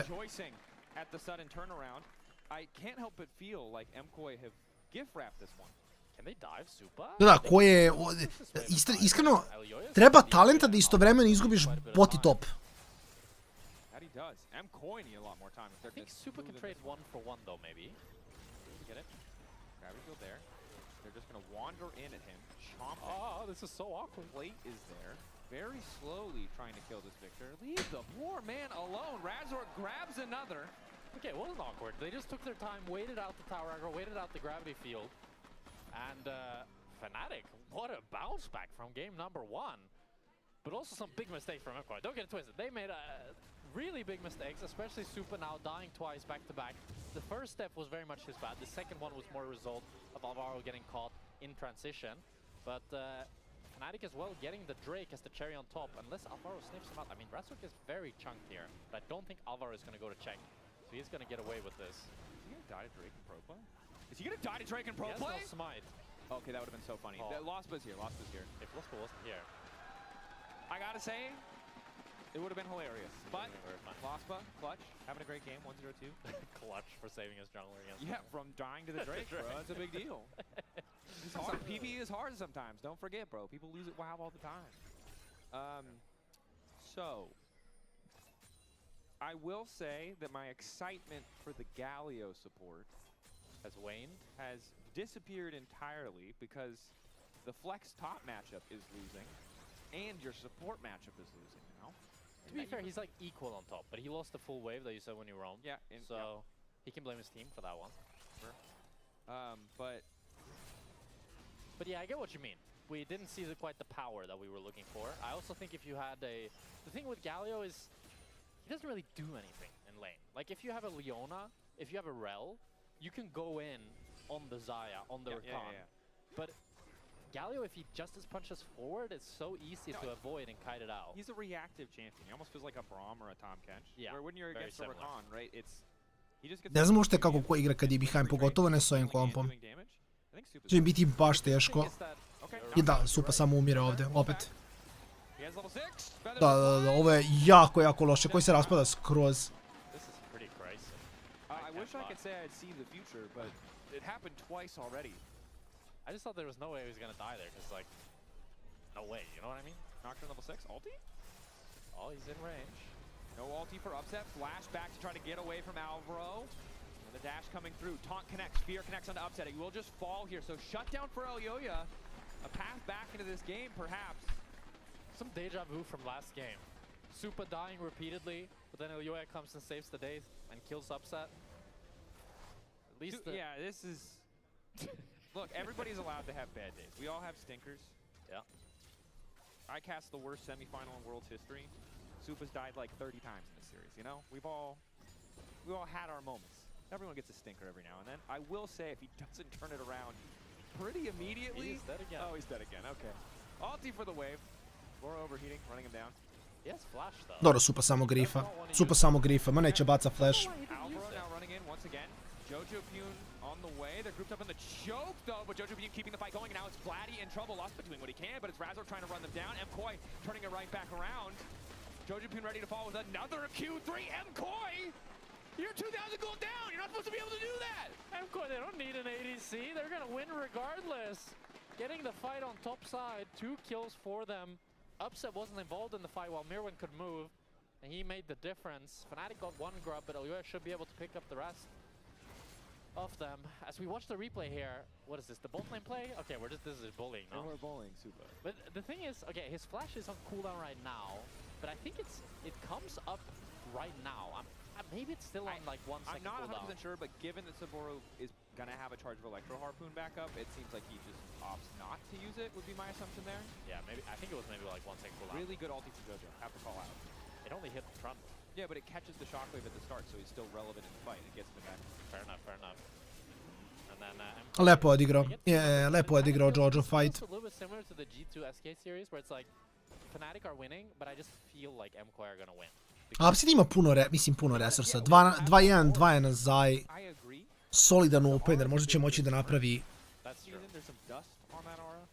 da uradi nešto konkretno ovaj game. And it feels like someone else will pick up the slack. But yeah, if you take the nameplates off and tell me who's going to win this game, unsurprisingly, the team with the 1,000 gold lead Xayah up against the 0-4-0 victor. But MCoy are one of the teams. There's a reason that they've been in our top 3 for so long, and it's because they are clutch. And they are a team that can find their way back in seemingly unwinnable situations. I mean, now Supa has a big test, because in the last series, Caps was 0-3-0 on the victor. Sure. And we said that he's one of the few players that can still be useful. And he was pretty useful. He was very useful. Flanked on top, did a ton of damage. And now the question is, can Supa do the same? We'll have to see. Good. I like that. Had to die one more time just to show he could do it better than Cap. Narrative. That's what he said. I'm not Flash, and this one's for Caps. This one, I have to be better than Caps, guys. And I'm not his teams Flash are just away like, from this what? Rumble. There you go. See, if we just project enough random stuff on the players, eventually something will stick. People won't get mad about that. Legacy Dynasty Kings, guys. It's great. That said, now the game has evened out. Oh, never mind. Vladdy's in trouble. Oh, on the chase. Jojo being about to follow. Flash taunt in. Flash out from Vladdy. We're there to give them a bit more space. But that's Elio's ulti down, as well as the flash coming out from Alvaro. Flash for Flash, but Vladdy... Jojo treba još... opet solidan ult. Jojo baš lepo igra, iskreno. Baš clean igra i ona. Could be Dragon though for Fnatic, since they were able to get Jojo Pune so low. I think Razork is just going to start it. I think clear the vision first. It's really important for Fnatic to not fight small skirmishes, and I like Drake's as a way to avoid doing that. If Sapporo lives here, it's very good, but I think he's just gonna die. But it's still a Dragon for Fnatic. He's ahead. Ooh! That Gnar did not connect. But it doesn't matter, because the shutdown is still there. Kill for Mkoi. Nice TP by Jojo Pune, not the cleanest of executions. Okay, can I just say, it has been an insanely weird week of League of Legends. It really has. I'm like really trying to figure out everything. Yeah, I'm really trying to figure out if it's like a serious day for us or like a fun, goofy day for us. And I don't know what tone is appropriate because it's pretty goofy. It's a messy week of League. But the stakes are really high for MKOI is the struggle. So you want to take it serious. Ja bih rekao da su stakeovi poprično high za Fnatic. Kind of counts, which it's really insane to be saying. Jer mislim da ako Fnatic krene ovu sezonu loše, da je samo... u poprično ono, svi će da ih preflemaju, bukvalno. Has to put the team on his feet. Can he do it? You think Supa's feeling goofy? I think Supa's probably a little frustrated. Hard to know. I really trusted Supa's mental.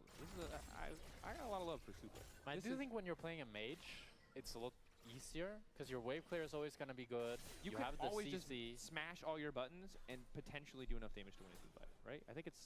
A to je znam da si ti rekao da ne vidiš kako vraća koji, ali... Yeah. Sure.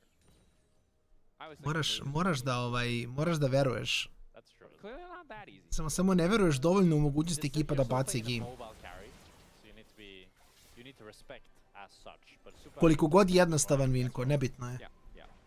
Čak i Vincon kao ne radi ništa, može da izgubiš partiju i dalje. Tako to radi. Nažalost.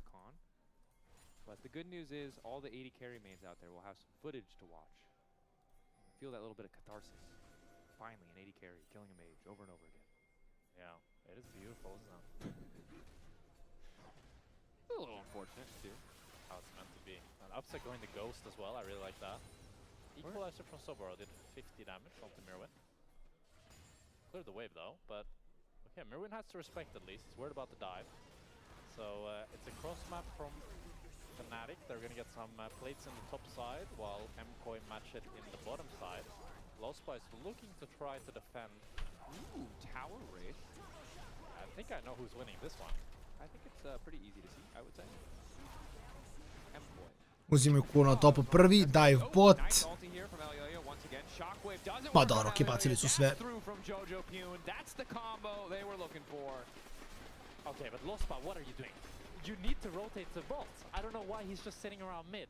Like, this is such an obvious play where you defend the weak side and you can't make anything happen on mid. I don't think Vladdy is in the wrong there at all. Alright. He was under his tier 2. Sure. And Lospa was just sitting around mid. You clearly don't read the lore, bro. Zion and Rakan are dating. Why would he go bot lane? That's crazy, dude. That's infidelity, bro. You can't be promoting that. It's a family broadcast, man. Can't be down there with Orianna. That's weird. She's a robot. Calm down, Jack. Anyway. Well, now they're diving, Vladdy. No, Jojo Pune, sorry. Here we go. Oh, this is really good wave there. Well played by Jojo Pune. Support now from Alvaro. Going in for a bit of cheeky extra poke there. Upset, let's go chunk the half there. This is kind of has a lot of damage. That he does. He's just walking. Dobar, jako dobar. I sa Trundle ultom mogu prođu kroz njega. Yo, this Trundle is strong. He just killed Alvaro. I was too focused on the lack of CC and not focused on the absolute lack of survivability for the opposing team. It's going to be the Herald though for MKOI. Cross maps back to back here. Neither team really wanting to fight an honest straight up fight. You know what we're seeing is a return to the Fnatic fundamentals. Where is Razork ganking right now? Upset. That's right. That's right. Never forget. He did just gank top Sabora. Yeah, but I'm cherry picking, Jack. Okay, okay. We're creating a... yeah. I mean, Raz has kind of been everywhere this game. This is a really solid Trundle performance. Definitely a big part of the reason they were able to win out on that first really critical skirmish was he's just stronger than Nocturne. Like, yeah, Nocturne has a lot of steroids present in the kit, but Trundle's ability to steal away AD is just so devastating in an early skirmish where every single opposing member of the enemy topside desperately needs that physical damage early on. Fnatic wanting to go for the bot side scuttle here. Elioya is in the area, but it's going to be pretty free. I do worry, though, that I feel like as the game progresses, Razork is going to have a harder and harder time to play. I mean, he can always kill Alvaro pretty fast and take his stats, but I think Elioya is going to become more and more useful as Alvaro might be caught. Tried to Justice Punch to backstep, but it doesn't really do a whole heck of a lot for him, so flash away really limits Alvaro's playmaking potential outside of that ulti. Well, connecting on a super once again. This time he's going to flash away. Big mistakes by the MKOI bot lane here. Both of them have to use their flash right before the dragon spawns, and this is the third dragon for Fnatic. And with how chunked Super got, I don't think MKOI can contest. They're just going to have to drop it. Yeah, I think the full 5v5s are still just so incredibly difficult for MKOI. Lepo igra Lospa, slažem se. Dobro mu je Rakan. Sim, uzeli su trećeg Drakea, dropali su Golded full, tako da... Super early third dragon. 16 minutes. This would be a soul for Fnatic at 21. And they have put MKOI on the timer now, on the clock. They're going to have to fight them at that next dragon. MKOI at least putting the Herald on top and getting some gold from that. They're not going to be able to get a second crash though, as Lospa is covering the weak side, helping Sabora clear out this Herald. Good coverage there. Kill the Herald. No. He got it.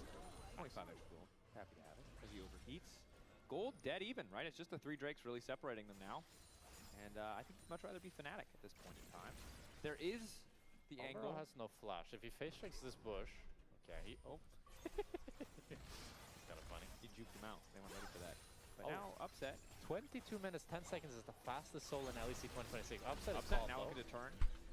His ulti burned from Lospa, but Upset holds on to his ulti. Kind of stole gold there as he almost gets burned down.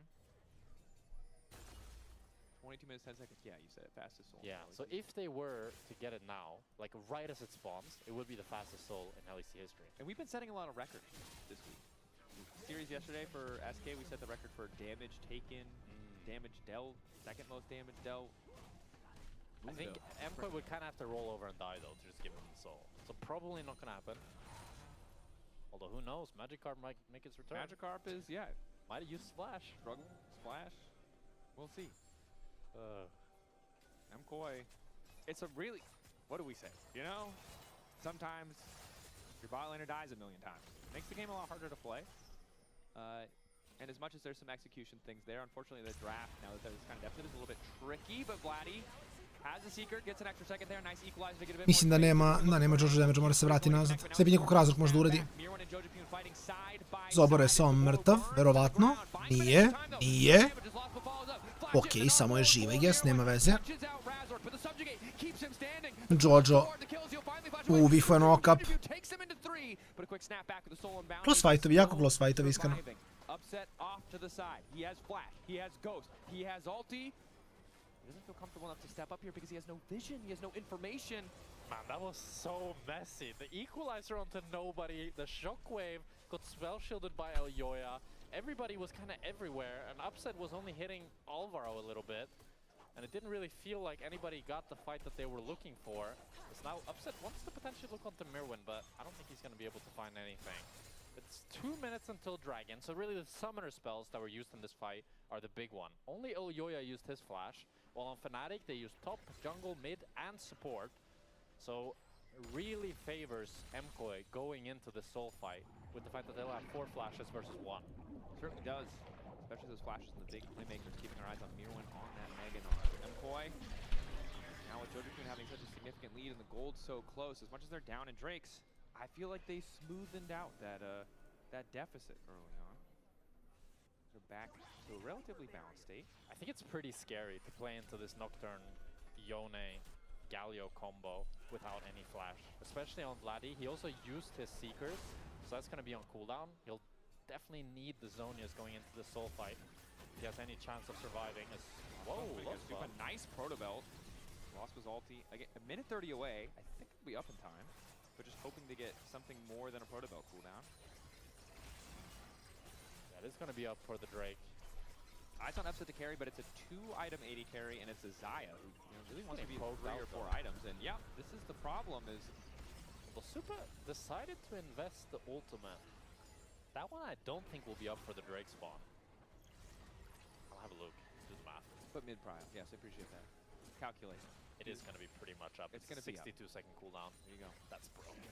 Has enough ability haste. Jojo Pyun, though, now on 2 items as well. We're set up for an incredibly even fight. 2 items for Saburo is pretty good, though. Eyes on Saburo and Vladdy, but because Vladdy went for the Seekers and it's now broken... You know what would be funny, though? What? If Fnatic just decide to not fight, and we just spend 5 minutes hyping up this fight, and then nothing happens. No, they're TPing in, they're fighting. They're ready to fight. I don't want to say it's mandatory, but it feels pretty mandatory. They're just going to put Q3 for poke. We're not really able to trade back much damage whatsoever. Nice killer on Elio. Immediate subjugate now coming out. Lock up under the Rakan is big, though. Lostma forced to back away. Elio is super chunked, though, and no paranoia. But it's super hard for Fnatic to enter. They get so poked trying to face check these bushes. Super doing a really good job putting down these lasers.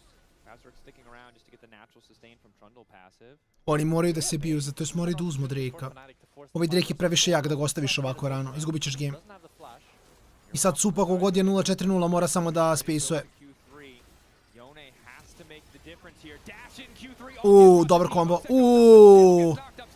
GG. To je to. Joj, Mirvine, polako, Mirvine, stani. You're not him, bro, you're not him.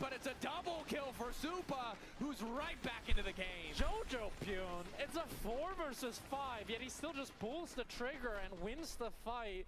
Alvaro with the follow-up as well. There was no counterplay for Fnatic. They grouped up too much, gave them the window. That means Emko is going to get the dragon, and they have their eyes on the Nashor as well. It's only Upset and Soboro up. I don't think they can try to stop them here. Mirwin does. He's in the bot lane, but he has the TP. Upset is just going to push this mid lane wave in. And if MKOI win this game, it is an obvious Jojo Pyun player of the series. Slažem se. George igra jako, jako lepo. But that was all him on the engage. Fnatic. Fnatic gotta be kicking themselves, man. Like, you had 3 Drakes. You had 3 Drakes. They had really all the... A vidi, Mato, ja se skoro slažem. Mislim, znaš, jedno je, znači, gle, jedno je da dajem sad primjer, dok gledamo stvarno prelep fight, da dođe, ono, da neko kao fazon Milica ne bude motivisan da igra za džabe u EBL-u. Razumeš? Kao, okej. Znaš, da meni sad, znaš, kao, nakon 15 godina industrije, meni bude neko u fazonu, brate, idi streamuj za džabe, kao stoji džabe, igri za džabe. Plotvi streamuj za džabe. Ali, kapirate poentu, kao, znaš, okej da neko, jedan Milica koji je bio u lecu, ne loži ga da ima priliku da igra na MMA Masteru. Ali kao rookie, vidi. Mislim, pričao sam ja o tome i ranije, doduše drugačije je pre bilo. Pre ti nikad nisi ni mogao da budeš u prilici ako nisi spreman da grindaš. Jer si igrao Ranked 5s, ti ako nisi top 10 u Ranked 5s, ti nemaš ni šansu da igraš Challenger Series. Pa ti hoćeš grindaš, nećeš, ti moraš da igraš.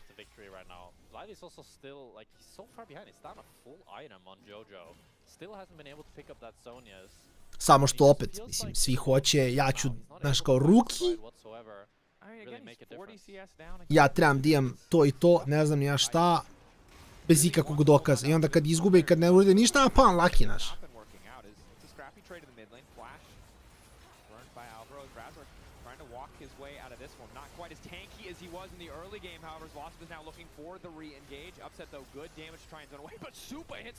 U kom smislu, Mato? Forces the ulti out, but now it's a follow-up coming for Elio, but it looks like he clicked on Lostma instead of Upset. All right, Elio might have misclicked that one, not able to take down Upset, but I feel like Upset 20 auto attack. Tako je, Mato, ali to je takođe i razlog zašto su određeni ljudi ovde toliko dugo, kad kažem ljudi, igrač, caster, i behind the scenes, i na sceni i iza scene, znaš. Neki ljudi su jako dugo ovome iz tog prostog razloga, što. Elio je mrtav. nice look for Fnatic, a little bit of mess there. The thing with Saya is that she needs Navori and IE and LDR. Jer mislim, naravno, pazi, ti pre svega ovo trebaš da voliš, jer da to ne voliš ne bi ni bio u tome, ali ako ti nisi spreman i ako ti nemaš takav mentalitet, neće ti dugo tu opstati. Mora ekstremno da ti se posreći da ti na taj neki kao ekspresan način samo dobiješ sve što hoćeš. Mislim, to je 1 u milion. He will need to get that. I like that there's a Leandry's in that build set, though. Yeah? You like the full burn? I like triple burn. A lot he of just needs HP Infernal Conduit and then he's good to go.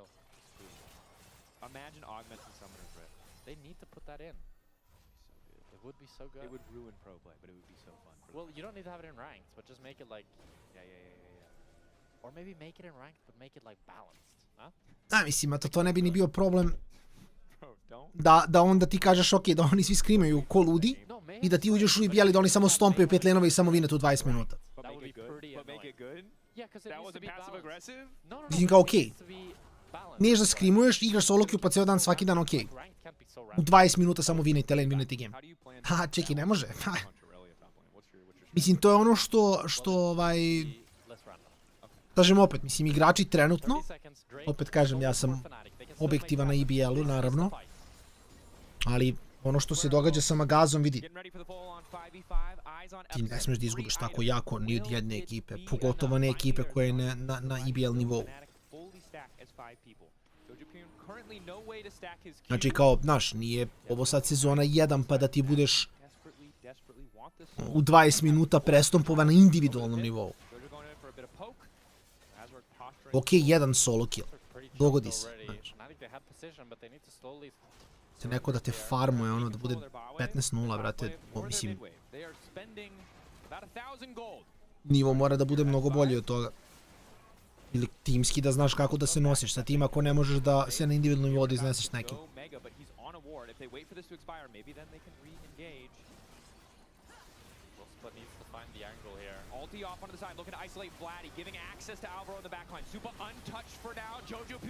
Solidan ulti, ali mislim da nije imao damage-a dovoljno Jojo.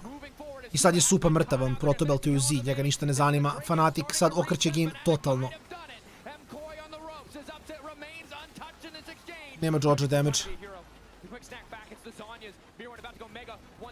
Nema damage-a ni Mirvin. Ali ovo je solo, mora da uleti unutra, mora da urade nešto. Jojo ubije jednog. Razork je našao sol i ovo je samo fight za Fnatic sad.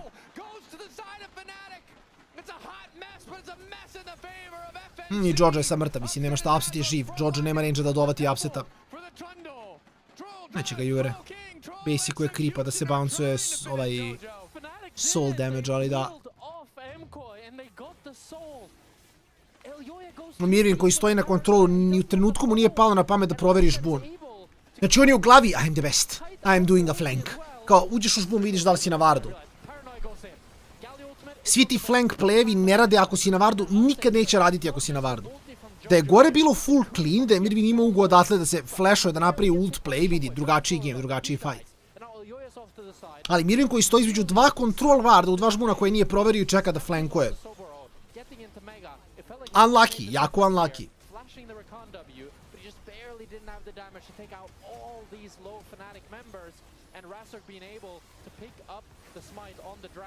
Made the difference for Fnatic. Now they have Hextech Soul. Is this enough? That is the question. It's hard to be certain. It has been a very back and forth game, and you can see Jojo Pune's still a big threat. But Hextech Soul, pretty good soul. I think still broken. Yes. Yes. Definitely feels that way. I'm sure the data supports it for being balanced, but it feels oppressive. But MKOI don't care. They're starting up the Nash. Saboro's not here. He has the teleport though. Upset no flash, remember, from the previous fight, so it's going to be a lot harder for him to play out this one. MKOI getting chunked, though. Equalizer onto Supa. Lospa looking for the fall. Nice knock-up, nice interrupt from Alvaro to stop that quickness from being effective. Off on the side is Jojo Pune. He's already used the Q3. Gnar knocking 2 members to the wall. Upset isolated completely. Dash through from Jojo Pune is massive. Snap back, but the shielding is still there from Lospa just in time. Command Protect does its job as Vladdy keeps Upset standing. Supa drops down and Da, ovo je treći. Razlog je čak i flashao, mislim mogu završiti game, Jojo nema dovoljno clear da sam izdefa.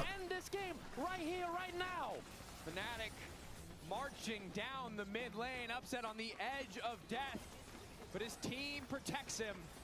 The Soul empowering them, they don't even need the Baron. Jojo Pune, not enough, no way to stack the Q, the slow from the Hextech Soul, so frustrating. I think Jojo could maybe do it. Alvaro's up in 1. I don't think Fnatic can end. Jojo Pune getting chunked out, good damage, now he's gone. Alvaro not able to get anything back, trying to buy a bit more time. El Yo-Yo walking in, Fnatic, this is risky. Nocturne can do decent damage here. Knockup isn't there. Flash in and on the upset. That's going to be one shutdown. Now they just need to hit the Nexus. Ok, treći game. Fnatic je ladno uspio, mislim, iskreno, bilo je dosta prljavo s obe strane.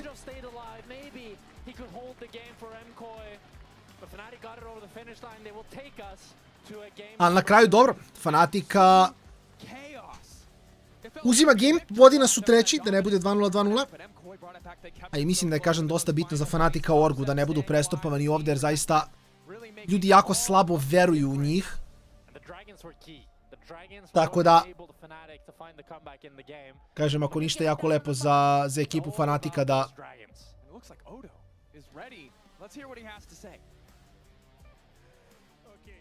se u stvari izvuka. Idemo što kažeš Sobora, pravimo pauzu 10 minuta i onda finalni game dana. If we win, I think very easy start, but yeah. Okay, solo bolo game 1, solo bolo game 2. What do you think? Game 3 solo bolo, one more? I don't focus on solo bolo, I will just focus on game win. Yeah.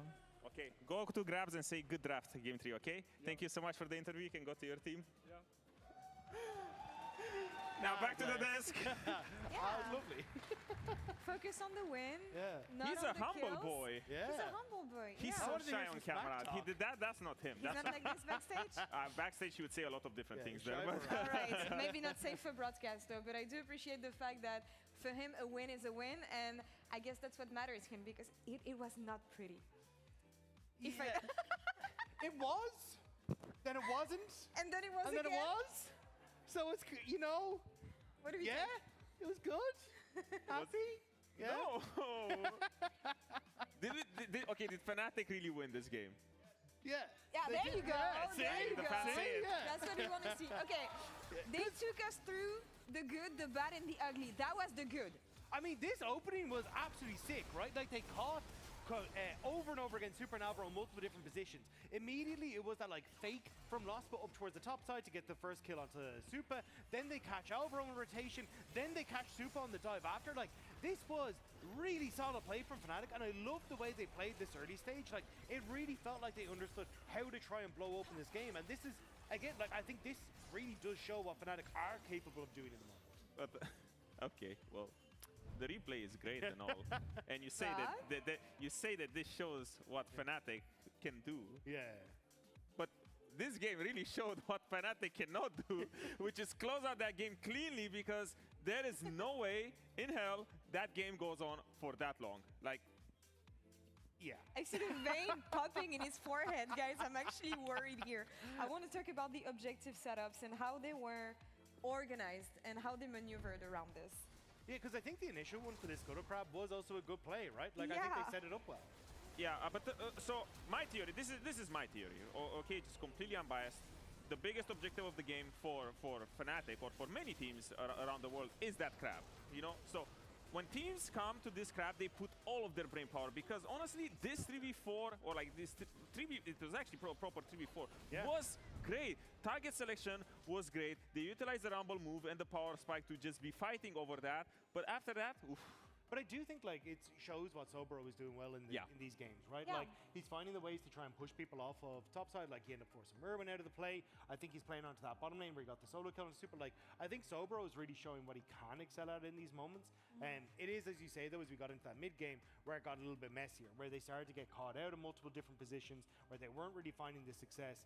And I mean, you were telling me a very funny story backstage about counting people on maps that wasn't going too well. Oh yeah, do you want to talk us through this? Okay. If that's not too much, of course, because I thought it was really interesting.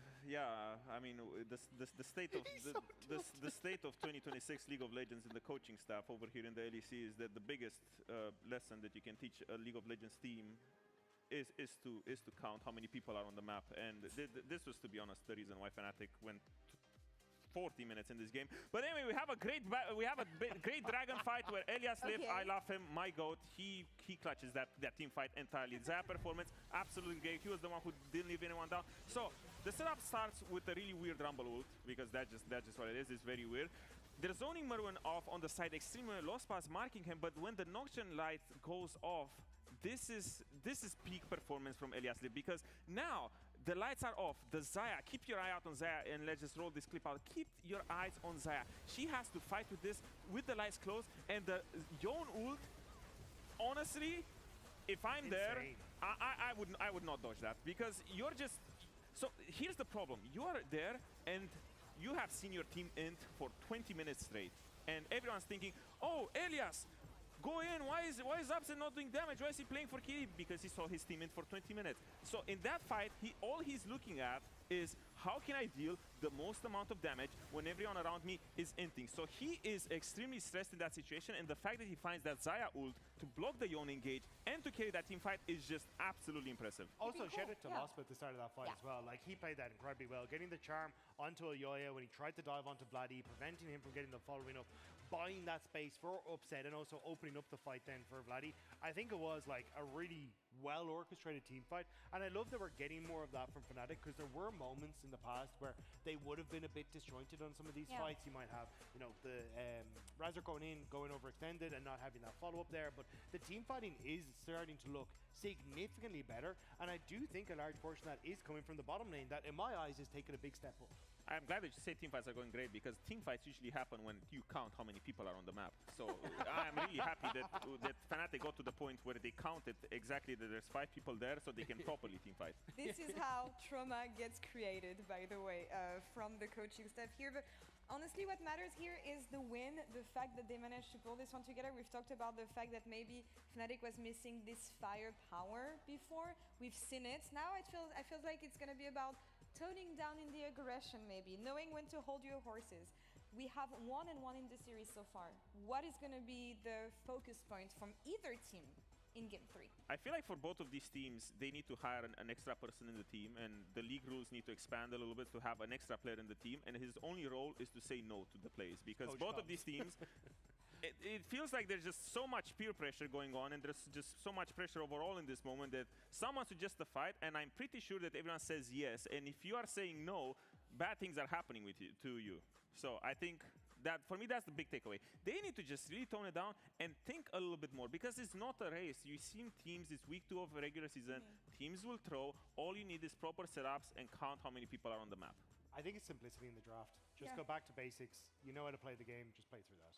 I don't know for you guys, but I'm having fun. It's been a great series so far. So 1-1 between MKOI and Fnatic in their debut game here in summer. Let's see what happens in Game 3. Everyone's having fun. Yeah, guys, wait for Yoya. I will flash on them, okay? Just wait. I'll get Q3 from pit. If you see it though, you can go. I go. I go. I go. I'll take Jojo. You can go Jojo. Saya no flash. Dame no flash, okay? I can go Saya. Go Rambe, go. Bro, what a great team fight that just did. I mean, you did great. The roll is pretty good. No flash. Help me. I'm no mana. Peel up. Guys, knock. Nice, we got someone. I'm no mana. Wait. Don't throw this. Don't upset. Are you doing Galio? I'm dead. One shit. We kill everyone here. I kill everyone. We can let mid, by the way. Guys, look, Victor. Miss the jump. At mid, no? Go mid.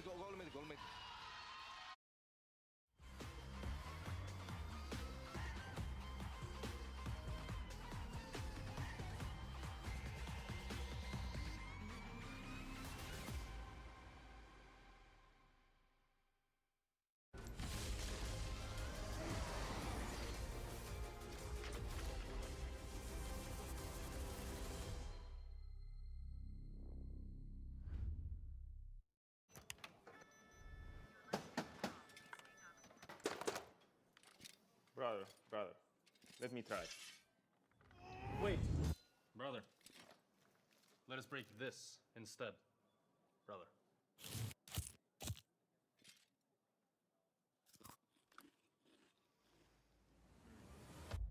Have a break. Have a Kit Kat. What is this, brother? Perfection.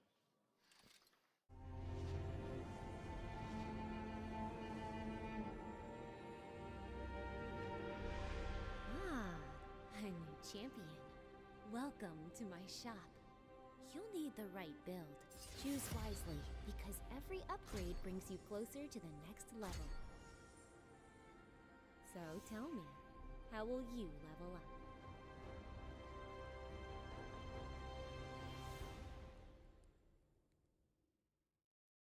Want to find your fastest server every time? Express like a pro and optimize your connection in one tap. Express and game without ISP throttling. Express and shield yourself from DDoS attacks. Express and choose the VPN trusted by gamers everywhere. Express VPN. Experience gaming the Express way. Fast, stable, competitive. Outplay the world. It's time to Express. Unlock free Hextech rewards, exclusive skins, and more. Scan to subscribe.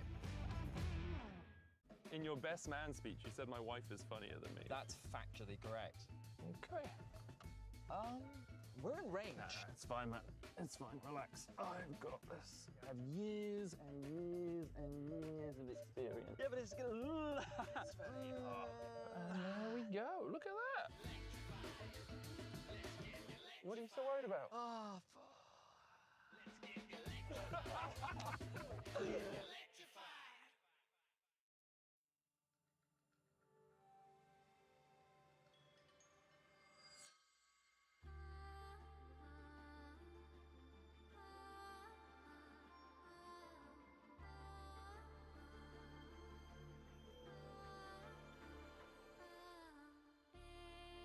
Echoes from beyond the past. The seed is sown. The spirit knows. May it guide me, for I again will wander far and shape the path to meet again on late horizons.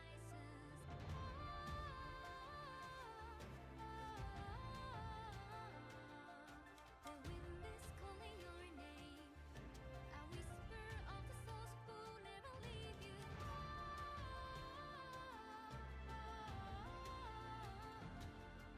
Collect your silver tears and pray they disappear tomorrow. Earth and ether to combine. The light it shows, the dark it knows. Our tethers, spirits haunt the restless mind, but seek to find.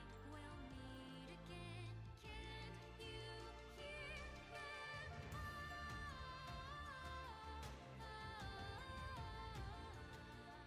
The wind is calling your name, a whisper of the souls who never leave us.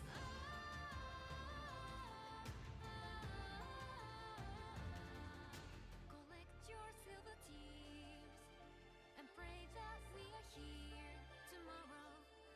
Can't you hear the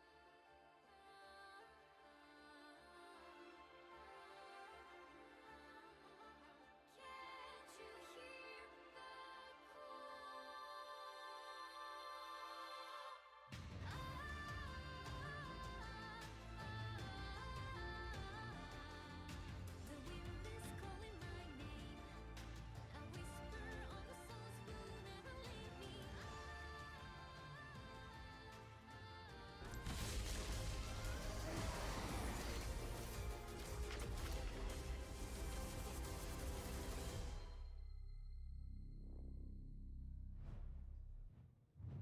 Welcome back to LEC Summer 2026. Once again, we are going to be dropping hot into this Game 3 draft. It's do or die time for both of these lineups. It's do or die, and it all comes down to this draft. I think Fnatic, they are putting their eggs in the upset basket, and I think they're going to double down in this game number 3. They had him on the Xayah last game, on the Estral in game 1. If they put him on a mage now, I'm going to be really disappointed, because he has been their standout member. They've shut down Supa back-to-back in games. They weren't successful in taking down MKOI in game number 1, but they were able to do so in game number 2. And it was mostly, as you pointed out earlier, in the bot lane and the jungle department. That it was. Razork upset and lost, but on the opposite side for MKOI, it's really been Alvaro, Elyoya, Jojo Q, Mirwin getting solo killed, And Supa MKOI, falling apart. they recognize it. They banned Lucian, they banned Caitlyn. They want to try to avoid any sort of strong lane for this Fnatic bot lane. And I'm curious to see what can Fnatic find after all these bans are out. Jarvan makes a lot of sense here as a strong jungler for Razork. Can be that proactive playmaker and make the difference. And hopefully we'll be seeing EQ combos and not QE combos like we saw yesterday. Sometimes it's the right choice, though. I will say sometimes you don't want to go in. That's true. But it wasn't intentional yesterday. That's true. That's true. Mirwin continues to hover Pike, which I wish was real sometimes. Although this game may be a bit too high stakes. Meal remains banned. Almost a lot of the early playmakers just taken away. They give a lot of respect over to Alvaro and the potential for him to roam. Ashe! They're looking for the Ashe Seraphine. I think Fnatic will answer with Yunara Lulu. And we're gonna go, we're going back. We're going back to last season. This is spring. But this, I think, is really Fnatic comfort zone here to have this Enchanter vs Enchanter matchup. I agree. As now, Yunara Lulu, immediate response. Well predicted, Jack, you're on fire. I will say, MKOI, I respect the decision to make this pivot, but Alvaro not on a playmaker, like, Go Sinso or this is an, to me this is an act of desperation. Bot lane is going so horribly. You're going for utility. Oni hladno nisu pikali Melu Ashe Seraphine.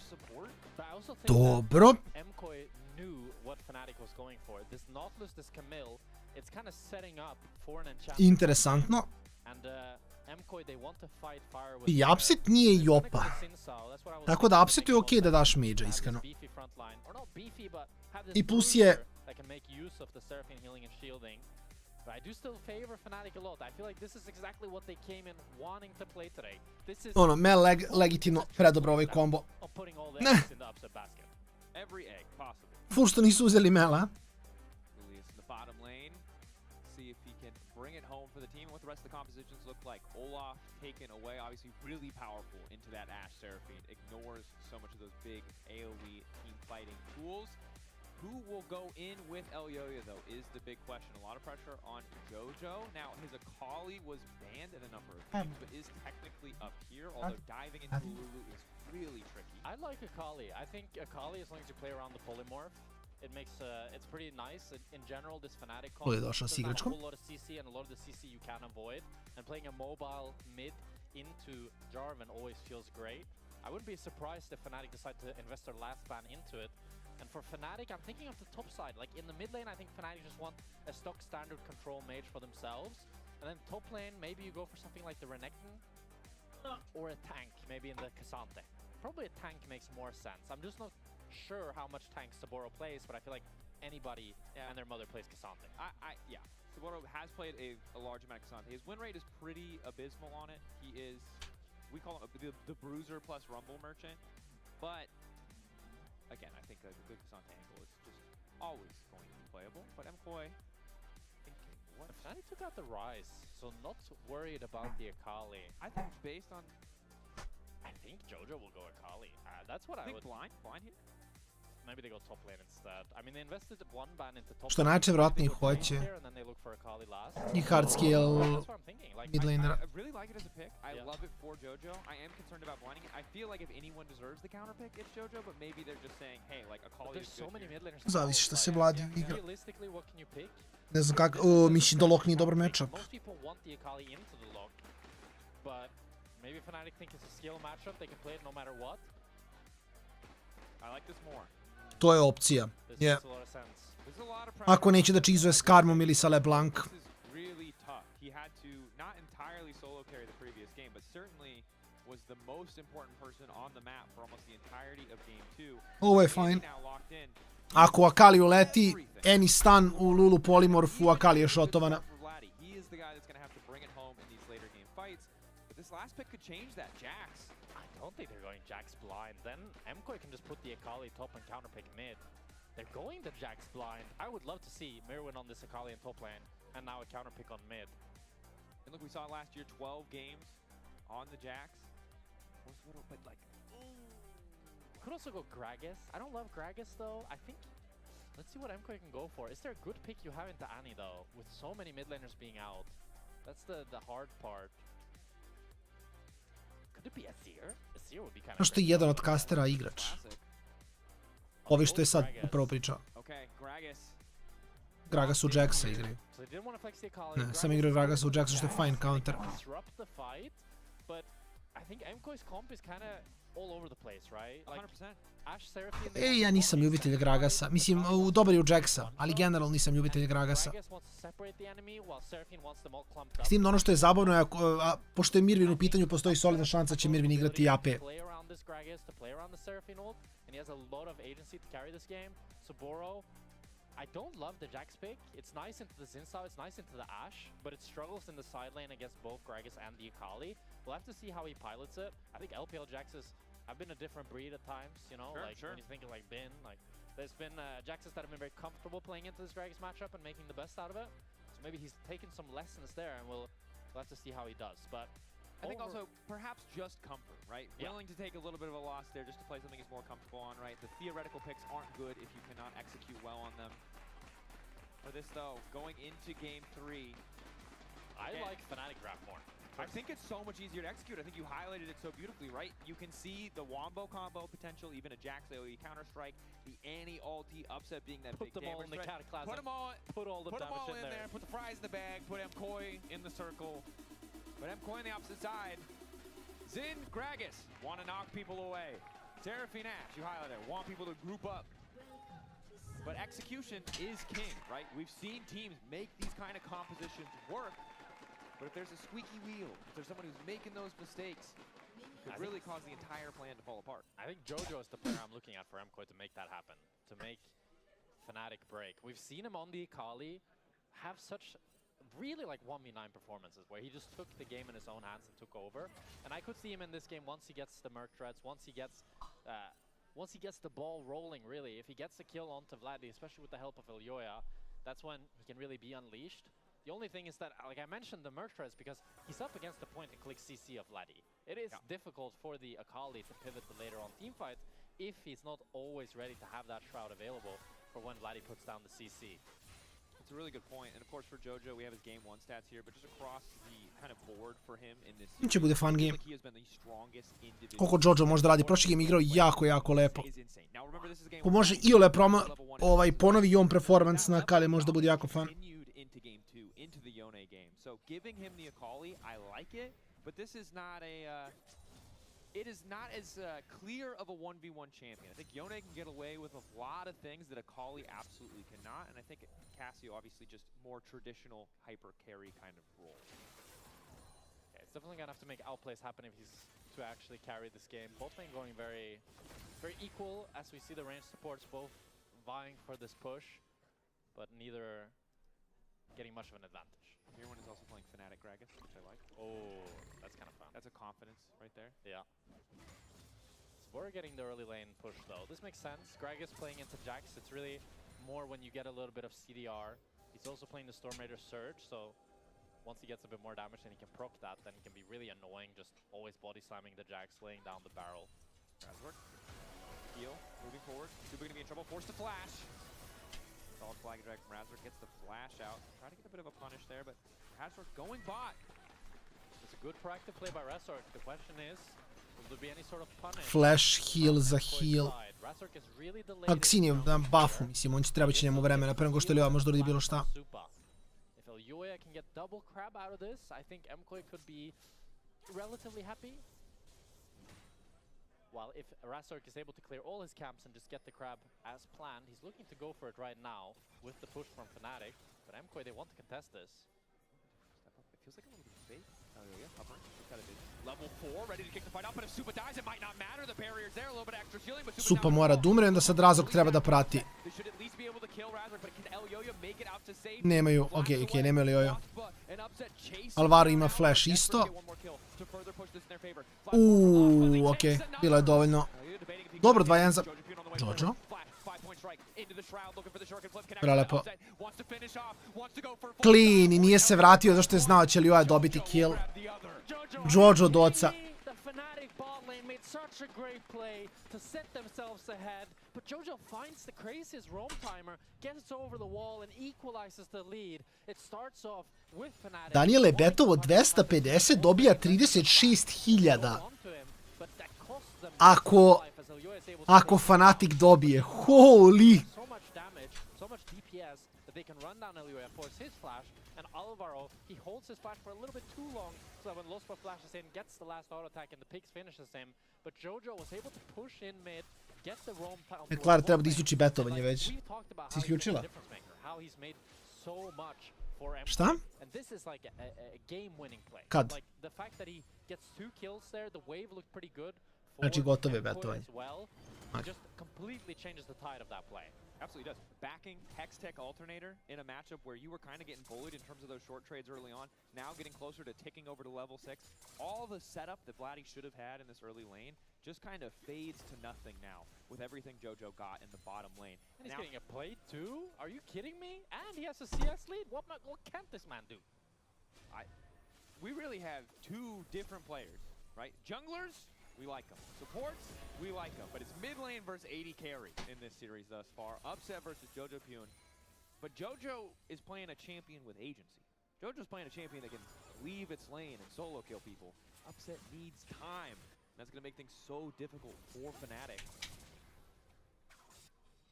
And now Jojo Pune has hit that level 6. He's gotten this lead before level 6. Akali before level 6 is not a very scary champion. It's really at that spike that she starts to ramp up. Now MKOI are pushing forward. Lospa has no flash, continues getting slowed. Becomes lightning connects, Lospa will fall. Nice angle from the side of MKOI. Upset continues to fight, but it's going to be forced back here. Razor not able to come down. Elioja je taj koji ima 3 kila na Xinu. Koliko si možda nosi tim kilima, to je pitanje. Elioja has almost 1,000 gold in his favor. That's the risk you take. When you play up against this Seraphine Ashe, they have such great rundown potential. If you make a mistake, they have their jungler behind. They can continue to slow you down and land that root. Not going to be a dragon for MKOI. That's the silver lining for Fnatic. They had to reset, so they can still look to contest for that if they want to. But the lead that they were accumulating is starting to slip away as it's now a 1,000 gold lead for MKOI. Razor waiting off to the side. Vladdy has the setup, the point and click that we talked about, but Kali, tricky target to lock down as Fnatic are kind of debating what angle they want to play for here. Overall, gold really is just mid-jungle for the side of MKOI, so as long as they're forcing plays around Jojo or leveraging the power of Elioya, things will be going very well in their favor. But Elioya is still short of the Sundered Sky. Once he gets that item spike, I think he'll basically be unkillable in these early fights. Jojo looks so comfortable in this mid lane. It's the level 7 now and just has full control. And it feels like in all 3 games now, I don't know, I was ready to kind of be hyped up on Vladdy again. Rank 1 in solo queue, you know, putting in the work, putting in the effort. But Jojo is playing so much better in this series. That he is. All 3 games, right? And obviously there is a certain amount of team support. Goes to another lane to find those early kills, but frustrating for Vladdy to play a champion that isn't very flashy, like Annie. A champion that doesn't always have that incredible individual agency, but in a good lane matchup, right? In a situation where you should be able to be dominant early on. Instead, however, you're facing down an Akali who got a very free alternator, and now another plate in mid lane. It's looking rough for the Fnatic mid laner. It's a grub spawn in 30 seconds. Elioya is going to take the recall. Should have the Sundered Sky, an incredibly early Sundered Sky for him as he's up 1,000 gold on Razor. And it's going to make contesting any sort of objective really difficult. Maybe Razor can look to sneak out the dragon while Elioya is in base. He's not going to look for it. Wants to look for the bot gank instead. Avoids the hawk shot, but he goes just towards the scrum. I think any sort of fight that involves Dosta je na liniji ovaj game, boga mi. MKOI is currently unwinnable for Fnatic. Gdje si rađe? Item discrepancies are just too big. Koliko ne volim ovaj matchup gore, znači Gragas u Jaxa je napravljen matchup tako da svaki put kada Jax upali E, Gragas baci E i sa phase rushom, ili ti sa Storm Raidersom disengage. Ja mislim da što je najjače Redulje verovatno najviši caster. Nemam pojma, da li ima neko ko je preko?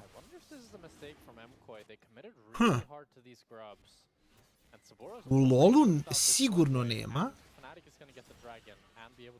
Veoma moguće. Ne znam šta je fora, ne znam s kanterašima. Ko zna Redulj? Ima nekoliko njih koji se čini da su kao malo višli, ali nema niko ko mi se čini da je baš turbo visok.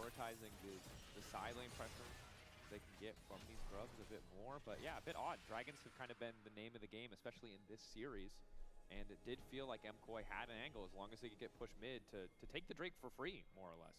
Now Fnatic are looking to open top. Actually, Upset decided to go bot side instead. They don't want to match. Put the Jax up into the 1 versus 2. And have Razork just try to clear the camps on weak side before Lyoya gets there. I think it's smart. This makes sense from Fnatic. They recognize that they lose the 3v3 with how strong Lyoya is. Instead of trying to match their strong side, just give up the camps that you need to. Although Razork needs to be careful here. He might not give up the camps if he takes this plan. Wunder je visok. Da, ali kasteri, ne igrači. Igrači, mislim da je, da li je Kaiser, ako se ne varam. Mislim da je on giga visok od igrača. Ja sad ću googlam to, s Professional League of Legends player.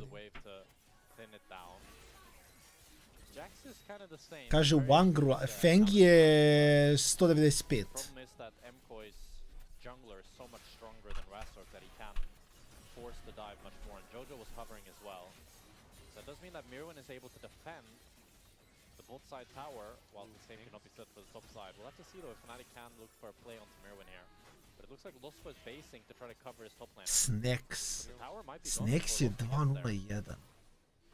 Lospo a little bit late to the party. You could see Mirwin using himself as a ward just to keep an eye on those grubs in case Razork did show his face in the bottom lane. Ne, bilo je mnogo smešno kad su igrali, da li su bili Kaiser i Photon zajedno. A Photon je fazon 1,50 m, a Kaiser ima 2 metra. Presmešno. Znači, ko ono dve, ma vidi. Chipping away at that tower, and Fnatic don't really have anything they can do here in response. This is a really big disaster for Fnatic. They wanted to make a play onto Mirwin bot side. They weren't able to do so. They took so long to try to protect the top side that Saburo ended up getting zoned from 3 waves. He had a 20 CS lead on Mirwin before these swaps, and now it's completely equal. So that definitely feels really bad for Saburo in this Jax matchup. And the Jax is something that we question, right? The comfort pick is clearly there. Opted for the early Sheen, clearly just wanted to be stronger in those trades. But when those tower dives, who can actually, you know, stop those dives from coming through? Mislim da je Kaiser giga visok, ako se ja sjećam od svih igrača, mislim da je on najviše. Alfari je bio visok, ali ne toliko. Kaiser je bio najviše, da ja znam. He immediately started walking up, trying to cancel Upset's recall. Just created so much space for them to keep that pressure up topside. Gunblade finish now for Jojo Pyun. Way ahead of Vladdy. Picked up the null magic mantle as well. Gonna work towards that merge threads. Make it so much more difficult for Vladdy to lock him down. Drake spawning in 2 minutes. It's the next objective on the board. Razork could look for a proactive play, but the worry for him is that if Lyoya ever matches, if Jojo Pyun ever has a move, he's always going to be losing. It's really difficult for him to try to find anything. So that's why MKOI's laners can all play pretty confidently, I'd say. Ooh, especially with the hawk shot spotting out Razork as well. Yep, full permission for Lyoya to go for this dive. Great use of that information as Upset and Upset try to clear the way, but they do need to be incredibly careful. Arrow goes on the loss for Wild Growth used now as Upset tries to get a little bit of Dobar poli. I sad ovi dajaju. Znači samo Lospad ode kako... A nije video u stvari. Ovo je bio u stvari jako dobar stealth play, I guess.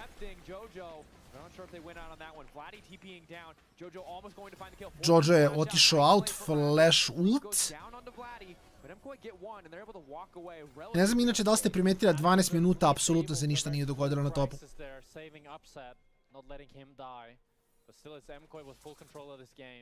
Znači top je toliki, ovo je jedan od najgorih matchupa u LoL ako mene pitate. Gragas u Jaxa. Samo pogledajte gore. Mislim tačkica ove, pošto neće nikad prebaciti kameru na gore, osim ako im baš nije dosadno. Evo sad im je dosadno. Gragas ne bi trebao dobije kill osim ako Jax ne izgrifa, a Jax i da ima lead ne može da uradi bilo šta na Gragasa. Užasan matchup. Još Gragas ode na tier rod i onda ima infinite mana, onda infinite spamuje spell, infinite se heala. Jax će morati da reseta malo češće od Gragasa, ali opet jednom trenutku ne može golina.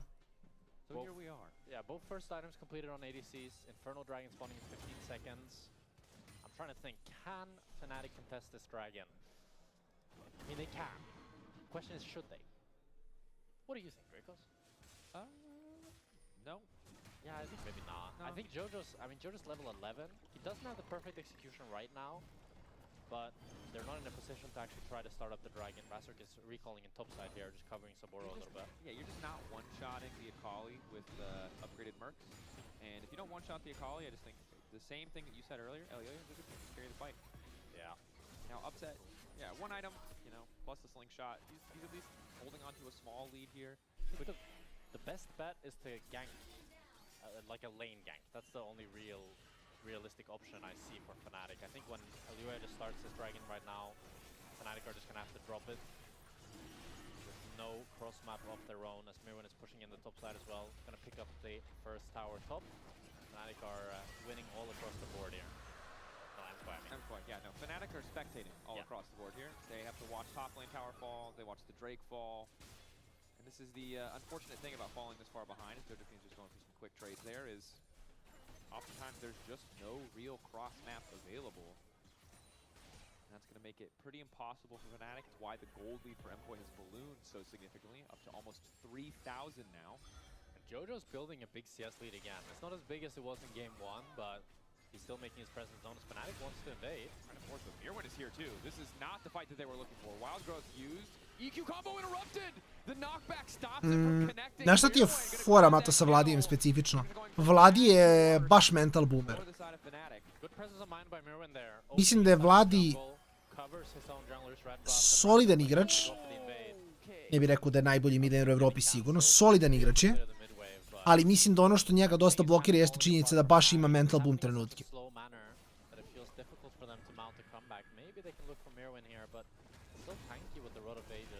Tako da mislim da ako nije ono srećan i zadovoljan da to samo ono, izgleda dosta kritično.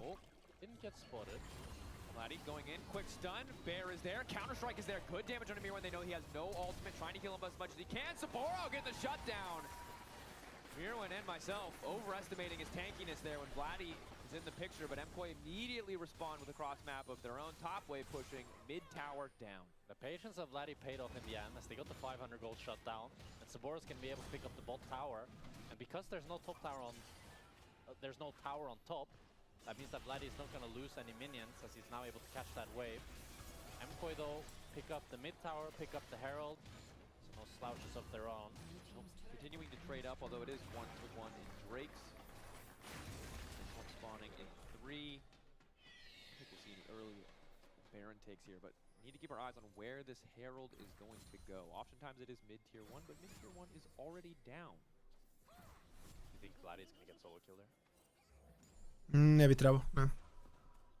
I do wonder if Jojo was thinking there if Vladdy... Mislim da je Vladdy face checkovo Jojo je, onda je verovatno imao kill od 100 do 0. Ima puno damage na defensivnih itema, tako da ne možeš preživi nikako.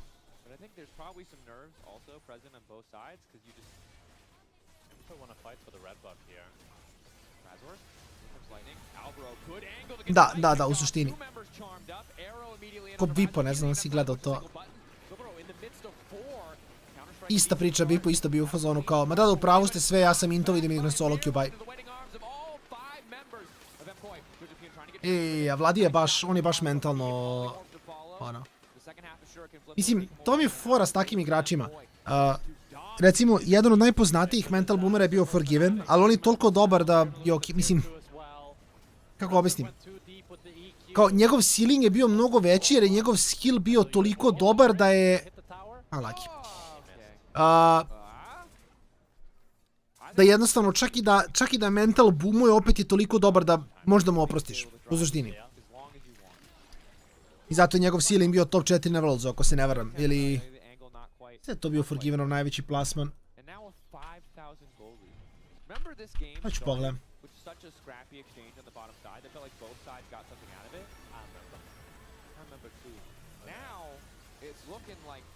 Just gets full CC chain, not really much for him to do, and then Sabora TP's in, but it's like, your jungler's already dead. Vladdy's clearing top wave, because he's been losing push this whole game. Maybe I'm wrong, I thought Annie was good into Akali, but it looks like he's just losing early game, mid game, late game. When is this pick useful then? A little bit of context. Akali spawned with a Hextech alternator, so it is a little bit tough. Ne mogu sad da nađem, nije bitno, je gledamo game, pa ću vidim posle. Ali kao point je da je samo lik toliko dobar da mu je dopušteno da bude boom. Jako lep Vladdy ult ovde.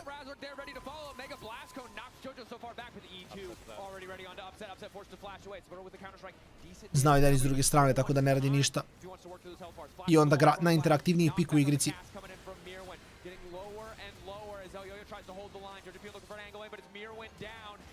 looks like he might be next to follow. Vladdy grabs the Fuck's shutdown. sake. E2 from Jojo is big. Flash over the wall to take him away. On ako stigne do kona, on je fajn ovdje. Nope, ne, nije mogao.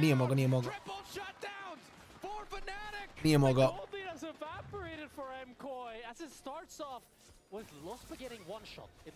Ospe je umro.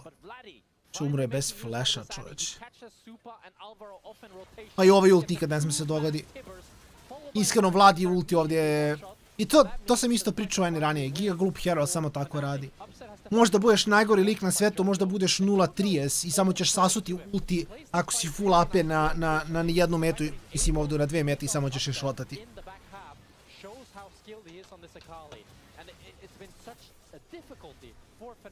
But they took down the remaining members, and in the end they were able to take down Jojo Pyun too. Smite, one last auto.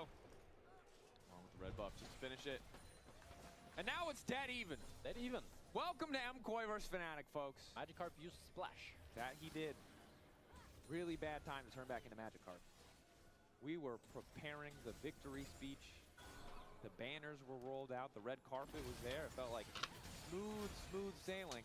But now Upset has 2.5 items. Things are looking better and better. Because Saboro's also starting to hurt. 2 items for him, and now we're getting ready for a complete fist fight next to the Drake. Alvaro's ulti's ready. Deep flank here. Very deep flank for Saboro. He's not on a ward. He could look for Tupa. Arrow goes wide. Ulti not very good from Alvaro either. Saboro on the backside. Upset still standing for now, trying to get as much space as possible. I Snapsit samo umire ovdje, ne? Jojo čeka samo energiju da mu se vrati nazad. Jel ovaj bi trebao da umre u Drakeu?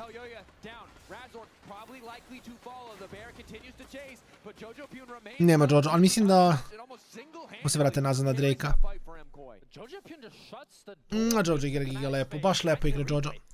I na Yonu igrao insane i sad igra insane. I thought this fight looked pretty good for Fnatic rather, with the flank that Saboro had. The arrow didn't land, the Seraphine ult didn't look the greatest, but Upset just seemed powerless up against the Sakali. As MKOI, they're not going to be able to get the Nash, they're not going to get a huge gold lead, but they continue winning these fights as we watch them back here. Okay, I just want to look at Jojo. So Jojo comes in from the flank, gets onto Upset, he lands the E, and there's no counterplay for Upset. I was thinking about the Saboro flank and all the possibilities, but that's not the real flanker this game. That's not the real threat. That is Jojo, and he's making his name known again and again and again, finding these flanks, taking down Upset, winning his team this fight. Razor so close to dying if it wasn't for that empowered honey fruit. Now backing off once again. Fnatic found their one big... Sretno, vrate moji, sretno. This one once again working against them. Eyes have to be on Jojo Pyun. Vidi, nezgodno je. ROM meta je toliko specifična za supportove da to nehumano, jer razumeti ono roam timing je toliko zeznuto, što je jedna stvar, a druga stvar koja je još gora, tvoj AD carry da razume da ti ne trebaš da budeš na botu je ono što je unfixable. Ti da imaš savršen roam timing, tvoj AD carry će da umre te pingove što si otišao.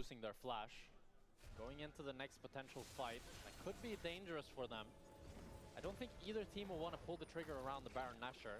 Both teams have pretty good Nash damage, but just feels like with how close the game is, it's a really easy way of getting a disadvantageous fight that can lose you the game. No reason to bet at all on anything, even if you feel like the odds slightly favor you. We'll see who can get the better setup as MKOI are just taking camps away from Fnatic, ripping what resources they can out of Razor's hands. Silvero continues to scale. Looks like Zhonya's is going to be Nest, or at the very least a Seekers. That will give him more playmaking potential, but has to be careful, right? It's tricky. His flank, as you highlighted in the previous fight, just not as impact. Even if he kills Supa and Alvaro, if Jojo Pyun gets onto Upset, kills him, gets onto Vladdy, then it doesn't matter. Someone needs to mark Jojo. I think it needs to be Vladdy, because Saboro, I think, just probably loses the 1v1. Maybe he can hold off Jojo, but it's really about denying Jojo's flank more so than getting a flank of your own. Because if Jojo gets onto Upset, as you say, Daniel, it's bye-bye for Upset. He's gonna be very upset. Sorry. CS. Evo ga matchup. Znaš što je Mirvin waste-ovo bacio ult. Ali Gezda, pošto neće se bije, nije ni bitno. I sad mora da flasha zašto je interčina. Sad nema ulti za ovaj skrmiš i nema flash za ovaj skrmiš, što je također jako loše od Mirvina. Mada da li je bitno, Vladi je umro, ništa nije bacio. Ulti nije bacio. A mislim ovdje u suštini Vladi s tim buildom mora da samo klikne dugmiće pre nego što ga šotaju. Jer on ide, mislim, nije išao na taj sustain build, ide na burst. Koga god u tom trenutku, samo moraš da pobacaš spelove. Upset neće dugo da stoji, iskreno, samo pitanje ko će da. Mirvin uzima turret agro, ostali dajevaju i to je to.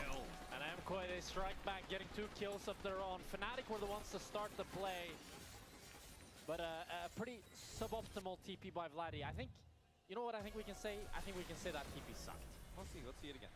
No, yeah. He's in the middle of all of them. I mean, Alvaro seems to be the one caught, but now Vladi TP's in, he has Jojo behind him and Elioya in front. Not exactly the sandwich he was looking for. And then Upset gets CC'd as well, and the fight is already lost. Yeah, not the sandwich he was looking for, but I don't know if it was well said, but I like it. Yeah, you can see when Jojo Pyun gets to press E twice and Q you to finish a kill. That's bad. You need to make him put a little more work into it than that, I think it's safe to say. And for this... U suštini, da. G2 ima svoje trenutke, Casey, mislim da Casey ima stvarno dobar tim. Meni je dalje jako čudno zašto Casey nije bolji nego što jeste. Jer mislim, kad sam komentarisao početak godine i transfer sezonu i sve to, bio sam u fazonu Casey mi stvarno izgleda jako dobro. Ok, izbacili su Vladija, bili su u fazonu on nije radio, doveli su Kjahua, bio sam u fazonu ok, Kjahu ne znam kakav je, ali Kana raspoložen je neverovatan, doveli su Busija na botu sa Kalistom, imaju jajka u džungli, kao stvarno kad pogledaš, Casey je trebao da bude mnogo bolji, jako su lepo odradili transfer sezonu. Međutim, u praksi na Riftu, ja sam iskreno mislio će Casey biti dominantniji od G2-a. Mislim, opet kažem, samo te dve ekipe i rade bilo šta. Ruku na srce, Navi i Vitality su izgledali dosta dobro, ali samo u regularnom delu. Ja mislim da je G2 mora da uzme Inspired i Busija u kombinaciji, zajedno da ih uzme. Sad opet, mislim, ne možemo da znamo, možda Inspired i Busio se, brate, mrze, ne mogu se pogledaju u očima, mislim, nemam pojma, otko znam. Razok je mrtav, oni samo ultu da ih zadrži u ultu. Još smo rekli, Akali kad uleti unutra, ako Eni otvori sa brstom, on ne može da živi.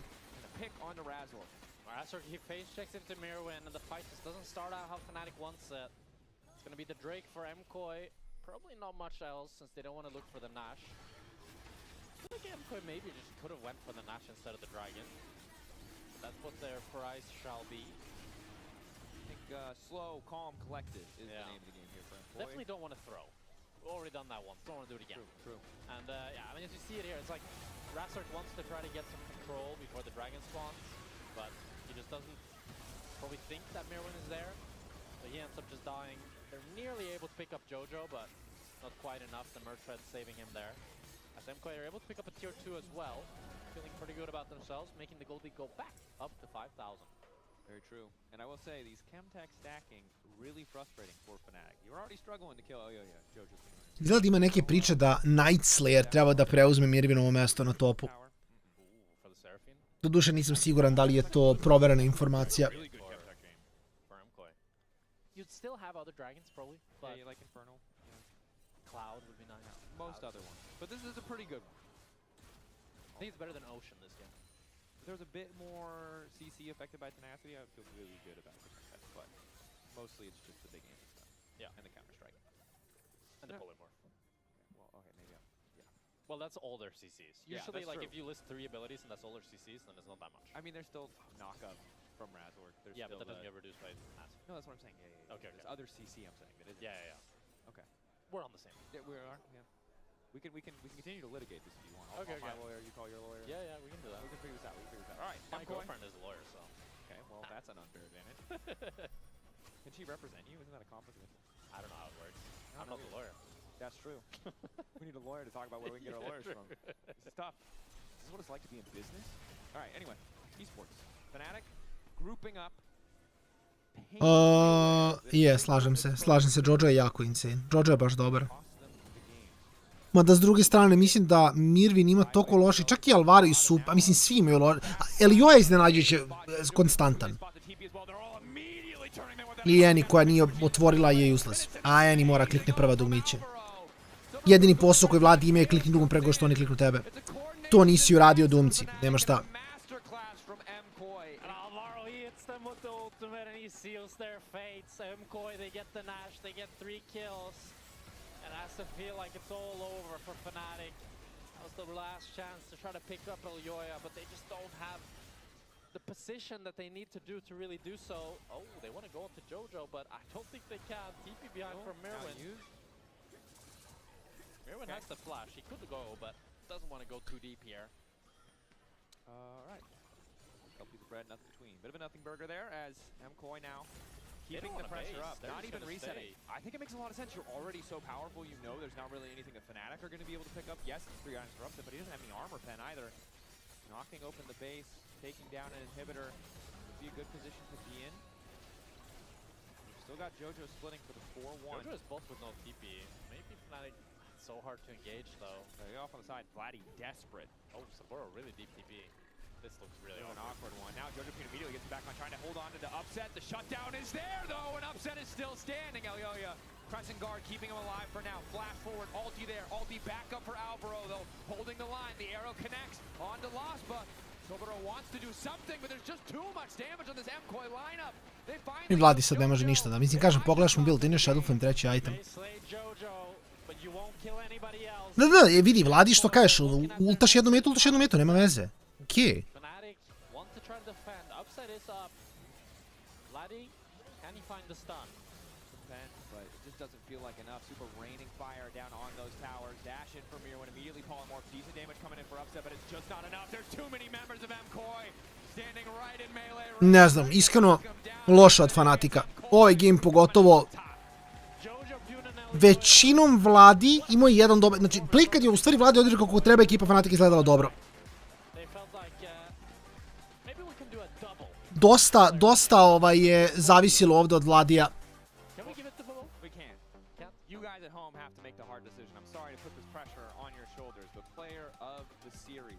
Mislim da je Jojo samo... Mislim da je Jojo samo player of the series svako. Bilo kako bilo, ljudi moji, mi smo za danas gotovi što se tiče leca. Patreon Movie Night večeras klasika, sutra imamo još jedan dan leca, nemojte zaboraviti ponedeljak, Navi Shiftersi i Heretici protiv KC-a, tako da očekujem Navi Shiftersi da Navi bi trebao da bude jako dominantan, s druge strane Heretici KC verovatno u korist KC-a, ali bilo kako bilo, ostavit ću intervju, nakon toga družimo se večeras na Discordu, a sutra se družimo na lecu, tako da veliki pozdrav, budite dobri i vidimo se kasnije. Ready to go. Let's send down to Lore, Odo, and Mirwin after that back and forth series. Back and forth indeed. Welcome to PGL, but in the end, it's MKOI taking it. 2-0 week. High contrast to what happened in Paris. So, how are you doing, Mirwin? I've been doing good, cannot complain, coming from a 0-3 week. Oh my god. Getting shit on by Casey. I mean, wasn't the best week, but kind of relieved to have this week, even though it wasn't our cleanest. I think we can do a lot more, but feels good to win.